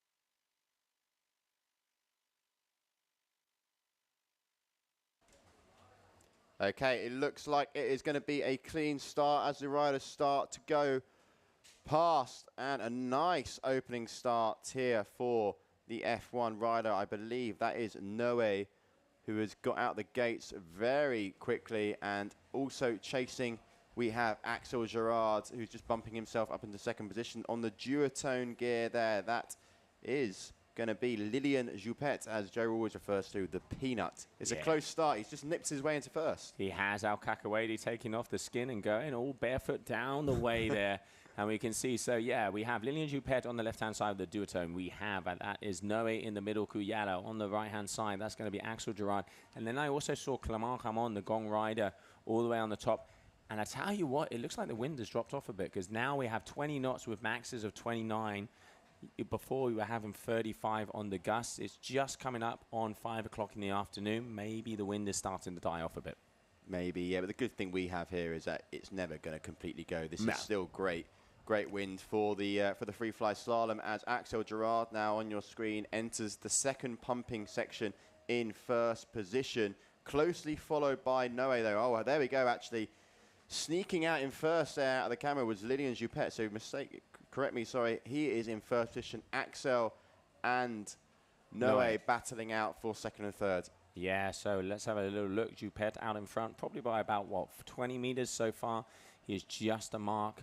That is going to be making his way down to mark number 6, which is the final one. And now it is a clean sweep and a straight line towards the finish line. So unless anything changes now, it looks like Lilian Joupet is going to be winning his first heat of the day. And let's not forget, he made it into the final in that last elimination in 4th position. So good work there for Lilian Joupet.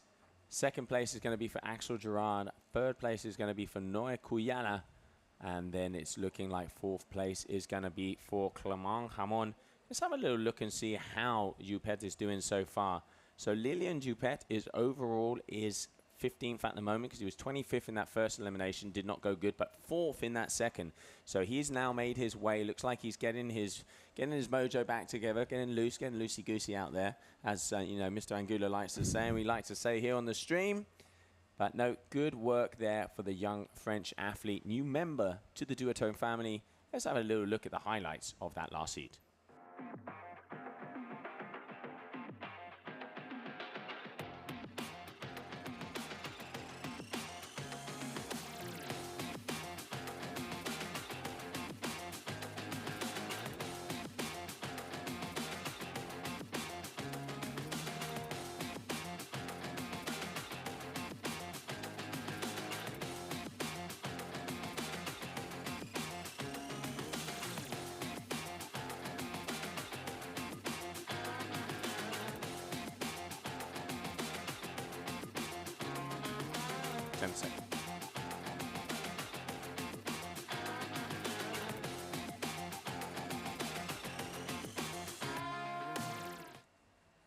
And welcome back, everybody. So we're now going to be moving in to heat number 4 of elimination number 3 of the men. And just about 10 minutes ago, I jumped out of the studio and caught up with our tour manager, Tom Hartman, to see what he thinks about the free fly slalom here in Pozo. All right, well, I'm standing here with the tour manager, Tom Hartman. Tom, first time here with the free fly slalom in Pozo, and it is extreme out there. Yeah, definitely. I mean, this is the windiest competition we have seen so far, probably. But I mean, this is what we're coming for here. You know, this is Gran Canaria. This is what it's famous for, and that's actually the perfect conditions for this free fly format we are running today. You know, it is all about the downwinding. You know, it's all about, that's what a lot of people do in their free time now on foils. They try to do long distance, they ride bumps as long as they can, just with the energy of the ocean on their bigger foils. And that's perfectly showcased in that format we're running here today. I think one of the things we also like, you know, everybody likes a good wipeout. Everybody likes a little bit of drama. We've seen in that second elimination both Bastien Escoffet, who is the tour leader for free fly slalom, and Francesco Capuzzo, unforced errors going down. Titouan getting the old slide on the right-hand side and going through. It just makes it more interesting. But it is really intense to see some of these guys making mistakes out there. It just shows how hard the conditions are. Oh, definitely. It's challenging, and you see also how packed the field is. No, it's not like there are huge distances between the first and the last one. That's the idea of our format as well. The courses are very compact. The race is maybe 2 minutes, so you know, once you make a mistake, there's not much time to catch up anymore. And yeah. Capuzzo here on the last race, he was in leading position, and on basically one of the last marks just had a mistake, fell down, and right away, you know, you lose your 5 places, you lose your spot to qualify for the next round. But that's why also we do so many eliminations, so you can make a mistake, and we are aiming at getting at least 7 races done, which means there are 2 discards, so the best 5 results counts. So if you got a little fuck up at one point, you can be discarded. It's all about the consistency. So one error and one mistake doesn't kill you straight away for the end result. Well, there it is. Consistency is key down here in Pozo Izquierdo. Tom, thank you very much for joining us. Liam, back to you. Thank you very much, Joe. Always good to hear words from Tom Hartman. He's been involved in the tour for since the very beginning. And sure does love seeing this sport continue to grow and develop. So always good to get a little insight from him. But we're back to action now, as it's looking like the riders here are getting fully involved. So let's have a little look and see who we have in this Free-Fly-Slalom. It's going to be Tituan Galea there on the red and white Cabrina wing, who's just nipped into first position. I think that might be Francesco Capuzzo. Yes, it is. They nearly came toe for toe there. Very, very close. Francesco Capuzzo and Tituan Galea have really come out of the gates with a commanding lead. Very close between those two now. It's all about picking and choosing the right way. Francesco taking a slightly wider approach, but he likes what he sees. Tituan actually really milking it on that wave. In the back there, we see some gong. That could potentially be Malo with the green helmet. But here we go. Francesco Capuzzo engaging a little bit earlier, and is a little bit more upwind than Tituan.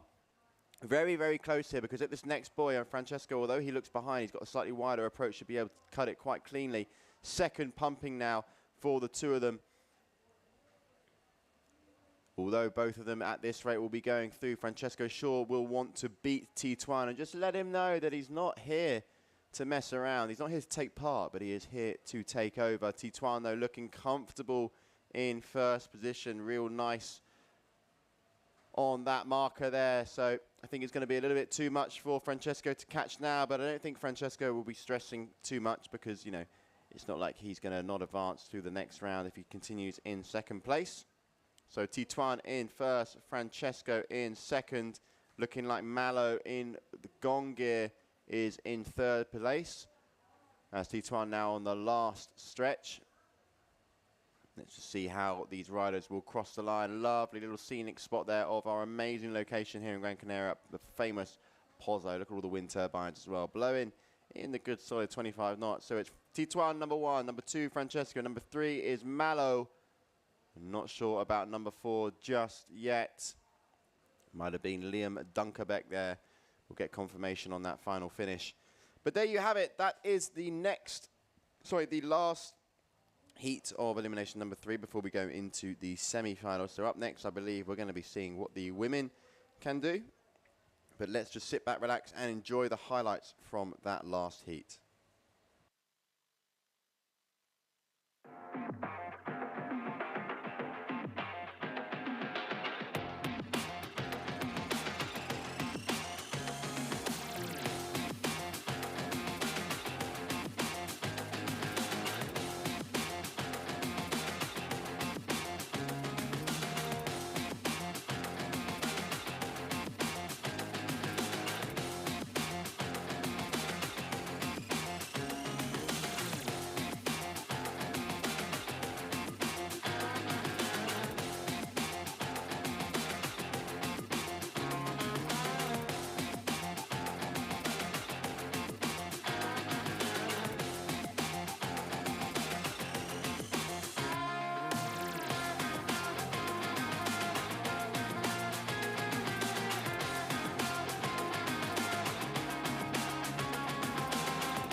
Okay, welcome back, everyone. and we can see there just our riders collecting themselves up by the committee boat, because up next we're going to be seeing more of them in action.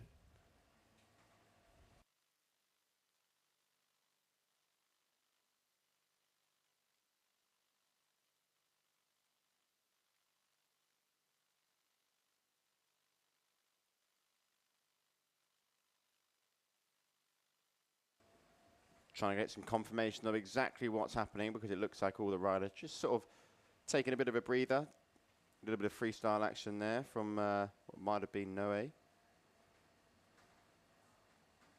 And all of our riders are actually collectively coming together, finding out all the necessary information needed for them to compete again.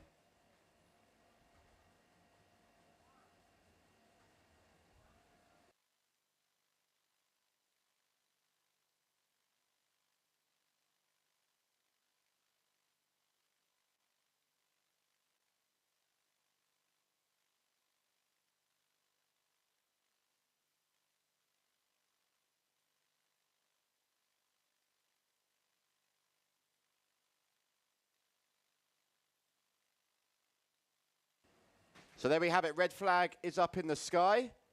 And you can see all of our riders getting towards their feet now. So under 3 minutes now until the next heat is going to get underway. Exciting times ahead. As you can see, that is what they were waiting for. Up next, women free-fly slalom. Elimination number 7, Nia Suarez, Aran Salis, Bowen van der Linden, and Sofia Marchetti. Mardias as well, Viola Lipsic, Laura Maya, and Elena Moleno. We also have Agata Blach, Flora Artnier, Maria Berens, and Isabel Trevino. Lucia Trevino, the sister of Isabel, and Kylie Belouv. Yeah, full fleet of the ladies getting ready out there. So that is going to be elimination number 6 for them. It said 7. I mean, we've done so many eliminations, but I do think it is on the 7. So elimination number 7 for the ladies. So now after this elimination, they will have 2 discards. So they're going to be able to take away their bottom 2 results. So the worst 2 results they had, they were able to get that back. Looks like the wind is starting to kick in a little bit more. I think it was a little cloudier out there, as the clouds do affect the conditions over here in Pozo. And we are getting ready to go. Always a good sign, getting ready to go. Nia Suarez in the driving seat. Can she do it again? In a few minutes, we'll find out.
All right, we do apologize for that, as coming up now is semi-final number 1 of the men. So Bastien Escoffet, Julian Ratotti, Anko Sosa, Alan Fedit, Camille Bouillet, Riccardo Zorzi, Luca Viamet, and Giulio Gasperini.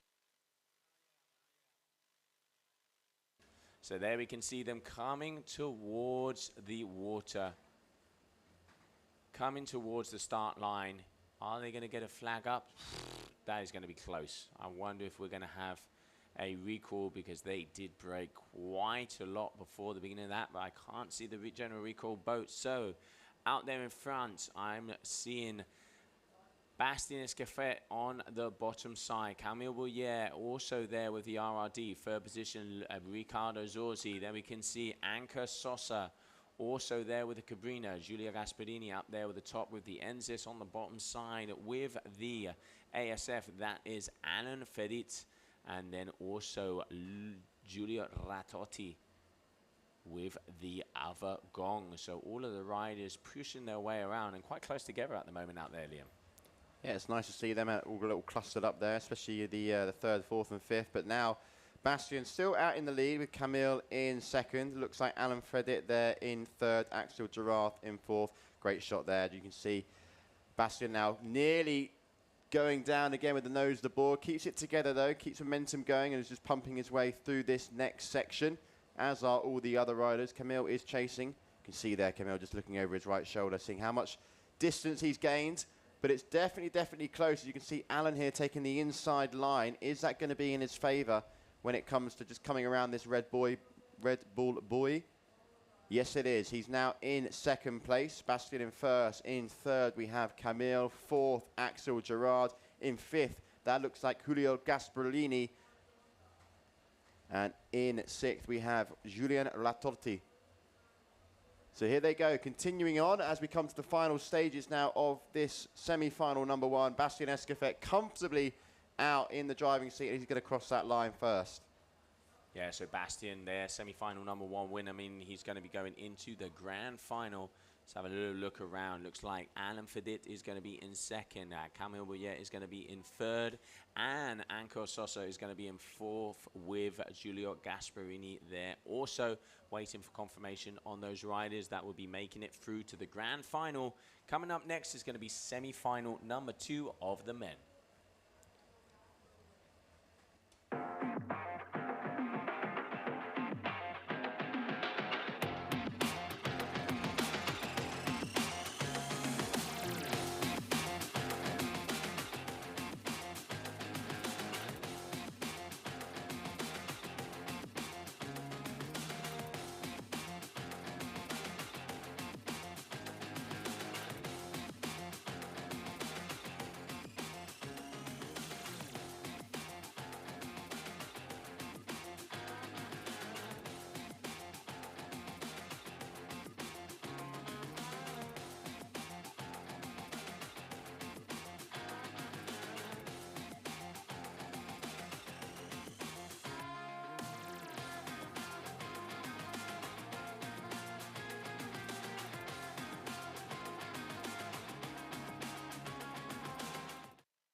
Ocho islas para disfrutarlas sin prisas.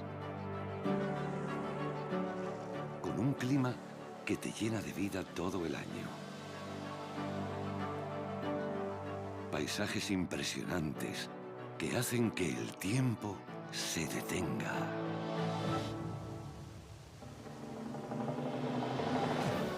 Una gastronomía deliciosa y vinos que no existen en ningún otro lugar del mundo. Para brindar por la vida. Pasear a tu ritmo entre pueblos llenos de encanto. Descubrir un patrimonio cultural único. Tradiciones locales que despiertan la curiosidad. Y alojamientos donde te sentirás como en casa o incluso mejor. Y todo con la tranquilidad de estar en la Unión Europea, con una cobertura sanitaria de calidad y buenas conexiones. Welcome back, everyone. Here we go, yellow flag up in the sky. Who's up next, Joe? Well, there we have them. Lilian Dupet, Titouan Galea, Axel Girard, Francesco Capuzzo, Noé Cuyala, Malogrenole, Clément Hamon, and Liam Dunkerbeck. So semi-final number 2. So both for Titouan Galea and Francesco Capuzzo, this is a very important heat because they have both won an elimination each, and they are both in this semi-final number 2. So they want to be making it to the final because they want to be able to try and battle it out to get another elimination under their belt. Yeah, Capuzzo is not going to be wanting to have a repeat of the last elimination. That is one thing for sure. So, you know, it's going to be an important one. Who is going to be joining the other finalists? Because that last one was a nice heat where we saw that Bastien Escovet cross the line in first place. Who's it going to be on this semi-final? Because we have some big heavy hitters, Titan Galilea, Francesco Capuzzo, you know, with some wins under their belts. But also in this semi-final, Lilian Dupet, he's, you know, must have had a good lunch because he's come out this afternoon and with a very, very good dominant performance. Yeah, absolutely. And I saw Liam Dunkerbeck also out there training a little bit in between. So obviously never count that one out because his father is the local organizer at this event. Thank you very much, Bjorn, for making this happen. First time wingfoiling in Pozo Izquierdo, together with all of the partners and collaborators in the government over here on Gran Canaria. And Liam Dunkerbeck really knows this place. And when it comes to slalom, his father has been pretty much the legend in windsurfing of that discipline. So let's see if he has some little secrets or some tricks up his sleeve as we are just about to go into green flag sequence. Semi-final number 2, green flag up. Looks like a clean start if I'm not mistaken. So there, in the middle, we can see it's all going to be happening. Noe Kuyala down on the bottom side there. That is going to be Francesco Capuzzo, if I'm not mistaken. Yeah, he's changed his wing. So Francesco Capuzzo in first, Tituan Galea in second, looking like Axel Gerard and Noe Kuyala. Yeah, and a big wipeout as well at the start there. Not sure who that was, but Francesco Capuzzo, yeah, looks like he's gone down a size as well on the wing. So let's see how that fair shares in this heat. But right now, he's got quite a nice little stretch of a lead. Wonder where Tituan is. I reckon he's going to be a little bit downwind. Oh, no, just behind there, riding that swell. But also in the mix is Axel Gerard, who might be able to snatch second place from Tituan as they come around that boy. But there he is on your screen with the orange helmet. Francesco Capuzzo really not putting a foot wrong in this elimination, in this heat, sorry. And now Tituan second, Axel in third. Yeah, Francesco really pushing this one, even though I do know he is probably a little bit on the back foot, making sure that he makes it through to this final. So there we have. He's got through those 2 pumping sections with a nice advantage, but this is where he went down before. Yeah. This is where he went down before. So now just coming over on this one, makes it around. This is going to be the final mark for him. And now it's going to be a straight line towards the finish.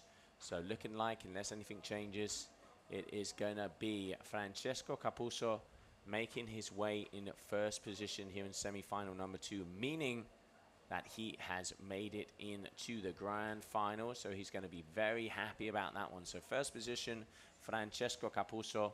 Second is looking like it's going to be Tituan Galea, Axel Gerard, and Noe Kuyala.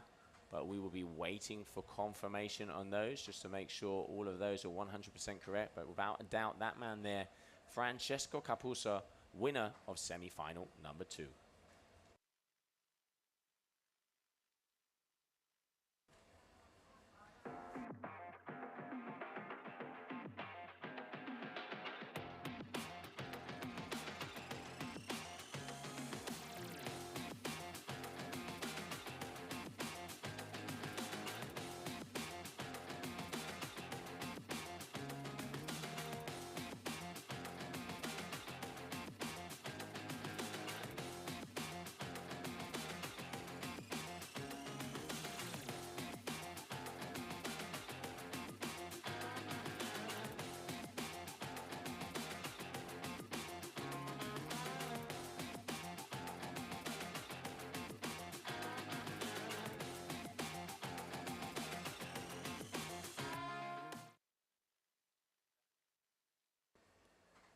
Great highlights there from that last heat. And yeah, those riders will be really, really happy to have made it through to the next round. So red flag is up in the sky now. And next up we have the women elimination number 7. So Nia Suela Diaz, Aran Solis, Bowen van der Linden, Sofia Marchetti, Mar Diaz, Viola Lipstich, Laura Maya and Alina Moreno, Agata Blach, Flora Artsneer, Maria Berens and Isabel Chlevino, Lucia Chlevino and Kylie Belouv. Those are your women riders who are currently taking center stage. Red flag is up, so we have just under 3 minutes. Will Nia Suela Diaz make it a 7th win in a row? As you can see, some of our riders as well enjoying a little bit of freestyle in the back there. Freestyle is, we still have freestyle to finish as well with both the men and the women. Yesterday we did up to round 3 for the surf freestyle, the men. Women yet to get to the water. But the plan is tomorrow as well to continue with some slalom action. Yellow flag is up now, so just under 1 minute. This is where the riders will have to start thinking about that perfect start. Who's it going to be to cross that start line first and go into the first place, as this next heat is shortly going to get underway.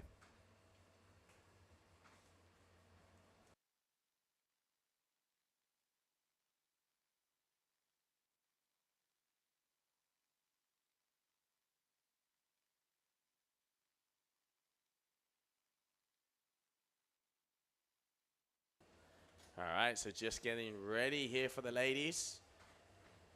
As I can see them circling around on the outside, meaning we are getting very close to going into green flag. Looks like the wind's picked up once again as we have maxes of almost 32 knots out there. Talking to Nia, she had a 704 underneath her feet. And it looks like most of the girls are in between the 5s to 800s out there. So Nia Suarez at the moment dominating here in Gran Canaria, followed by Oran Ceris and also Flora Asner. Let's have a little look on the overall rankings so far. So when it comes to the ladies, Nia in first, Oran in second, Flora in third, Kylie in fourth, Isabel Trevino Delgado in fifth. So those are the overall standings as it goes. And now we're just waiting to see what is going to be happening out there as we are going for elimination number 7 of the women.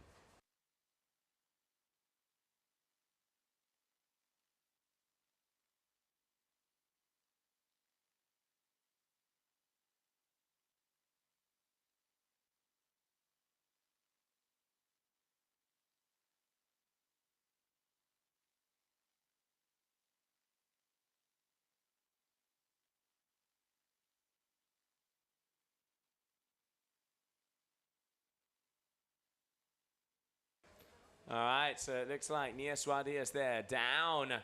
Once again, first position, but Flora pressuring. Keeping it together, yeah, Flora trying to keep with Nia. She really is pumping that board as well.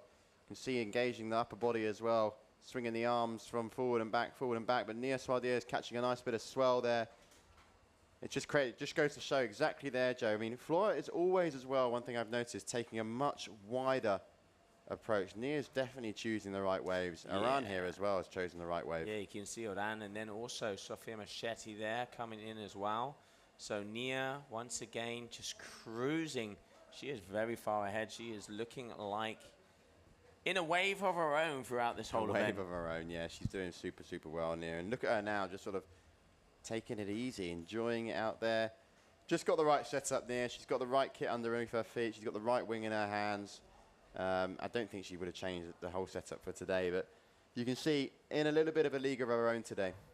Nia Suarez there on your screen, just coming through to the final section now of this course. As she goes around one of the last buoys, she's going to quickly go around the next, and then it's a one-way ticket through past the boat. Yeah, so making it around, there you go. So Nia Suarez looking like she's going to wrap up her 7th consecutive victory. Yeah, looking very, very dominant out on the water today. Not quite sure who is going to be wrapping things up for second, third, and fourth. But looking like Oran there with the orange and blue free wing. And then we can see behind her that is Flora Asner on the slingshot gear. So your top 3 there on the screen. So coming up next, we are going to be moving on to men's elimination number 3. Small final. And some big names as well, but here are the highlights from that last heat.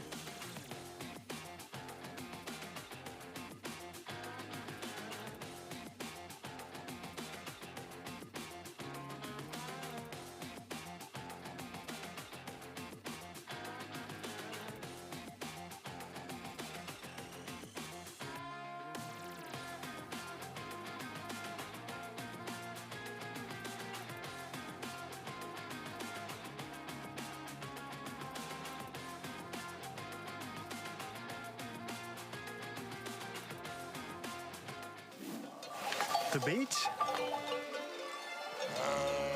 When was the last time you tried something new? Could I do this every day? Yep.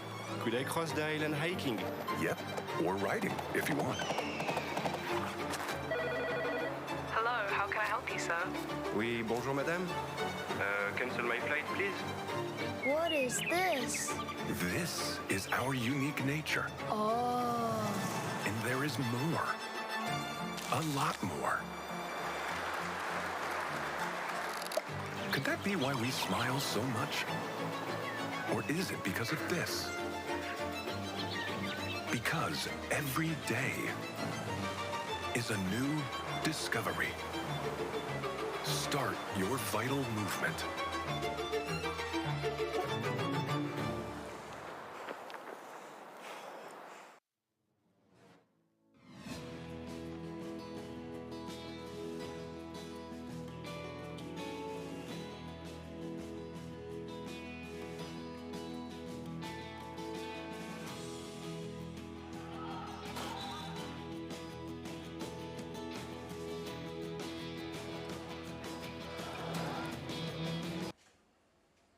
And welcome back, everybody, as we continue on. We are now in the small final. Giulio Gasparini, Mano Genolea, Julian Ratotti, Liam Dunkerbeck, Ricardo Zorzi, Clément Hamon, Luca Villamet, and Lilian Dupet. Those are the guys that are going to fight it out for the bottom 8 places here of this elimination. 21 to 32.8.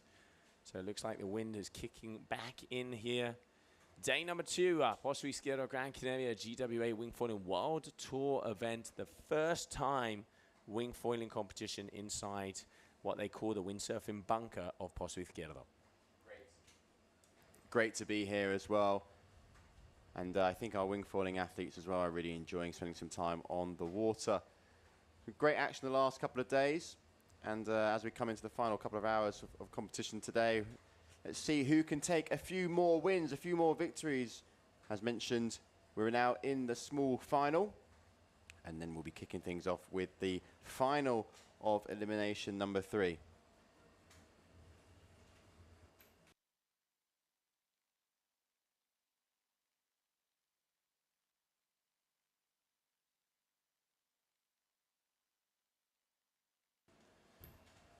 All right, small final coming our way. No flag in the sky. There they are, getting ready. So let's see who is going to take all of the beans home here. All right, I'm not sure. Woof. Pretty much everybody was over early on that one, from what I can see. So it looks like, yep, there it is. General recall here for this small final. As you could see there from that Jones shot, it looked like at least one or a few athletes were over that line first.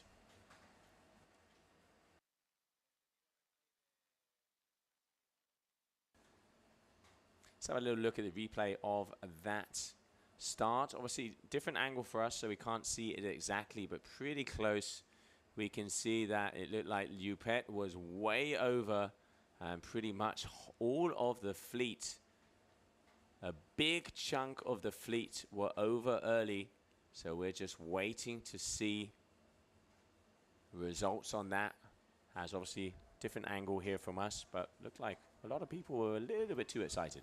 Yeah, nice to have a little replay of that as well, just to watch it and sort of go forward and back. But Jupet had like a engine on the back of that board. He was so far ahead, so don't think he'll be too happy with the way he started that one there. But yeah, general recall. So as you can see, all those riders now just gathering by the boat. And our team as well out there, just going to let them know what the whole shebang is. And very shortly, we'll get back underway with this small final.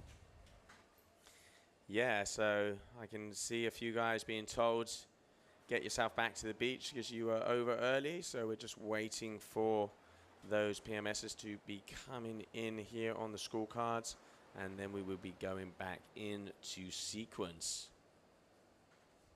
We can see Genole, Ratotti, Giulio Gasparini there on the top as well. Ricardo Zorzi there. And they're just getting ready to reset their watches. Oh, nice little, coming a little close and having a little saying hello there. Ancor Sosa, if I'm not mistaken. Was that? Yeah, I think it was It Ancor. was, yeah, it did look like Ancor Sosa. So just while we've got this flag in the air, let's just talk a little bit about where we're heading next, Joe. What else is going to be on the calendar? So I mean, straight after here, Gran Canaria, we have the pleasure of popping over to Fuerteventura. Sorry, I get mixed up with some of the Canary Islands. I've been here, there, and everywhere the last week. So Fuerteventura, and then actually we go to Rio, which is a different discipline in the GWA. We've got a wave event there. Yeah, Rio de Janeiro over there in Brazil. But yeah, first to Fuerteventura. Fuerteventura, that event has been on more than 35 years. It ran by René Eglise Center, and it's so cool to go down there. Some of my first kiting competition World Cups were over there, and really good memories, great vibe, the famous carpa, and also good conditions, crystal blue water and strong winds that the Canaries are known for. So looking forward to be going over there in the next week. And then of course first beginning of August we are over in Rio de Janeiro, so over there in Brazil. First time we have had an event down there, so great to start to put different spots up on the worldwide map as it just gets wider and wider. Yeah, that's going to be running alongside a wave event on the GKA calendar. And then we go over to Denmark at the start of September for, again, Surf-Freestyle and Free-Fly-Slalom. And then we go over to Dakar, Morocco for the final wave event of the year. That's where we'll be crowning our Wave World Champions. That's going to happen at the end of September. Shortly following from Morocco, we head over to the famous, in your hometown, Tarifa, Spain. We'll just be focusing on one division and one division only. That's going to be Surf-Freestyle. And then we're going to be wrapping things up for the final event of the year in none other than where we actually did it the same last year. We'll be over in Brazil. So very, very jam-packed calendar with the likes of Rio, Denmark, Morocco, Spain, and Brazil still to play for. So we're keeping these riders busy. We're keeping ourselves busy, but we wouldn't have it any other way. All right, so yellow flag in the sky. Looks like we're going to be going back into action. Just trying to double check here and see what was happening with that last race, as I haven't got the information of who went over early, or maybe there was a timing sequence error, because I will say it's unusual for so many people to be so far ahead. As soon as we know, we will let you know.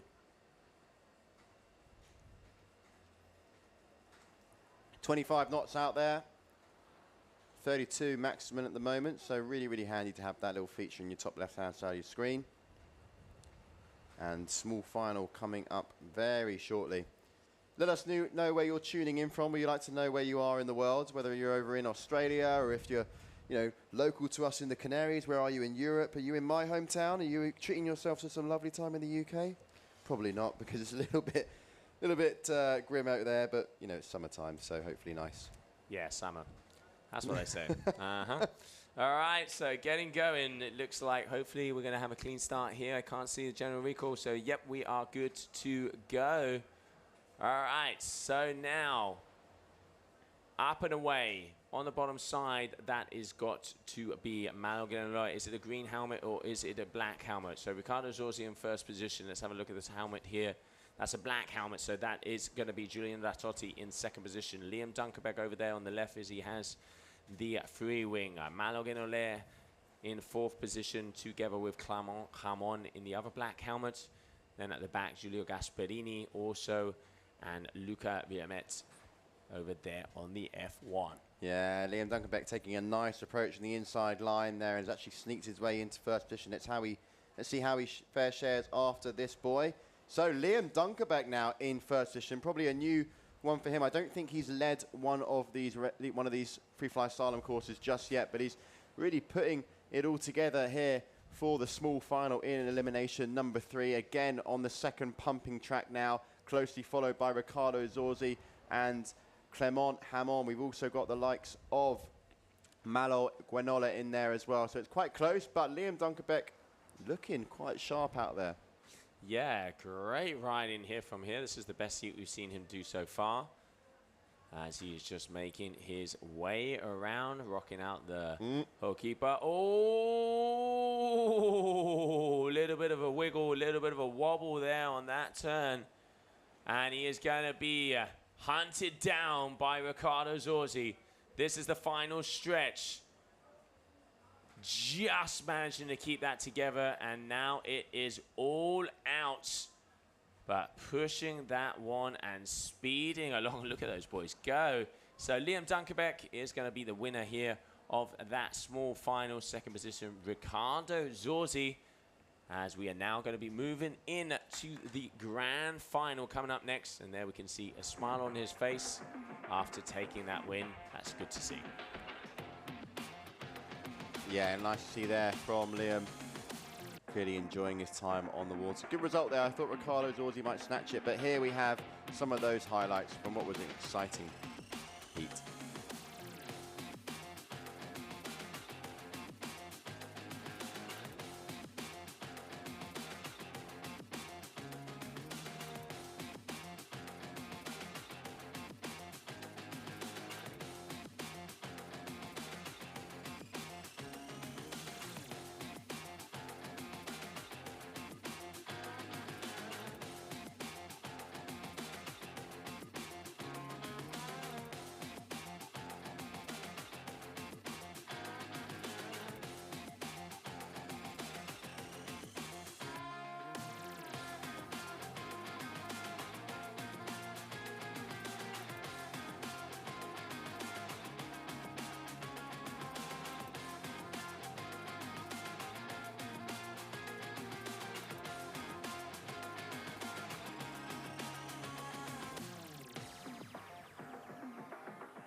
And welcome back, everybody. So there we can see some of the small finalists coming out of the water as we continue on here for day number 2 GWA Wingfoil World Tour event in Pozo Izquierdo. Now, let's have a little look at see who are the finalists. Bastien Escofet, Francesco Capuzzo, Alain Fedit, Titouan Galea, Camille Bouillet, Axel Girard, Anko Sosa, and Noé Cuyala. So Bastien, Francesco, and Titouan are obviously going to be favorites in this. Titouan and Francesco already have an elimination under their belt, and Bastien Escofet is the current World Tour leader when it comes to Freefly-Slalom. Big final coming, because this is going to be an important one. We are going to be doing one more elimination of the women, so we'll be closing it out at elimination number 8 of the girls, and then one more elimination of the men, which will be elimination number 4, meaning they will be able to have a discard after that. So after this day number 1, that will be a pretty full fleet and know where they are standing. Less than 2 minutes to go. Grand final coming our way.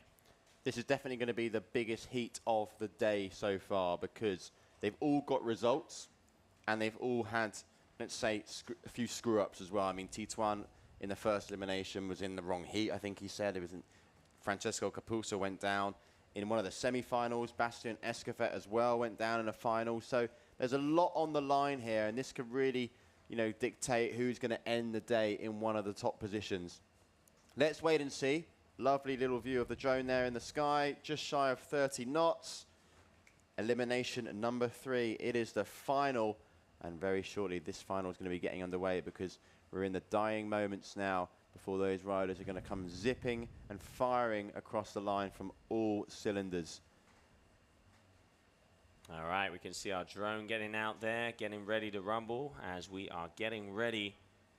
Little bit less to go, and let's see what these boys have for us. Who's your money on, Liam? Come on, give me a name. Give me a name. I don't know. I think I'm gonna go with. I think it's gonna be Bastien. All right. Bastien or Francesco. All right, I'm going to go Titouan. No, absolutely. You can't say that just as you've had a little peek. No way, I'm not having that. All right, so that is going to be a general recall, as it looks like someone was over early, and I hope... Maybe it might be Titouan, then you know, you've got to go and buy the beers. Yeah, maybe it could be Titouan, but we will soon find out, as we're already gusting to 32.5 knots out there. So let's have a look at the over there. Hard one to tell from that angle. I'm not a fan of giving the call here because it is a completely different angle from the boat to the starting pin. But it does look like... Might be Gerard. It does look like Tituan. And up the top there, Francesco Capuzzo. So, let's see. Waiting for that info to come in. I'm switching it. I'm going to go with Capuzzo. Ah, stay with your Warriors. Don't you fall back. You can't go back on it now. I'm still going to go with Tituan, and I have a feeling he's the one who went over. Yeah, exactly. So I think you might as well just sit down and zip it because I think he's gone.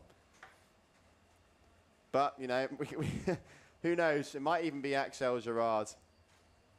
Either way, if Tituan's out, then I've technically won. So 30 knots. Nice and strong out there now. Trying to get some answers for you at home watching. Elimination number 3, final heat of this elimination. Who's going to take the win? And then, as Joe mentioned, we're going to be doing elimination number 4 as well for the men.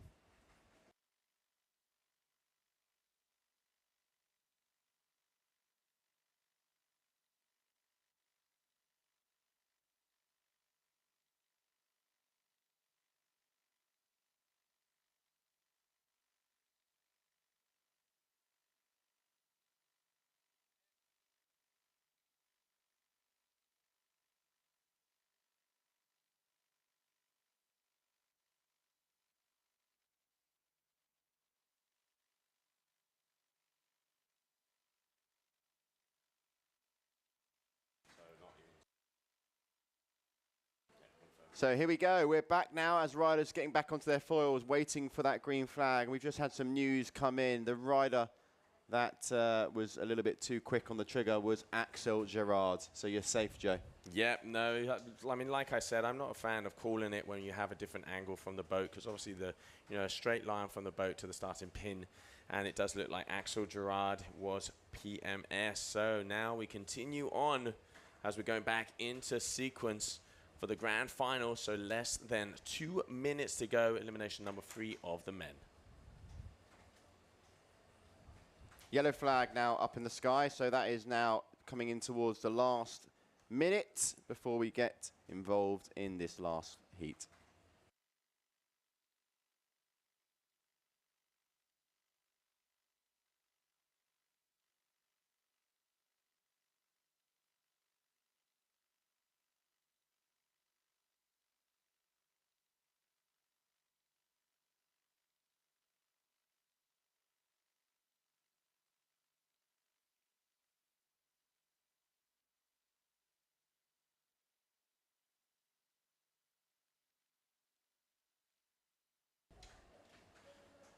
All right, no flag, less than a minute. The guys are starting to make their way up. So Axel Gerard, premature start, unfortunately, there. So that means he is out of the final.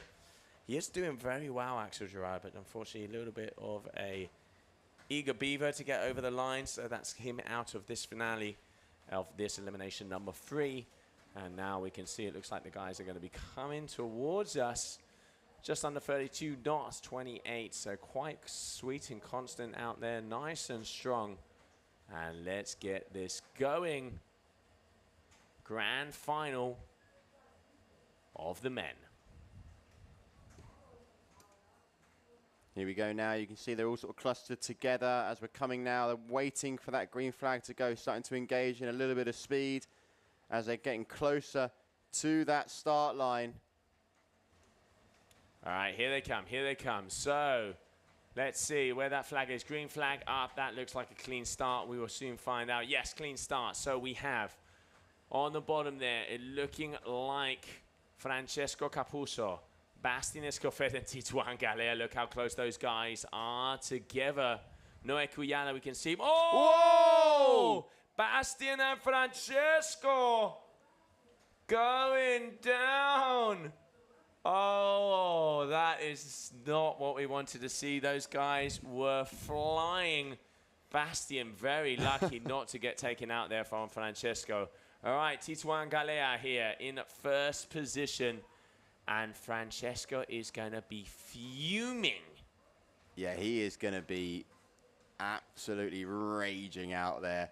Tituan again, right place, right time. He's seen a few of the hiccups go out way in front of him, and he's just been able to maneuver out of them. And if he can keep it together now, he'll be taking the win. But still, you know, you've got Alan Fedit there just closely chasing behind. Can Tituan just keep that little bit of distance where he is at the moment, using this swirl on the second pumping track now. No power use from the wing. Alan Fedit gaining a little bit of ground here.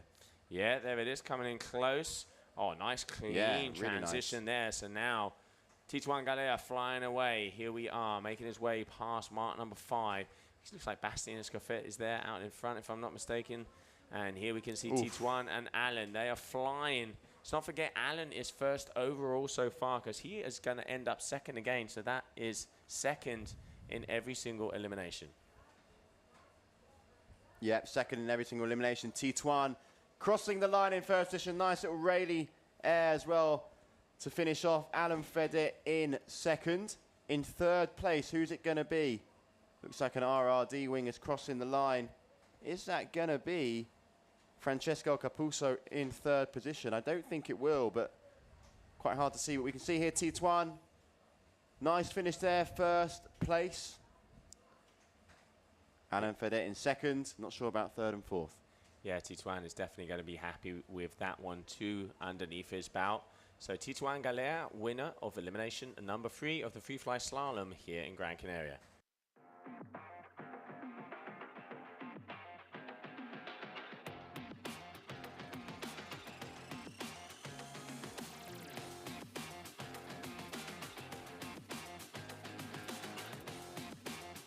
All right, so having a look, there it is. I mean,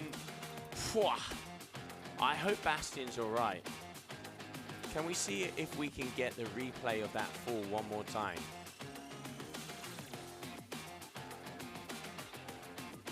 All right, so let's have a look. Bastien letting go of the wing. I mean, that foil was so close to running into Bastien. So close. I mean, my hat goes off to Francesco for missing him there. Yeah, I mean, the reason why that crash happened was Bastien let go of the wing in time for the pumping track, but wasn't able to grab the handle on the leading edge, and it just sort of flew away from him. When that happened, it sort of took him off balance from the boards, and he just went straight in the drink. Unfortunately for Capuzzo, he was next in the firing line, so he was down there. Still interesting to find out maybe where Francesco finished, but super unlucky for the Italian. He's going to be anything but happy.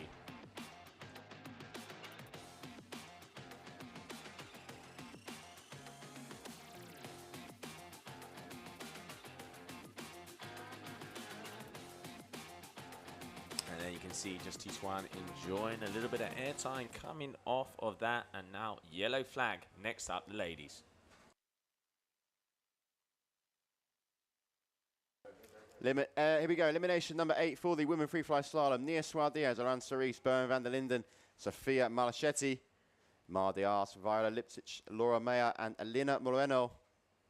Agata Blach, Flora Artsnier, Maria Burns, and Isabel Trevino. The sister Lucia Trevino, and finally Kylie Belouve. So those are your ladies, elimination number 8. As we can see, our men now just coming out of the water, looking a bit battered and bruised. 27 knots, maximum of a 33.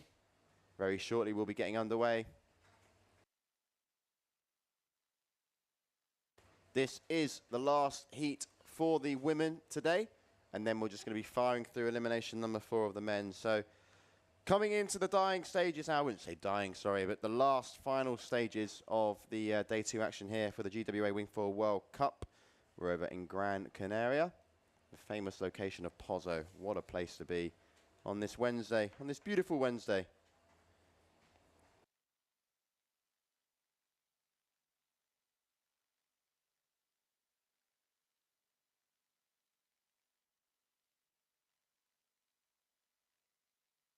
Nice to get our drone in the sky as it starts to creep a little bit closer towards where our riders' takeoff point is, where their starting line. Let's see if it's a clean start for our ladies. And we're off. And it's one of the riders has gone down early doors. I think that might be Nia Suarez that's gone down, which has really opened up the gates here for all of the women. It's Flora Artner in first position. And these riders are just falling down like bowling pins at the moment. Flora out in front with quite a commanding lead. Here she is enjoying this section now on the pumping track. This is a real stir. We've seen 3 big wipeouts from 3 of the main riders. Nia Suarez definitely going down on the start line. So all Flora has to do now is just keep it all together. As you can see, just pumping along this section. Trying to use the swell of the waves to keep momentum going. She's got quite a nice distance between her first and second position. So Flora Artner in first place. Who is behind? Let's have a little look. Looks like Isabel Chilavino. We've had another rider go down as well. What a mess for the elimination number 8. Really opening it up. But for Nia, she probably won't be too worried because she can always discard this result. But she really did go down right at the start, along with Iran as well. But it's Flora here, trying to get that all-important win. It will definitely help to the overall score. So here she is, just passing the Red Bull boy. And just got to keep it together now. Nia Suarez, I think somewhere around the back there, will be looking to try and place herself as high as she possibly can to try and get as many points as possible.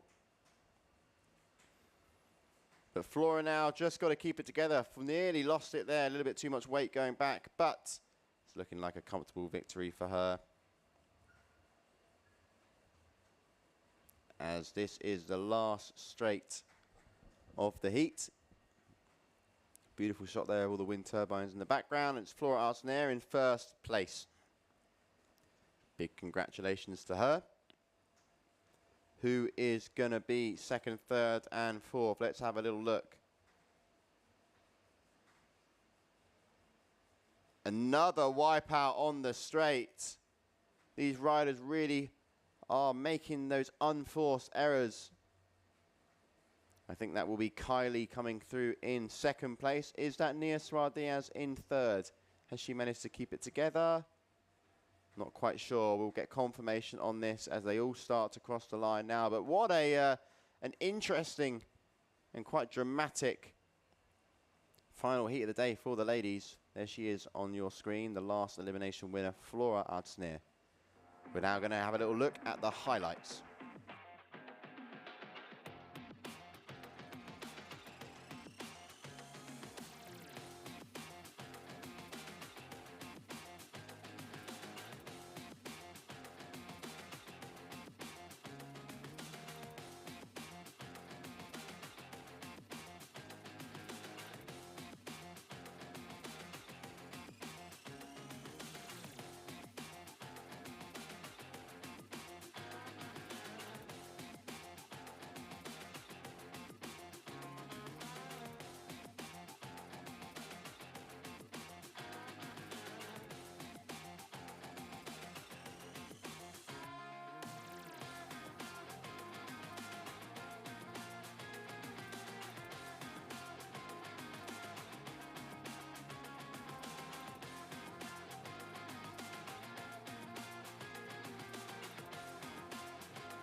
So there we have it, elimination number 8 for the women. And we're now going to be moving on to elimination number 4 for the men. But before we do so, we've got to calculate the seeding. So competition is on standby. Don't go anywhere. We'll be back very shortly.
And welcome back, everybody, as we are going to be starting off with elimination number 4 here of the FreeFly-Slalom in Pozo Izquierdo GWA Wingfoil World Tour event over here in Gran Canaria. We just saw Tituan Galea won that elimination number 3, means he has already 2 under his belt. We'll be talking to him very soon. And then Francesco Capuzzo had that first elimination. On the ladies' side, Nia Suardias, 8 out of 8 wins. That is a very impressive first day there for this young Spanish athlete, the current youth world champion, and she is one of our top riders out there as well. So let's go right out onto the water. Yellow flag in the sky. Heat number 1, elimination number 4 of the men.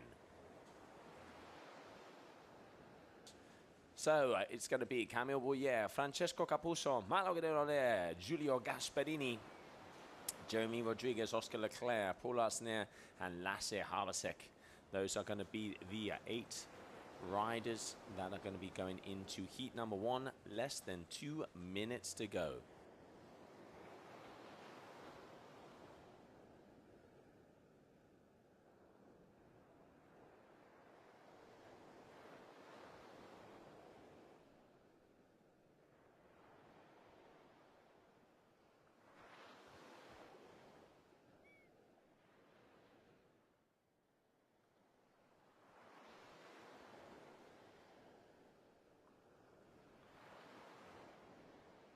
All right, 1 more minute to go. No flag in the sky. Final minute as we're going to get going here with elimination number 4, the final elimination of the day.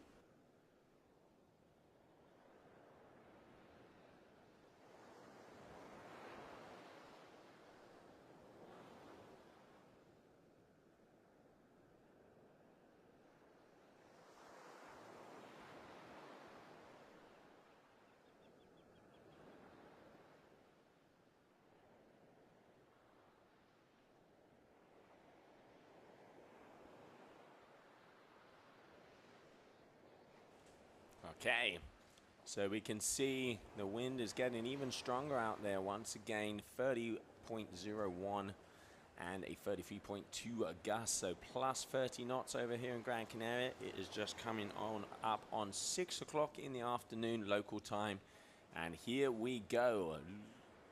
Looks like a clean start if I'm not mistaken. Yep. Okay, so let's see who's going to be going out there in first position. Looking like Camille Boyer there on the RRD. Yep, that's Camille in first position. Or is that Francesco Capuzzo? Francesco Capuzzo in first position. I do apologize with the orange helmet. Oscar Leclerc up there on the Valle. We can see here that is Giulio Gasperini on the Enzis. And then also Camille Boyer here on the middle. So it looks like Francesco's got a nice bit of a swell.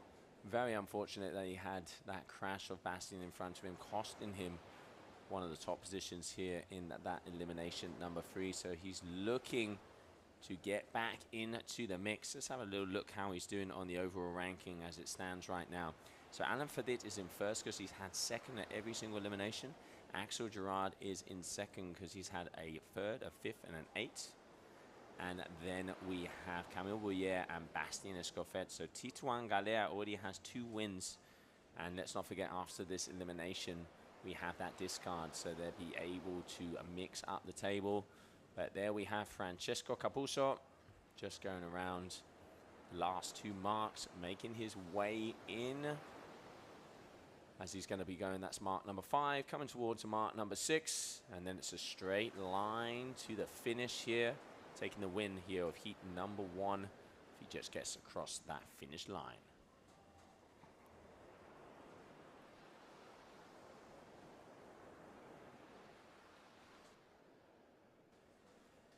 So there it is, Francesco Capuzzo going across the finish line. That is going to be in first place.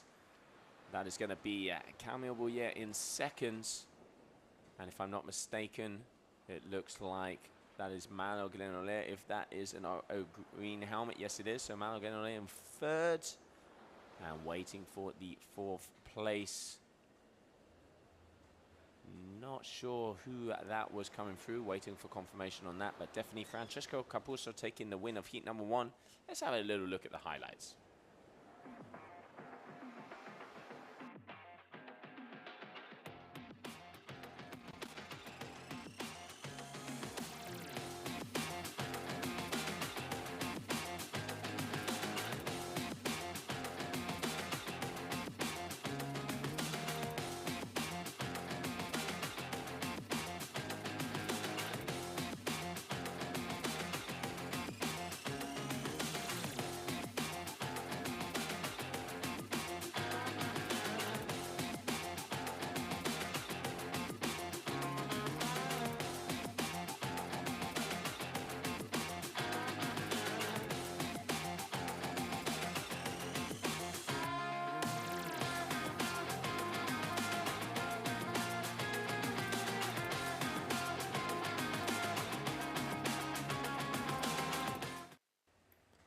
Great start there, as you can see, yellow flag up. But before we get involved in the next heat, we're going to go down to the beach with Joe, who's with Tituan Galea. Thank you, Liam. I'm standing down here on the beach. Elimination number 3 of the FreeFly-Slalom winning Tituan Galea. Congratulations, another one, 2 wins already. Yeah, pretty stoked on that one. We had some crazy action on that last final. We had a really tight start with Bastien and Francesco, pretty close to each other.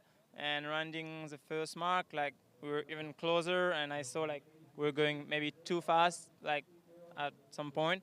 And I saw, yeah, Bastien crash in front. I mean, he was leading, he crashed, but I mean, he was nearly like 5 meters in front of me. And in between me and him, there was Francesco. But I don't know how to avoid him, but I mean, it was the craziest foil crash I ever seen in my life, really. Yeah, no, I mean, you guys are pushing it. You're going for the speed, and like you say, sometimes even too fast, and then you get picked up by the wave. But hey, 2 wins already, so you are going to be the current leader at the moment. We're going to go into elimination number 4, so 1 more. And of course, if you guys have done 4, that means you can discard 1 result as you didn't get that first elimination. So looking to go for 3 wins. Yeah. I'm pretty exhausted right now, but I'm happy if we get 4 elimination today. That way I can discard my first mistake. Well, thank you very much, Tituan. Congratulations. Get some food in you, and look forward to seeing you there in elimination number 4. Back to you, Liam.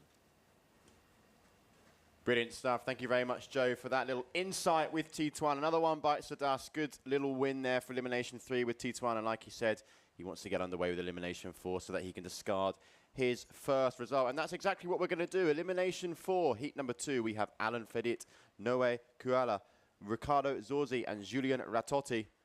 The other 4 we have are Vinicius Martins, Julien Boyer, Benjamin May, and then wrapping things up, Mr. Baus Muller. So those are the players, and here we go. Green flag is up in the sky, so we're well and truly underway now. As looking out in front, that's going to be Ricardo Zorzi on the left-hand side there, but it's actually Noé who's just zipped around that first buoy on this pumping track. So comfortable there. Second place on the gong gear, that's going to be Julien Ratotti, but it's all a little bit close at the moment. You can see there Julien just creeping up against Noé, actually slipping his way into first place. So this is exactly what we want to see. This is the sort of slalom we enjoy watching. As you can see, all the riders making use of all the little bits of swell out there. Really quite a long pumping track, as Noé there just coming off the foil, so just having to engage the wing just to rise up above it. But here we have Julien coming out of that buoy in first place, Ricardo Zorzi in second. Looks like a little bit of a mix-up. Maybe that's Camille Boyer now in third place.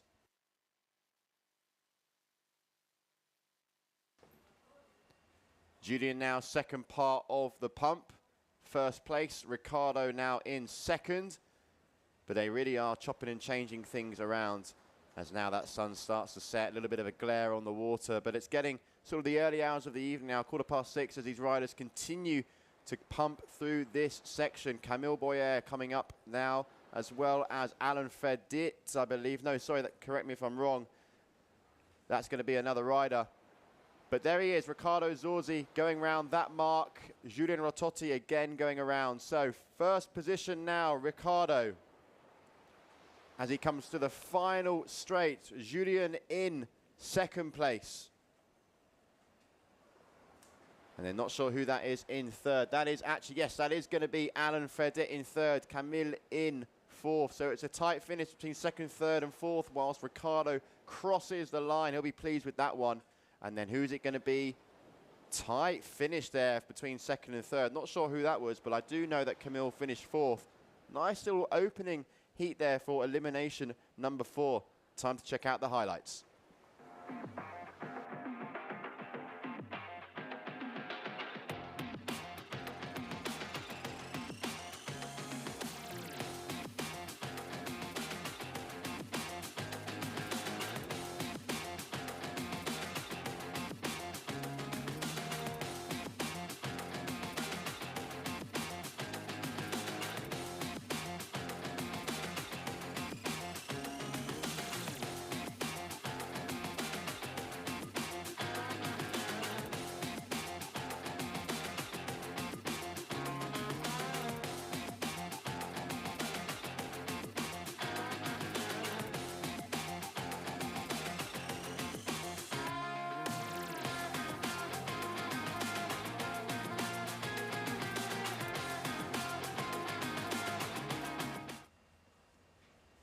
Welcome back, everyone. Joined once again with my companion, Joe. Joe, nice to talk to T1 down there. He seems pretty happy and to get that next elimination win under his belt. Yeah, definitely. You can see he's amped, he's pumped, and he was very close to that big crash in between Bastian and Francesco. Talked to Bastian, he said he went under the water and pretty much went like this because it was so close. You know, those guys are going so fast. If you mess up, you are in contention for someone to ram you, and ramming you with a fall, I don't want to see that happening here at this event. But the guys are pushing, you know, if you push the limits sometimes push back. They certainly do, and that's exactly what we saw. Luckily, Bastian walking out of the water with not a scratch, which is super surprising. Those falls are very, very sharp. But, you know, we're on to the next thing now. We get underway. You know, things like that happen in competition. It makes it a little bit more exciting. But nonetheless, elimination number 4. We saw heat number 1 take the win there, Sebastian Zorzi. Up next, the yellow flag. Who are our riders? Yeah, there we can see Anko Sosa, Bastien Escoffier, who has been hairdressed almost 2 times in this competition. Clement Hamon, Luca Viamet, Christopher McDonald, Angel Granda, Chucho Nunot, and Max Robinson. Those are the players here for the next heat coming out on the water, which is going to be heat number 3, elimination number 4. As we are just over 30 knots on average. Day number 2 GWA Wingfoil World Tour event over here, Pozo Izquierdo, Gran Canaria. And it is so cool to have conditions like this because the guys and girls are absolutely flying. Looks like we're going to have a similar start time tomorrow, just waiting for confirmation on that. But it looks like that the first possible start is going to be at 11 o'clock in the afternoon, where we'll be continuing on with the free fly slalom. We're going to complete 4 eliminations of the men, meaning they're going to have 1 discard, and we've completed 8 eliminations of the girls, so they've already got 2 discards, and there we go. All right, so it looks like Angel Granda out there. General recall, as it looks like someone was just a little bit either over early or someone's been disqualified. We get that info for you, so it means we're back on standby, and as soon as they say who it is, we will be going into yellow flag sequence. And let's have a little look at that replay as we had the drone in the sky. Once again, I will say that we don't have the perfect angle from here. It does look different when you are at the boat, but it does look like Angel Granda Roque there with the Ocean Rodeo was a little bit over, but wait for the official announcement to call that one as we continue in. And look at it, it's actually getting windier again, William. Yeah, I mean, just spending a little bit of time out of the booth there for 10 minutes while they were doing the seeding.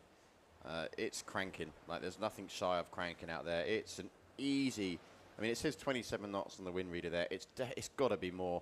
I mean, it's super, super strong out there now, but it's great to have conditions like this, as we keep referring to. I'll tell you who one rider that will be super pleased with the general recall there is that guy. I don't know which gong rider it was, but they went down, and they're going to get a little chance because straight off the gun they were in the drink. Yeah, let's see. I mean, also it could be a disqualification as well. You know, it did look like an over early, but we're just waiting for the official info to come in as we continue on here. Day number 2 at Gran Canaria GWA Wingfoil World Tour event. And we are currently in elimination number 4 of the free fly slalom. Who is going to take elimination number 4? Tituan already has 2. Francesco has 1. And let's see what is going to happen. Waiting for the resale of heat number 3.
All right, so there's that yellow flag in the sky, meaning we're going back into sequence, less than 2 minutes to go.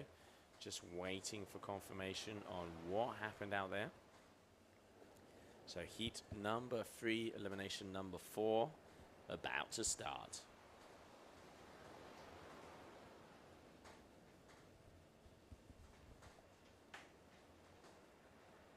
All right, the highest gust we've seen out there today, 36.7 knots. So it is howling out there at the moment. Sometimes you can't realize how windy it is. I mean, the guys are out there on 3 meters, some of the girls on 2.5s and even 2s.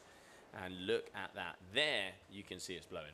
Yeah, all the white caps just like sort of spraying the surface and the top of the surface of the water there.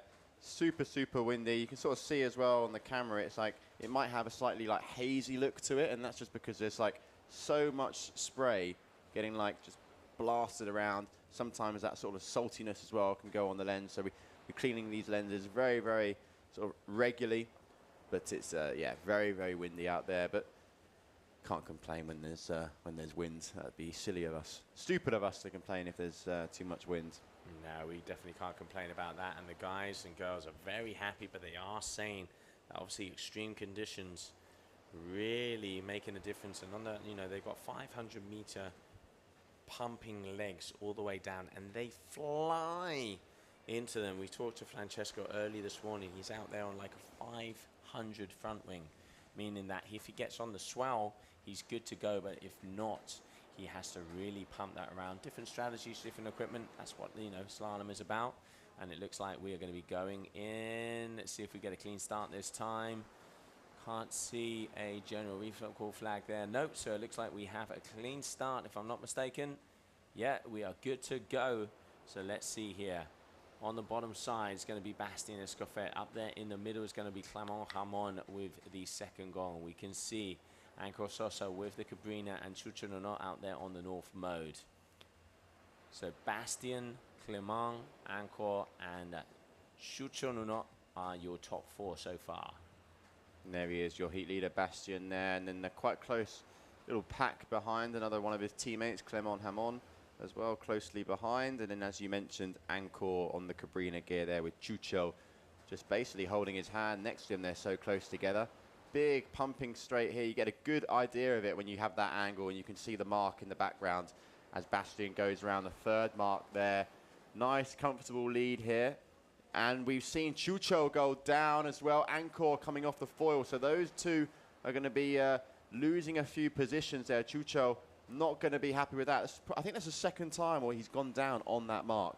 Yeah, he has had trouble with that one so far. And we can see there Christopher McDonald on the F1 using the opportunity to get up into that 3rd position. So 1st and 2nd are pretty clear with the gongs, Bastien and Clement Ramon. But now let's have a look, see who's going to be in 3rd and 4th position, because they will be moving their way through to semi-final number 2.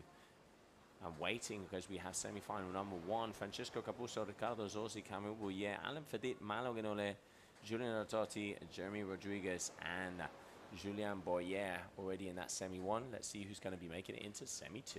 Anko Sosa now in 3rd place. So he's managed to gain some ground after a little bit of a hiccup on 3rd mark. But Bastien Escoffet there, nice ride for him in this elimination number 4, heat number 3.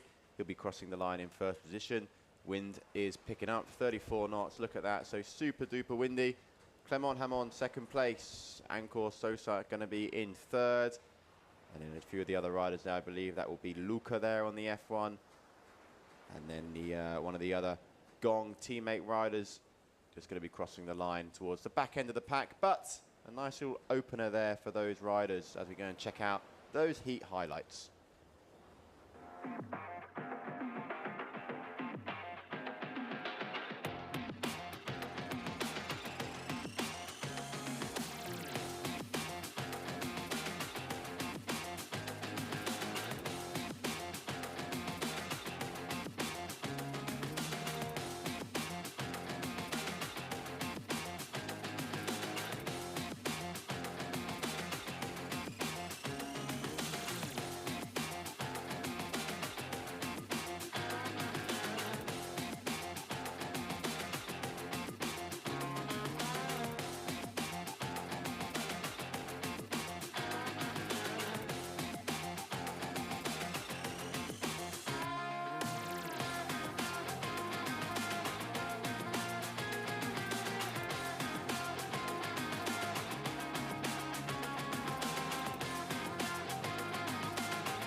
8 islas para disfrutarlas sin prisas.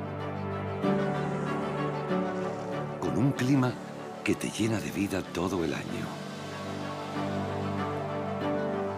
Paisajes impresionantes que hacen que el tiempo se detenga.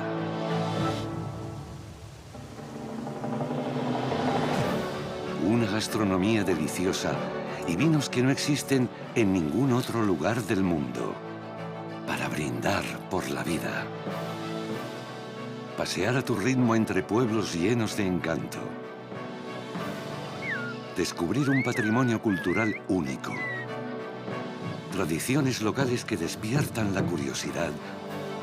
Y alojamientos donde te sentirás como en casa o incluso mejor. Y todo con la tranquilidad de estar en la Unión Europea, con una cobertura sanitaria de calidad y buenas conexiones desde los primeros. All right, so green flag in the sky for the final heat as they are making their way across the field here. Let's have a little look-see and see who is going to be there in that first position.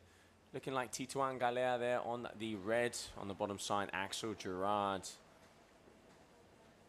And if I'm not mistaken, Luca Gasparini, so just confirming that, but definitely Tituan Galea is going to be in first, as we can see there with the Cabrina.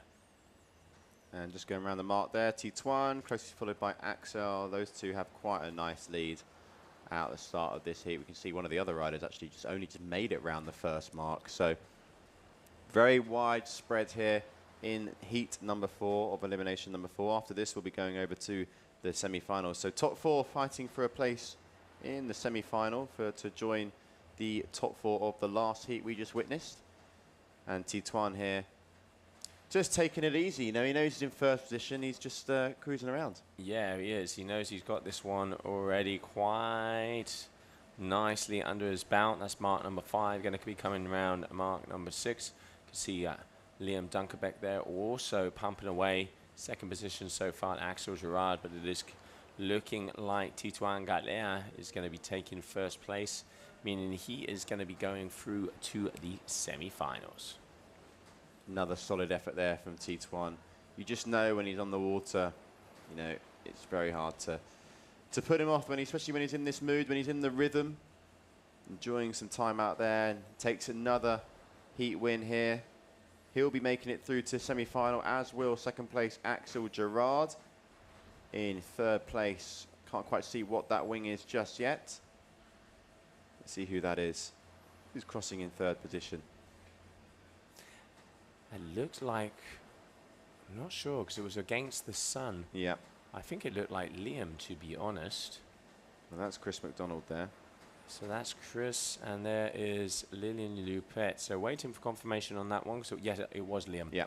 It was Liam Dunkerbeck. So let's see. Waiting to go into the semi-final to join Bastien Escofet, Clement Hamon, Anko Sosa, and Max Robinson. While we wait for those results, let's have a look at some highlights.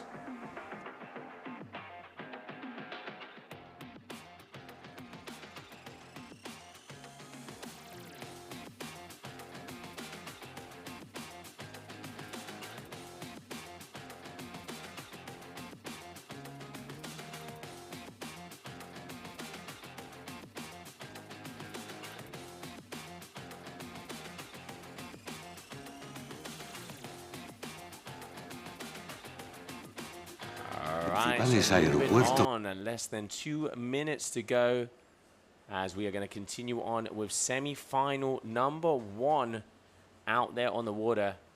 Francesco Capozzo, Riccardo Zorzi, Camille Bouillet, Alan Fedit, Manuel Guinole, Julian Ratotti, Jeremy Rodriguez, and Julian Boyer. Those are the players getting ready, less than a minute to the start. I managed to catch up with Francesco as well, just in that little brief period between eliminations 3 and 4. He was gutted. He feels so unlucky today. But he still had the right head on the shoulders and very much determined to get the win and win this elimination. Definitely feeling a little bit hard done by with that collision, or that very near collision with Bastien in the last elimination final of number 3. Elimination 2 as well. He didn't go through. He had a little bit of a stumble, so that's a score that he wants to try and discard. But here we go, underway with the number 1 semi-final. As you can see, Francesco Capuzzo going to cross the line maybe in first place. Is it going to be a clean start? Looks like it's going to be a clean start. I think it's all good, and we're underway. So in first place, let's have a little look. All right, so at the bottom, that's either going to be Camille. I reckon those are the Bouillet brothers, definitely. They're both the ORD. So that is looking more like Camille out there with a white helmet. On the right-hand side, also, that is going to be Julien Ritotti with the black, Riccardo Zorzi in the middle. Yeah, Capuzzo here on the left-hand side, coming and snipping into first place, using that pumping track to his advantage there, catching the good ones. As coming up to the next mark in first place, Capuzzo. Second place is going to be Julien Ritotti, and his teammate closely following behind, along with Fedit, who's currently in third.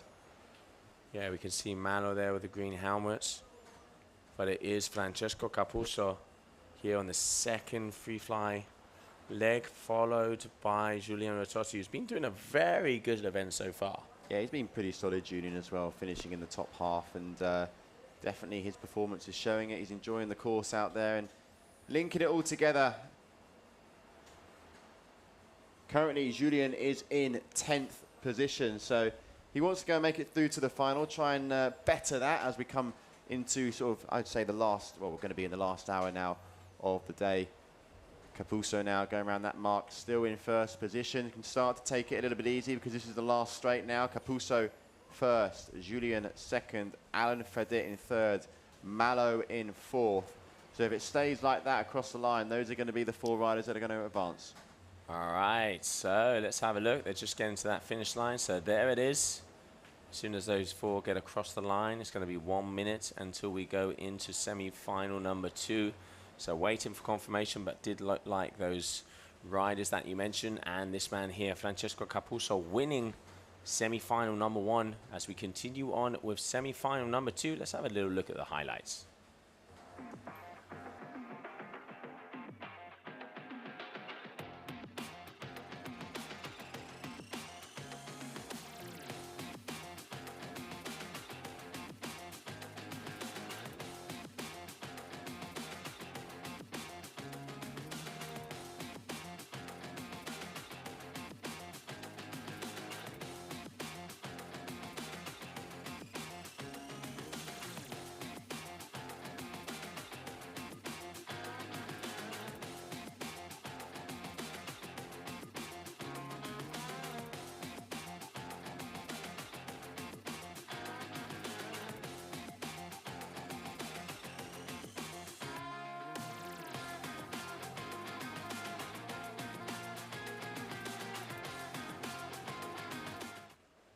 Okay, so here we have it, red flag up in the sky, and we've got the next semi-final coming your way very, very shortly.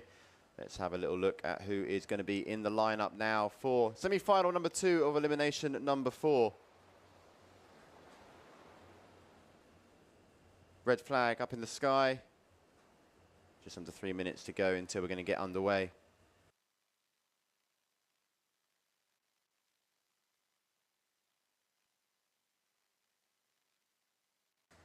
And here we go. These are going to be your riders. Bastien Escoffet, Titouan Galea, Clément Hamon, and Axel Gerard, all coming out of France.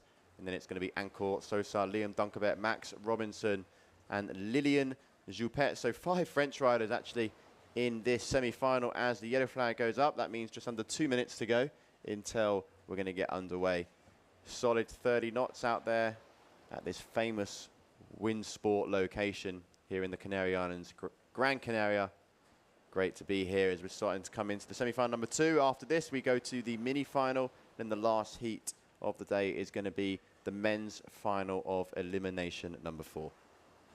Yeah, less than 2 minutes, and it is getting windy out there. We can see gusts have been going up to about 35 plus knots, and you can see with the white horses, it is really firing. So now We've already got Francesco Capurso, who is going to be making his way through to the final as he took the win in that semi-final number 1. Now, Bastien Escoffet and Titouan Galea also making their way into semi-final number 2. So big moments here, because let's not forget, Titouan has 2 wins, Francesco has 1. He is definitely going to want to get that second win and to try and be equal with Titouan. Yeah, it's going to be a super, super important final, final, I guess I can say, of the day. And this is semi-final number 2. Big names: Bastien, Titouan, Axel Gerard. You know, it's full here, and we have a very, very good, good level of riding just from, throughout the whole competition as well. Here in Gran Canaria, we are going to be doing 3 disciplines. If you've just tuned in, it's not just Free-Fly-Slalom that we're going to be focusing on. We also have Surf-Freestyle, and we have a new discipline of Big Air. But before we get into the nitty-gritty stuff of that, we're well and truly underway. As green flag goes, it looks like a good start. It feels like a good start. It is a good start. So here we go. Semi-final number 2. Out in first position, Mr. Titouan Galea, looking like Axel Gerard there in second place. Third position, who have we got? I'll be able to tell you once I see that helmet. That's going to be Bastien Escoffet. I mean, let's not forget, Titouan, he has the knife in between his teeth on this elimination. Because if he wins this, it would be 3 eliminations under his belt. If Francesco wins this, it equals it up. So super important moment for Titouan. And I tell you what, he's not letting off of that throttle. No, he really isn't. He just makes it, he just glides around Titouan. He's so good when it comes to free fly. He's also a very talented freestyler as well, likes playing in the way, so a very good all-rounder, does it all as well, like Francesco does. But he's out here in front with quite a commanding lead. I wonder if Bastien's thinking in his mind, cool, I need to catch this guy up if I'm going to make it through to the final as well. Yeah, I mean, the top 4 go through, so let's not forget this is still a semi-final. So if you're that far away, you just want to make it inside of the top 4, get in, and then leave some energy for the big final. Titouan flying all the way along. Axel Gerard there just overtaking, but will we see an inside line from Bastien? No, not going to risk, obviously, because if those guy gets touched up, then it's going to be an issue, and Bastien has had a few falls already today. Lilian Juppet there, looking like he's getting that 4th place. So let's see if that changes. But we're getting to the final section here of this semi-final number 2.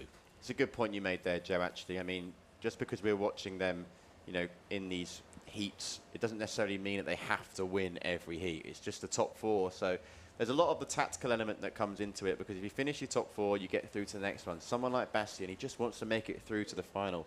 He can go all out, with his foot well and truly down on the throttle in the final, but he just needs to make sure he keeps it together, which he has done. Crosses the line in 3rd position, so he'll be making it through to the final. Looking like Lilian Juppet is also going to make up the 4. Axel Gerard 2nd, Titouan Galea in 1st. So there we have it. They're going to be moving through to the final. Up next, mini final of the men. Here we go. Let's go and check out those highlights.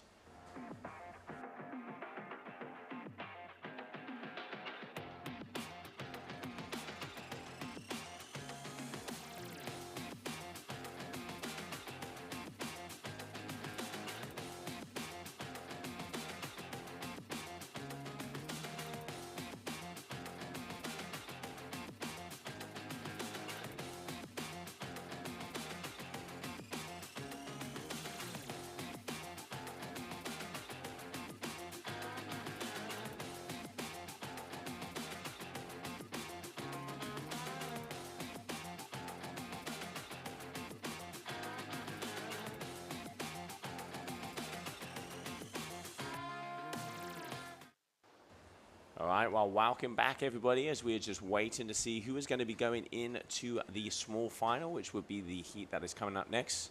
You can see all of the athletes up next to the committee boats.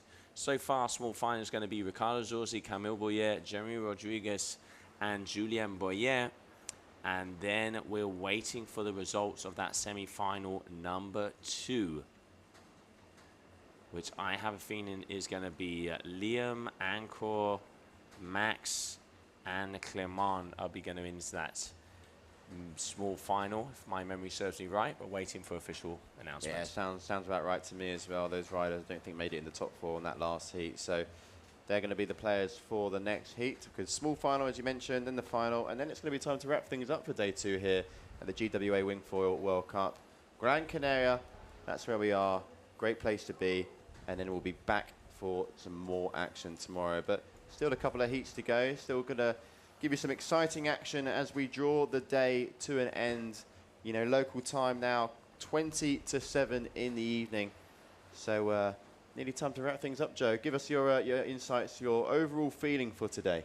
Yeah, I mean, it's been fast. It has been fast. A lot of eliminations out there. Nia in a world of her own. She has dominated from the beginning. Looks like that girl is in the mix for another world title. Then when it comes to the men's side, a lot of action left, right, and center. I mean, we've seen big crashes. Tituan has always been a little bit more cautious on that first free fly section, and that has worked really well for him. Bastian and Francesco have pushed it a little bit more, and it's cost them. So now it's going to be interesting to see small final coming our way, just waiting for results. And then in the big final, we are going to have Bastian, Tituan, and Francesco, because the guys did end up in the top 4 100%. So we're going to see pretty much the 3 main players in the big final for the first time. Elimination number 4. Crucial moments, because let's not forget, Francesco Cup also has 1 elimination.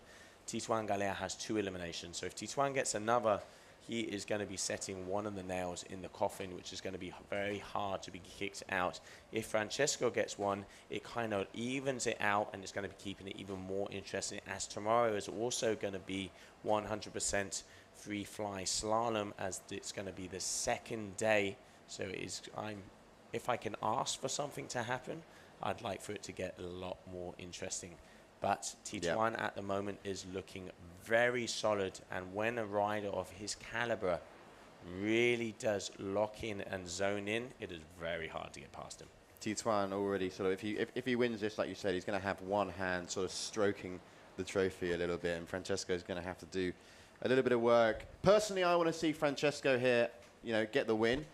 Red flag has gone up. That's just me personally, because I want to really get, you know, on the edge of my seat. I want to have the nail-biting action. I really want it to come down to the bitter stages of this competition, as I'm sure you all do at home as well. But also Bastian Escovet, it'll be nice for him to win elimination, really just mix things up a little bit. But red flag is up. So up next, we do have the small final, just under 25 knots at the moment. But you can see there's a big margin between what it's sort of blowing steadily, and then the big gusts are reaching past the 30 knot mark.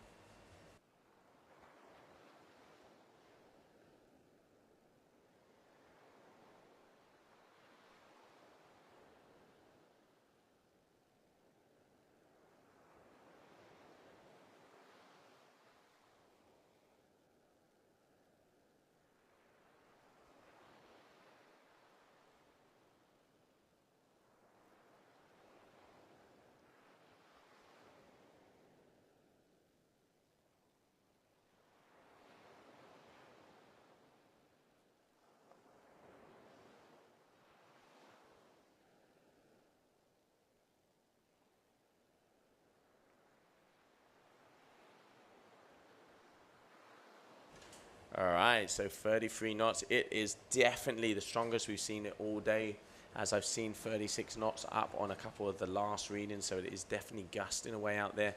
We're just coming up to mid-tide up on the push. It is 6:45 local time, and we are just under 2 minutes to go for the small final. 2 more heats, small final and grand final elimination number 4. Let's see what is happening out here, as these are in very important moments here of the second day of competition, GWA Wingfoil World Tour event, Pozo Izquierdo, Gran Canaria. And we just saw that the yellow flag just got lowered, so just under 2 minutes now to go until the start of this small final. Really nice to be able to have the access to a drone in the air. We can really go quite far out and follow these riders, because yes, they are far out of the competition zone. Sorry, we know where we are actually on land. On the event site, very far away. The drone covers all angles, and this course actually sees our riders come right in to the beach, pretty much very, very close to where we are. So as you can see, there they are on the right-hand side, starting to engage. Very, very important here that they all get a good start.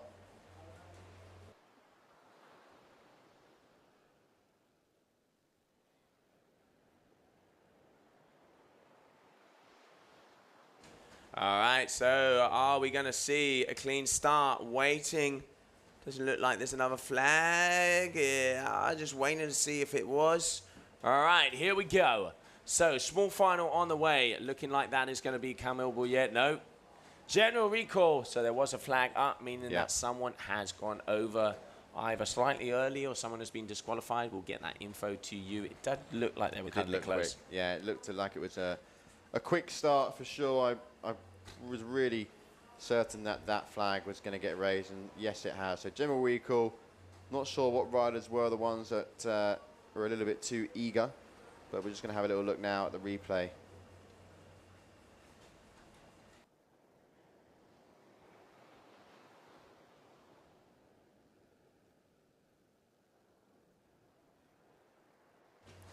All right, yeah, it does look close, but once again, we can't really see unless you're in the boat with the line. So great to have the drone in the sky to get a general idea, but just waiting for confirmation to see who was either over early or disqualified.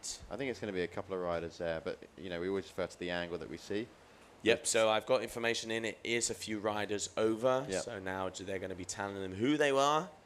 And we will be continuing on with the rerun here of the small final, elimination number 4 of the Free-Fly-Slalom of the men. They were just chilling. They probably enjoy this moment sometimes, just to get a little bit of, catch the breath a little bit, give the legs a little bit of a rest. They sure will sleep well tonight after all the pumping on the pumping tracks. Big long course as well. Let's see which riders didn't quite make it through.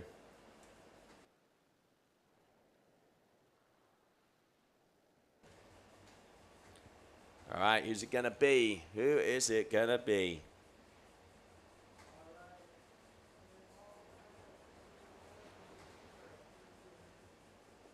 Just one of those moments where we've got to sit here and wait, isn't it, Joe? We just got to wait for the message to come through. Tell us who it is. All right, so it looks like we have PMS number 20, Clement Hamon, is over early. So number 20, Clement Hamon, is over early. And waiting to see if there were any more. So that means Clement will not be going in this small final.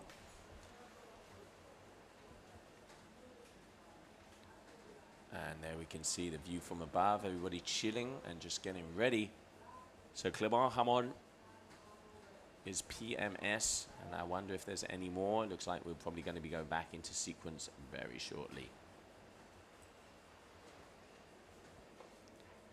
Yeah, got to be another rider. I reckon it's one of the RRD boys. Not sure which one, but I do think they look to be quite further in front. Clement, one of the gong riders, to be out of this small final. Who's it going to be? I'm just trying to have a little look. It might be Camille. Maybe. That's who I'm going to put my money on. I'm going to throw that out there. I reckon Camille Bouillet is unfortunately not going to be able to compete. All right, so flag is down, meaning we're going to be going back into sequence very shortly. So info I have is Clement Hamon has over early, and it looks like he is the only one. As soon as we see that yellow flag in the sky, will mean 2 minutes until green flag. So we're going to be going back into sequence. I was wrong. Yeah, I was wrong. It's just the one rider. Yeah, we did. They did say we had a few overs, but it looks like in the end it's only one. But I can see a few more people going around, so just waiting for double, triple, quadruple, and 100-duple confirmation. What is going to be down here? Small final, the last 2 heats of the day, and what a day it has been. I think this has been a continuous about 9 to 10 hours, Liam. It's been a long day, especially just going straight through for the Free-Fly-Slalom. Yellow flag up in the sky now, so just under 2 minutes. And this is where the riders will start to circulate in that area to get the best possible start. It's good to note as well that most of these riders, they all have like stopwatches on their arms and their wrists, which is all part of the, their timing, which helps them. They can consistently looking at that, which is why they always, sometimes have that perfect start, because they just know exactly when to cross that line. Yeah, it's, all about the seconds, and especially at the level these guys are out, every seconds count. So as we continue on, we keep this one moving. Less than 2 minutes to go. So small final we are going to have going out into the water are going to be Ricardo Zorzi, Anko Sosa, Camille Boyer. Clement Hamon has a premature start, so he is out. Jeremy Rodriguez, Liam Dunkerbeck, Julian Boyer, and Max Robinson. Those are going to be the players as we are getting very close to going in to the green flag. No flags in the sky. Less than a minute to the start. Little drop in the wind, just looking at the wind reader there. But let's see how that fair shares for the small final. Riders getting ready any moment now. Ah, there we go. The wind's just picked up a little bit once that reader just does a little refresh. So who's going to be taking the win here in the small final? Very shortly we'll find out. And then last heat of the day will be the men's final of elimination 4. And then we can then we'll be packing up and be back with you again tomorrow. All right, so there we can see the pack coming towards us. All right, let's get this one going. A small final. Who is it going to be for the bottom 8 positions here out of that top 16? All right, so looking like we've got Camille here on the bottom. In the middle, we got Julien Boyer as well. Ricardo Zorzi up top.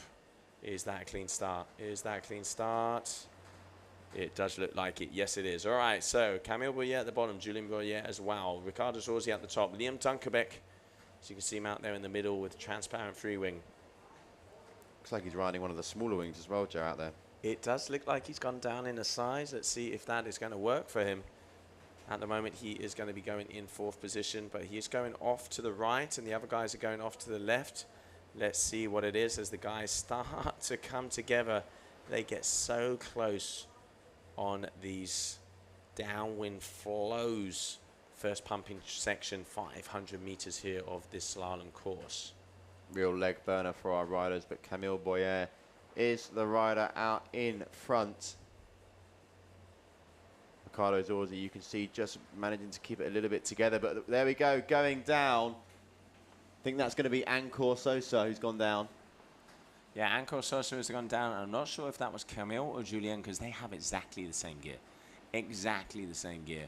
Same helmet, same lycra, same parents. So it's kind of hard to differentiate who they are. But I'm going to say that that is looking like Cami here. Can't see the number on his chest either, so not making our job easy.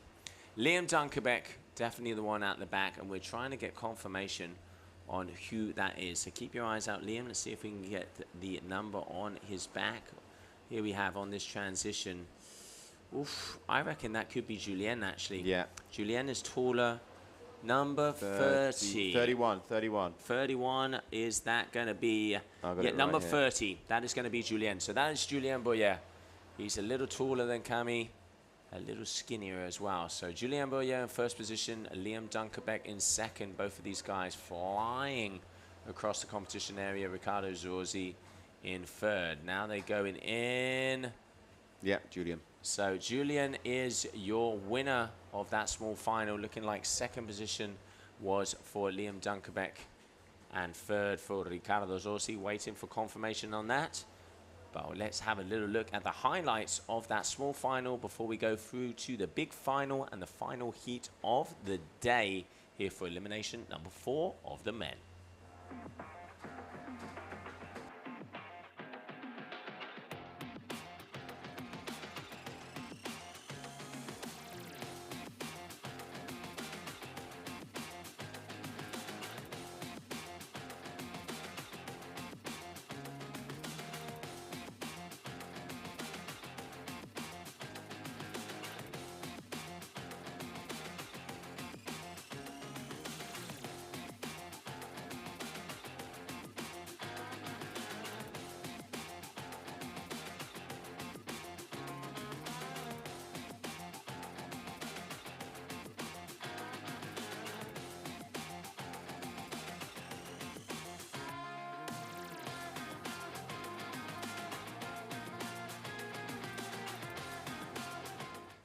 All right, so welcome back, everybody. Less than 2 minutes to go. Let's see the players of the final here, elimination number 4.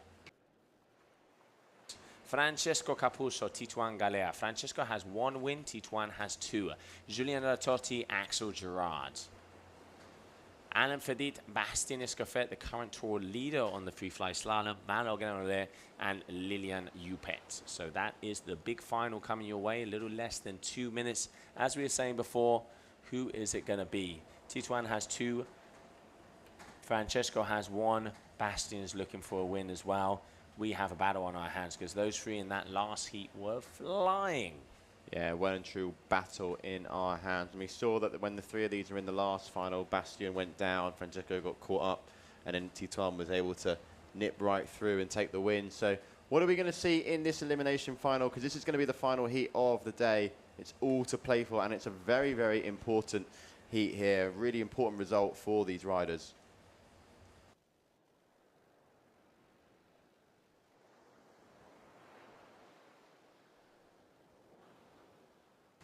All right, so it looks like the pack is getting together. Here we go. They are coming towards the start line as our drone just makes its way. All right, is it going to be a clean start? We will soon find out. Looking like they are close. They are close. Is there another flag in the air? Waiting. We are waiting. They're still continuing on, and I can't see the boat stopping them. So we are a go. On the bottom side, it is definitely Tituan Galea. I can see Francesco Capuzzo in there as well, as they are pushing as hard as possible. So Francesco in the middle of your screen, Bastien up the top with the green and black gong, and Tituan down here on the bottom. So it is going to be close. These guys are going to be battling it all the way to the end. Yeah, very widely spread here. Francesco definitely making up some ground here. I think he's chosen the slightly better line, although Tituan is still in first position.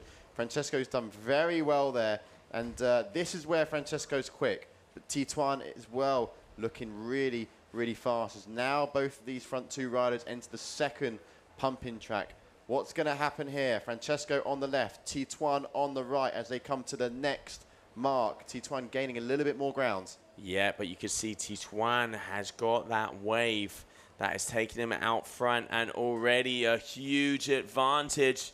Tituan is not letting up. Bastien catching up with Francesco, making the distance. Has he done enough? Because Francesco is fast, but I'm not sure he's going to be able to be fast enough to catch Tituan on this one as he goes round that final mark. Francesco Capuzzo, and coming on the inside, Bastien Escoffet. Now we're talking. This is the battle that we're seeing, but it is that man with a 3.5 Cabrina who is just going to be flying down the line. Francesco trying to catch up with him, but it isn't going to be. So awaiting confirmation. It is going to be Tituan Galea taking elimination number 4. So that is going to place him in first position overall. What a great race there. What a great final. Tituan looking quite calm, cool, and collected in that one. Very sharp, yeah, Tituan. Apart from his little hiccup at the start of the day, the guy really hasn't done anything wrong. Capuzzo definitely going to be coming out of the water today a little bit frustrated, but it's the name of the game. It's how the things work.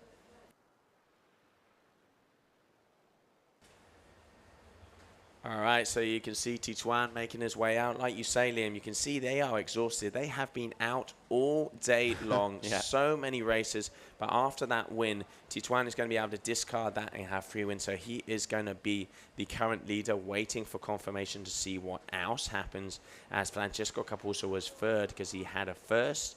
He has a 9th and a 6th. So he's going to take away his 9th. He's going to have a 1st, a 6th, and a 2nd. So it's going to be interesting to see how the table mixes up. But one thing that is going to be sure is Tituan Galea is going to be in first position after day number 1. What a day of slalom free flies we have had. And now let's have a little look at the recap of that last heat.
Wow, what a day of action here. Day number 2 GWA Wingfoil World Tour. Pozo Izquierdo, Gran Canaria. Liam, it has been fast and furious out there. Just seeing Tituan Galea cut off with another win, meaning he has 3 elimination wins. He's going to discard that first mistake, so he is going to be on top. And then also Nia Suardias dominating. Yeah, she was dominating from start to finish. It's been a great day of action. I've firmly enjoyed the FreeFly-Slalom course that we had as well. And you know, tomorrow should be another exciting day as well. So plenty more FreeFly-Slalom action to come, Joe. Absolutely, and it looks like we are going to be starting at 11 o'clock local time. Make sure to follow us on all our social media channels. Make sure you know exactly what is going down here in the Canaries.